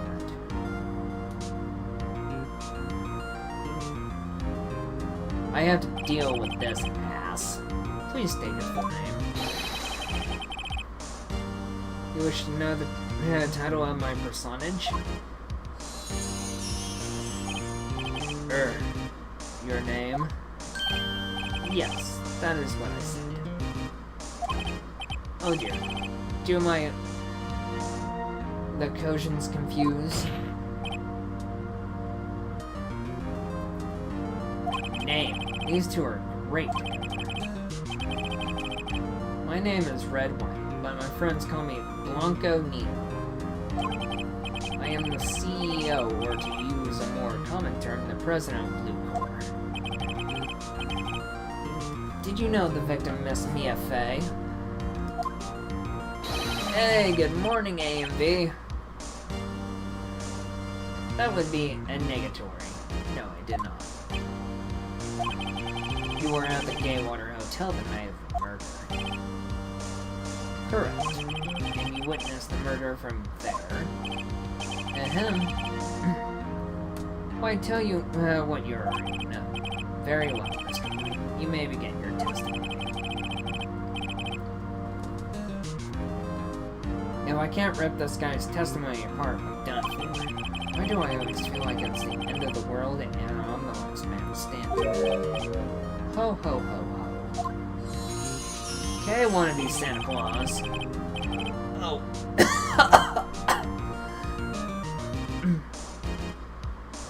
My vocal cords.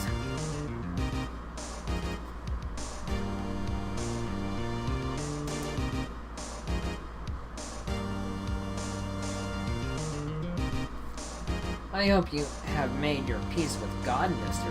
Lawyer. Let him have it, Phoenix. Witness testimony. Let's see. It was about 9, I believe. I was quietly that's reading to you some papers by the window.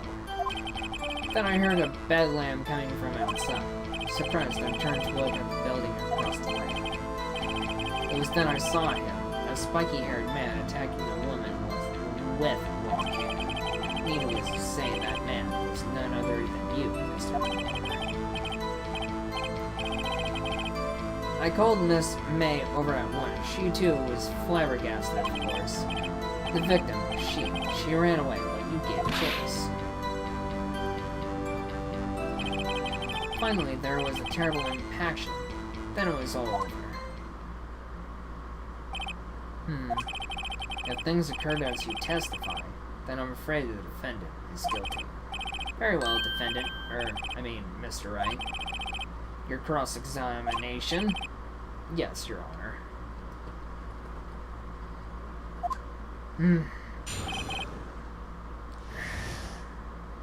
Well.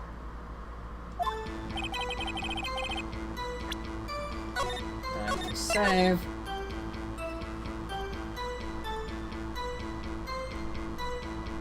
Alright.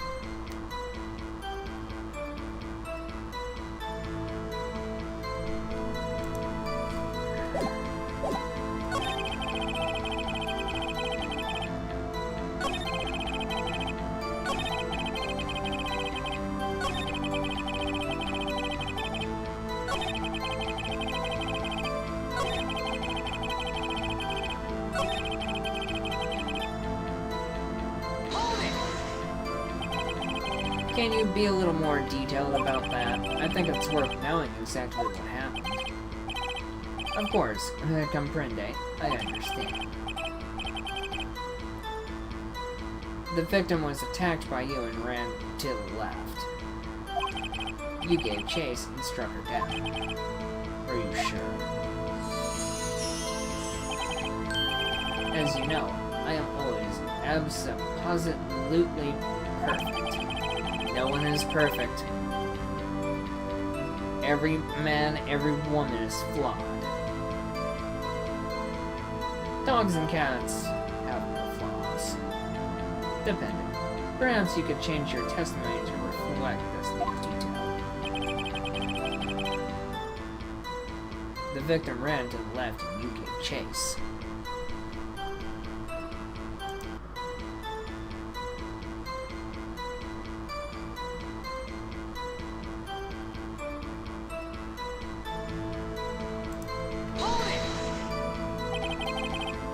Sure. How many times must I say it? I am absolutely perfect. End of story. How many times must I hear about Phoenix? Doesn't something about that strike you as odd?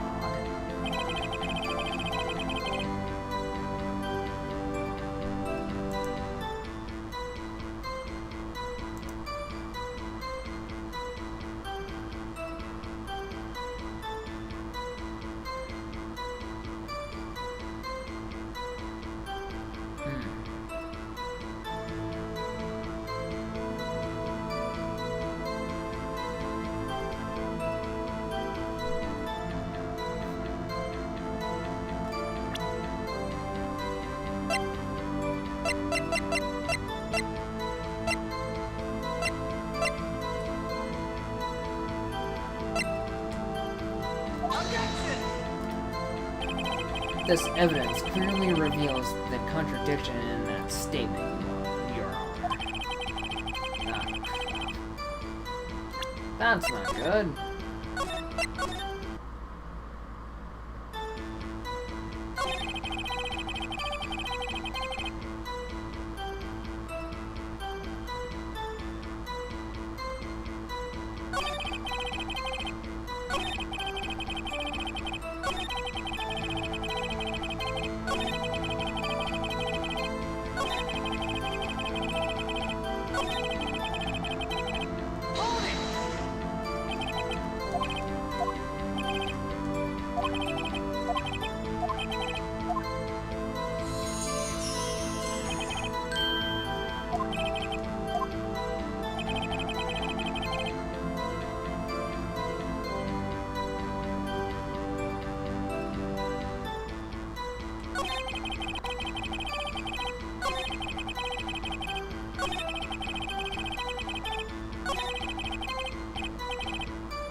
Did Edgeworth prep this guy too, I wonder?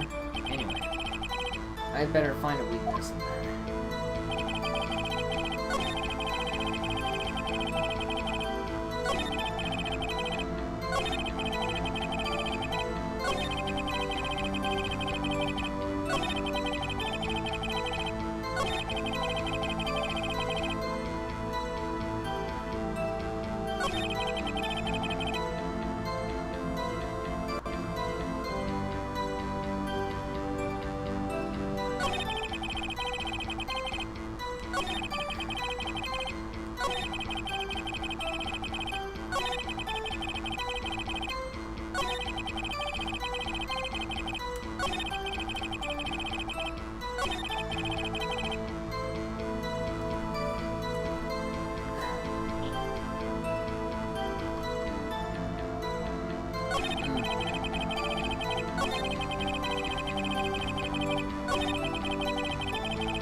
Wait right there. Mr. White, you've dug your own grave. What is this? You said the victim ran to the left, but that directly contradicts Miss May's testimony. She clearly stated that the victim ran to the right.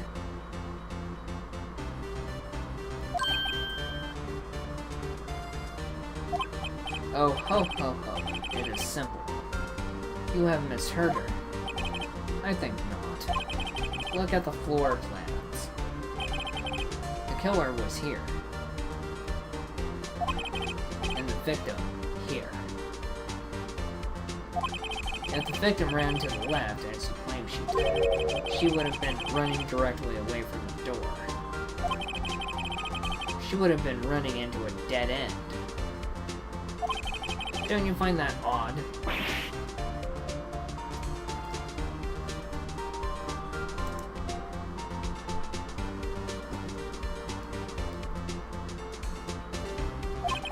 Very strange.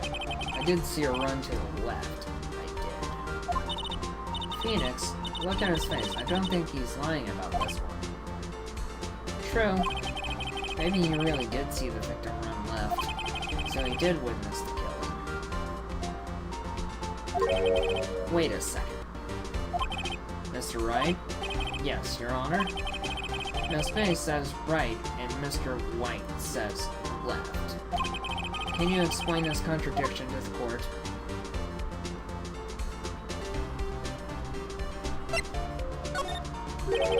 Both witnesses are telling the truth, for once. Ha! I doubt it. Rather, that does not clear up the contradiction. There is one scenario that would explain their conflicting accounts. Obviously, the witness was not viewing the crime from the hotel.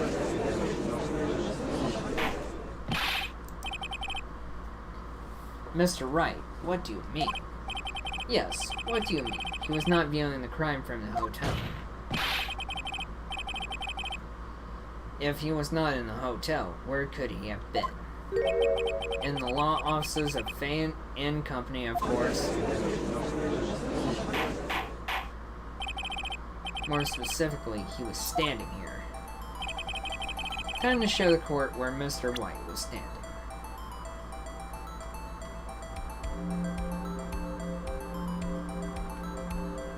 Take that!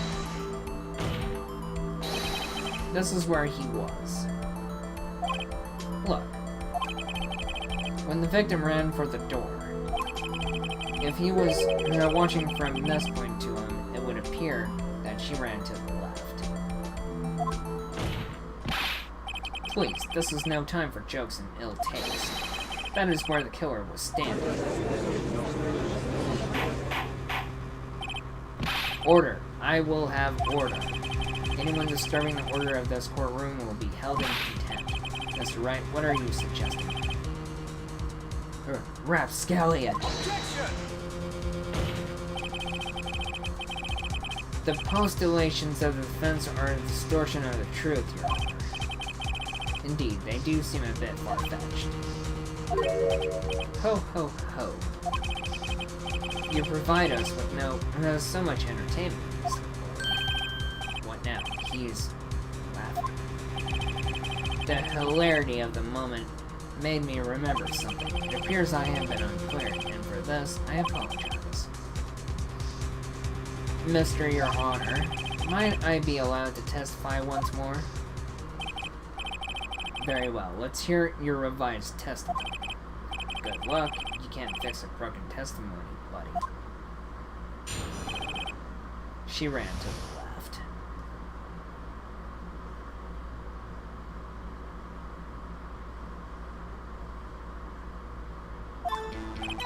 Miss May's testimony was correct, as was mine. When you assaulted the girl, she first ran to the left. And then you hit her savagely. That is what I said. Next, with the last of her strength, she ran to the right. You chased her and delivered the final blow.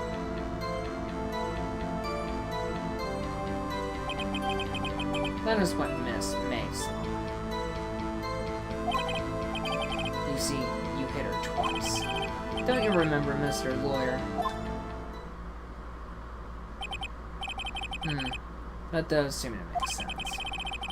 Will you be cross-examining the witness's testimony? You bet I will. I mean, yes, Your Honor. Time to clear my name.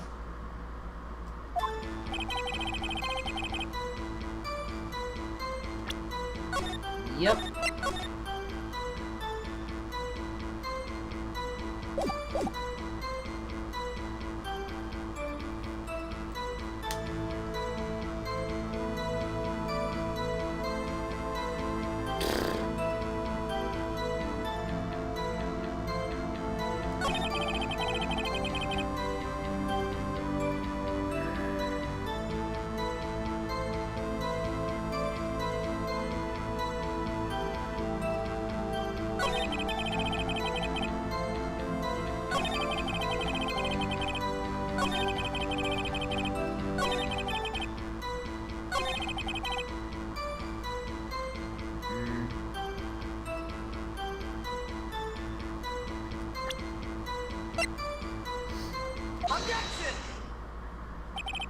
Mr. White, the victim died from a single blow.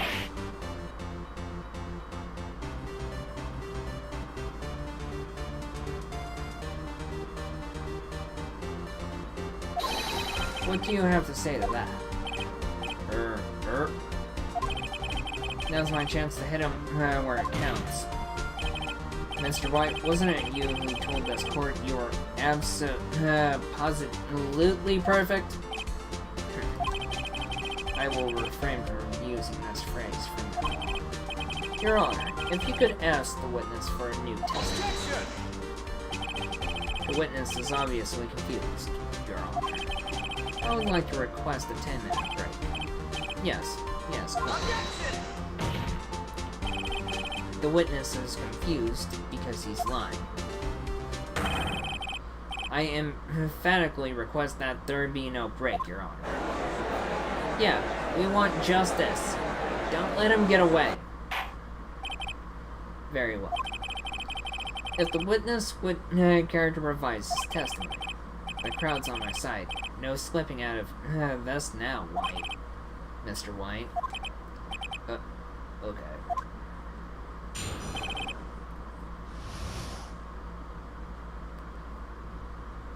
The two accounts.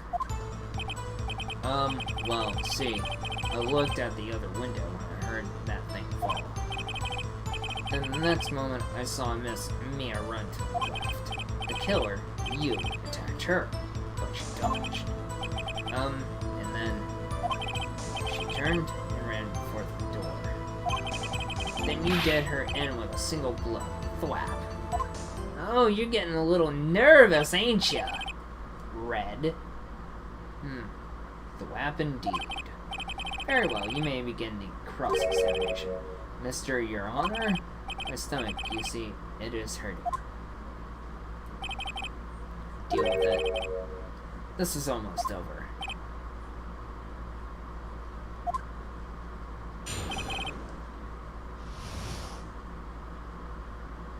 2 accounts.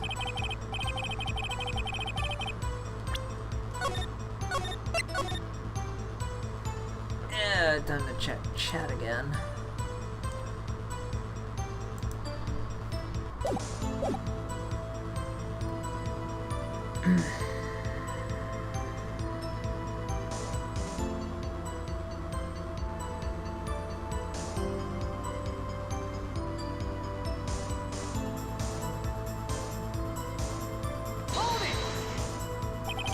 You heard that thing fall.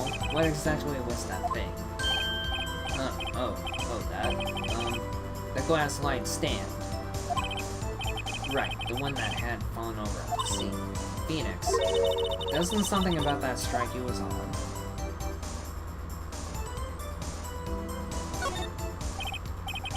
Yeah, that is odd. I'll press further. Mr. White? Huh? What? You're saying you saw the glass light stand? Yes. Then change your testimony to reflect that. Sorry, my bad. The witness will revise his testimony. Okay, of course.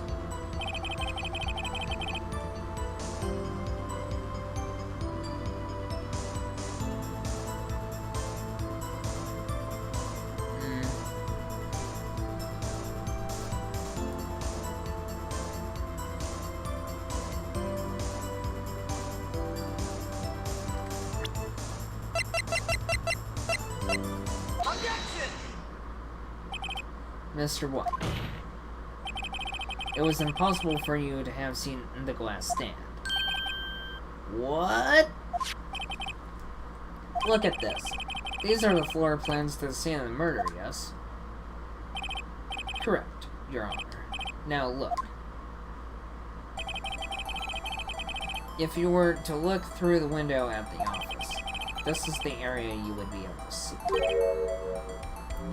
Here. Well, note that the stand is not within the visible area. Well, Mr. White, what do you have to say to that? Ridiculosity.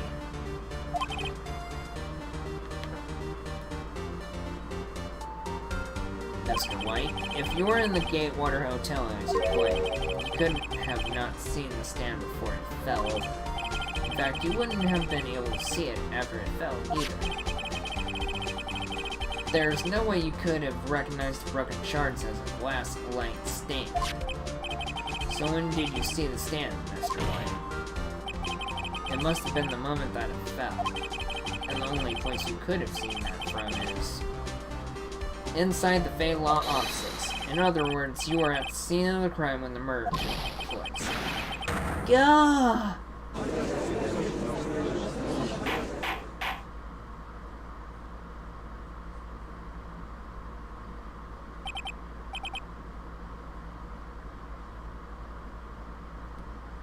Mr. White?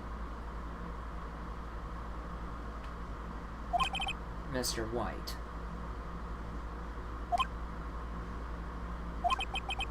You did it, didn't you?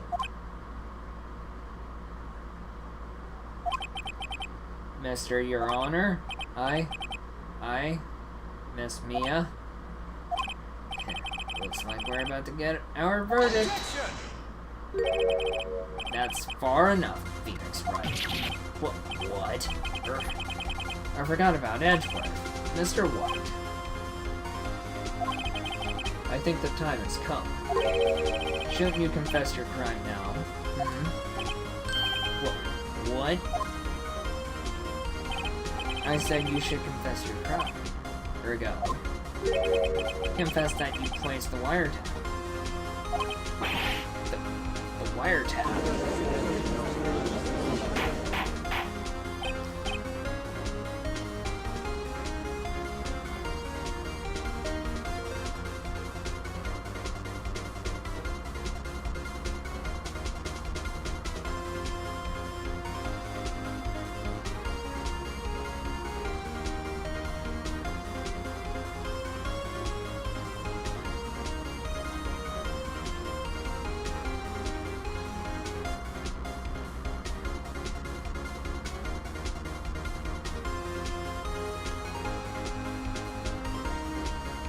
Order! Order! Mr. Edgeworth, explain to the court what you mean by this. Distinguished members of the court. Mr. White is slightly confused. Allow me to explain. I really don't like the way this is headed. As you know, Mr. White is the CEO of Blue. He ordered his secretary, Miss April May, to tap the law offices in Miss Fay. What does that have to do with it? Your Honor, the question is, when was the wiretap placed in the office and by who? No, you wouldn't, Mr. White. In order to place the wiretap, you entered Miss Fay's office. Am I correct?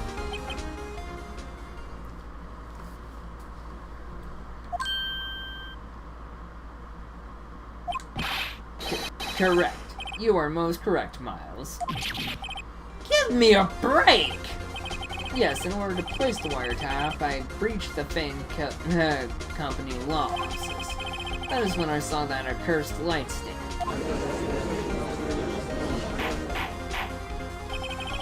Now I'm confused. Please explain to the court what all this means, Mr. Edgeworth. Gladly, Your Honor. Mr. Phoenix Wright has made his position quite clear. He has determined that Mr. White knew the glass stand was in the office. He has shown that there was only one time Mr. White could have seen the stand, at the very moment of the murder. Thus, Mr. Wright would like you to believe that Mr. White was the murderer. I see. However, it is the fact that Mr. White had been to that office well before the murder took place, but he went to place the wiretap. You could have seen the glass light stand then. Ergo, Mr. Phoenix Wright's theory is revealed for the baseless conjecture it is. Mr. White, you will testify to the court about this wiretapping. Ahem. Leave it to me. I feel faint.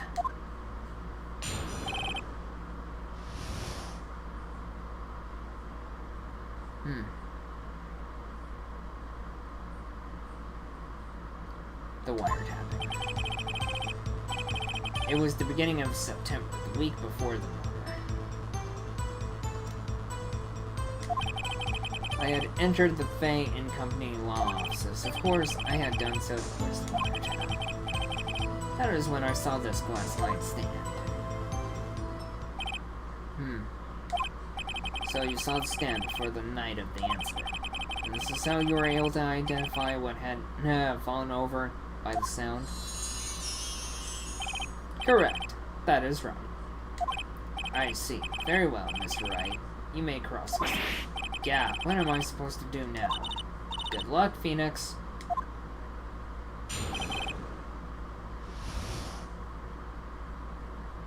The wiretapping.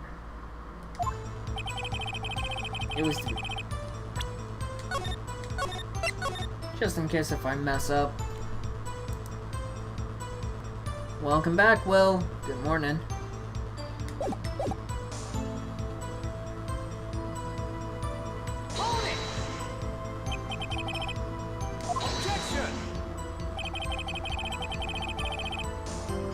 Miss April May knew the details of Miss Fay's phone conversation. This proves that the wiretap was placed before the murder.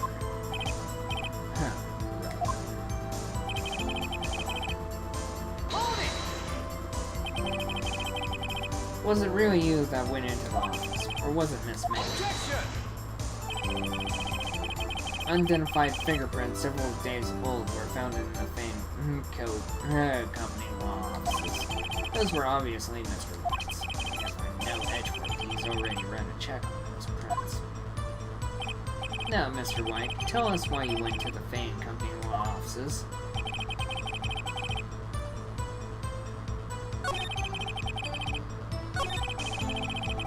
Alright, that's the beginning. Of course, I have done so to place the wire. Why did you tap Mia's phone? This has no bearing on the current case, Your Honor. Blue Court is a detective agency of sorts. We have a responsibility to protect client confidentiality.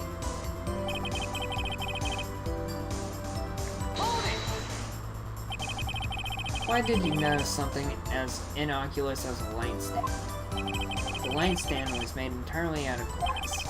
It was quite stylish, so I guess it made a lasting impression on me. Such a beautacious thing. Deserves attention, does it not? That is all. Damn it. There's nothing there for me to press on him. Oh well, maybe he's rattled enough that I can bluff something out of him.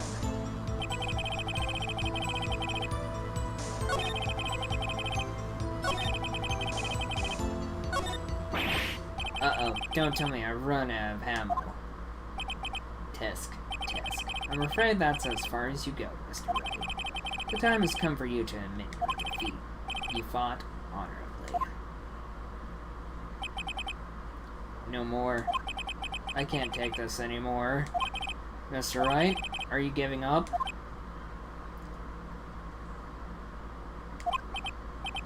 Yes, Your Honor. Phoenix! Phoenix, over here! I know that voice. Mia? Never give up, Phoenix. Mia?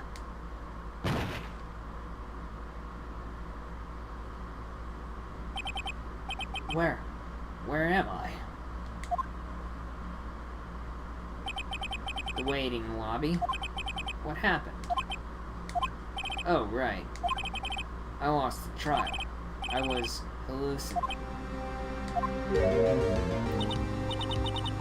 Ah, you're finally awake. Gak. Huh! Passes out again! Hey, Phoenix! Gak. That's no way to greet an old friend. Phoenix, I want you to look at me. Yeah, well, we get to look at your bodacious bra. And now... you're... Maya? Didn't you know the Fae women have strong psychic powers? When you accepted your defeat in court, it appears that was enough of a shock to awaken Maya's true powers. So, Maya is channeling you, Mia? That's right. I am Maya, but I'm also Mia. Well, I'm hearing the birds chirp. Now I want you to listen to me, Phoenix. Maya never gave up. You can't either. That's what I came here to tell you.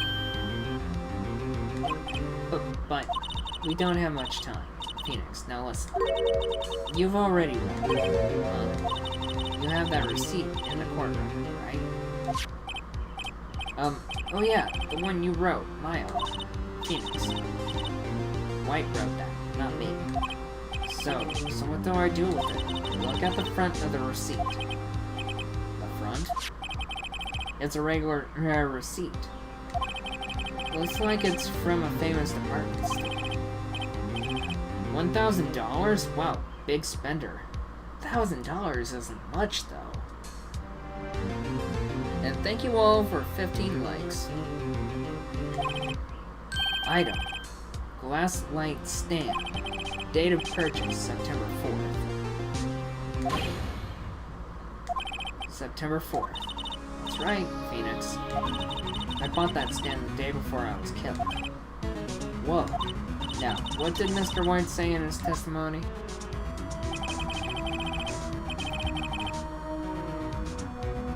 It was the beginning of September, the week before the murder.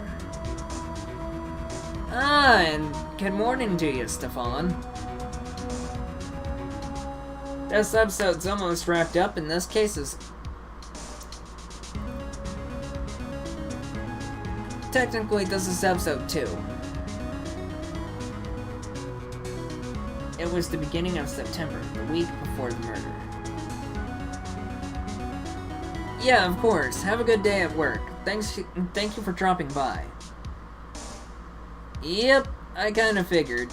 And I've been at this for almost 5 hours. Ugh, good grief. Another all-nighter. Thanks, Stefan. Stay safe and stay cool and all that. It was the beginning of September, the week before the murder. He said he saw the stand the week before the murder. There you go. I think the court is about to reconvene. Go do it, Phoenix. You know you're innocent. Now you just have to prove it.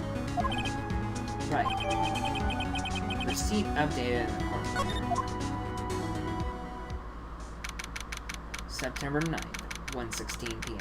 District Court, courtroom number 1.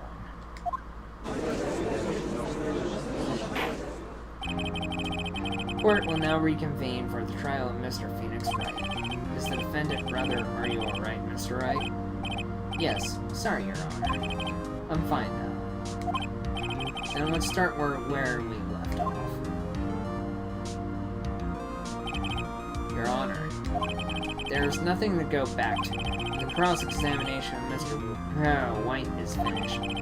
All that is required now is for you to pass judgment on the defendant Phoenix Wright. Your Honor, please give me one more chance. I promise you, this is the last time I'll ask you. But as Mr. Edgeworth has noted, the trial is more or less finished. Mr. Edgeworth, do you have an opinion on this matter? I say, let us give Mr. Phoenix Wright his last chance. Very well.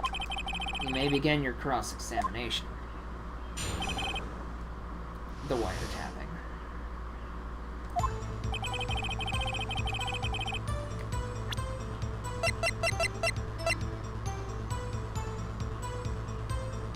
Objection! Look closely at this. See the word Maya written in blood? Aha, you're grasping. I think not. Look at the other side of the receipt. The other side? Your Honor, would you tell the court what is written on the other side of the receipt? Well, a glass light stand.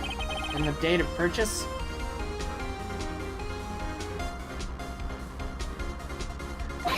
Why, that's the day before the murder. You see, Mr. White, when you allegedly entered Fay and Company law offices at the beginning of September, the stand could not have been there.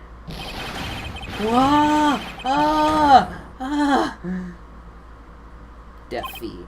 Well, Mr. White, can't get out of this one, can you? No, it's positivable. Uh-oh, he's losing it. Well, Your Honor, I understand there must be quite a bit of pressure on you. But I think you'll agree you can't judge me guilty under these circumstances. Very well. Then that is all for the trial of... Objection! Not so fast, Phoenix Wright. What? No way. Can he worm his what? What? No way. Can he worm his way out of this one? Oh wait, I forgot. It's Edgeworth. There is a certain thread of logic to the defendant's claims. However, there is no concrete proof that Phoenix Wright is innocent. Ergo, I would like to request one more day before Phoenix Wright is granted his freedom. I need time to make one more inquiry into this matter. Another inquiry? This isn't going to be another one of those updated autopsy reports. This guy just makes up evidence as he pleases. This is bad. I'm not losing.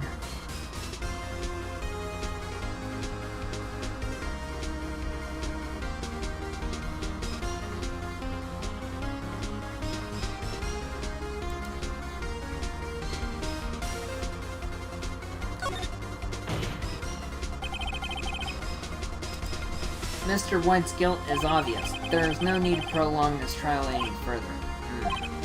Well, Mr. Edgeworth,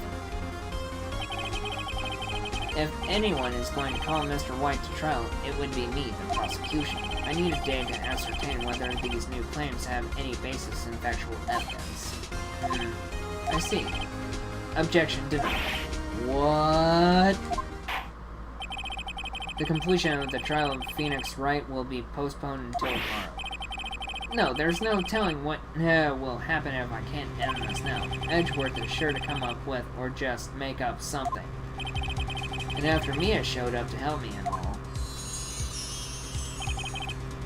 Mr. Your Honor, may I go home? Of course, thank you for your time. The witness will stay. Mia. Phoenix. Read this note out loud. Mia, what's this? Mia's memo. A list of people's names in Mia's handwriting. Memo received from Mia. Your Honor, if I may, you're quite persistent today, Mr. Wright. You bet I am. My life is riding on this one. I have something I would like to read to the court. See Mia's memo. The memo Mia had given me was a list of names. Many of them sounded strangely familiar. People in finance, famous celebrities. That's when it happened. Stop. Desist. Hold. Please, stop. Make him stop. How? How did you get that list? Mr. White, admit your guilt. Right here. Right now. Or else this list will be released to the press.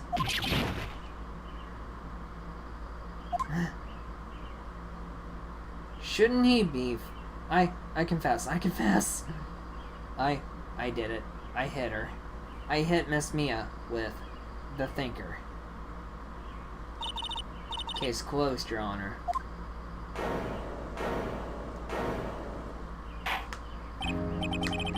Well, I see no reason to continue this trial. Mr. Wright? Yes, Your Honor? You've done it again. That was quite a spirited defense. Yes, Your Honor. I guess you could say that if only you knew how spirited it was. Spirited away?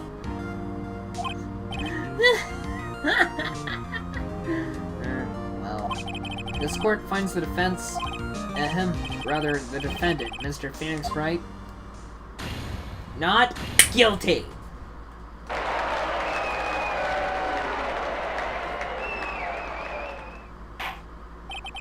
That is all. This court is adjourned. September 9th, 2:24 p.m. District Court Defendant Lobby Number 1. Ugh.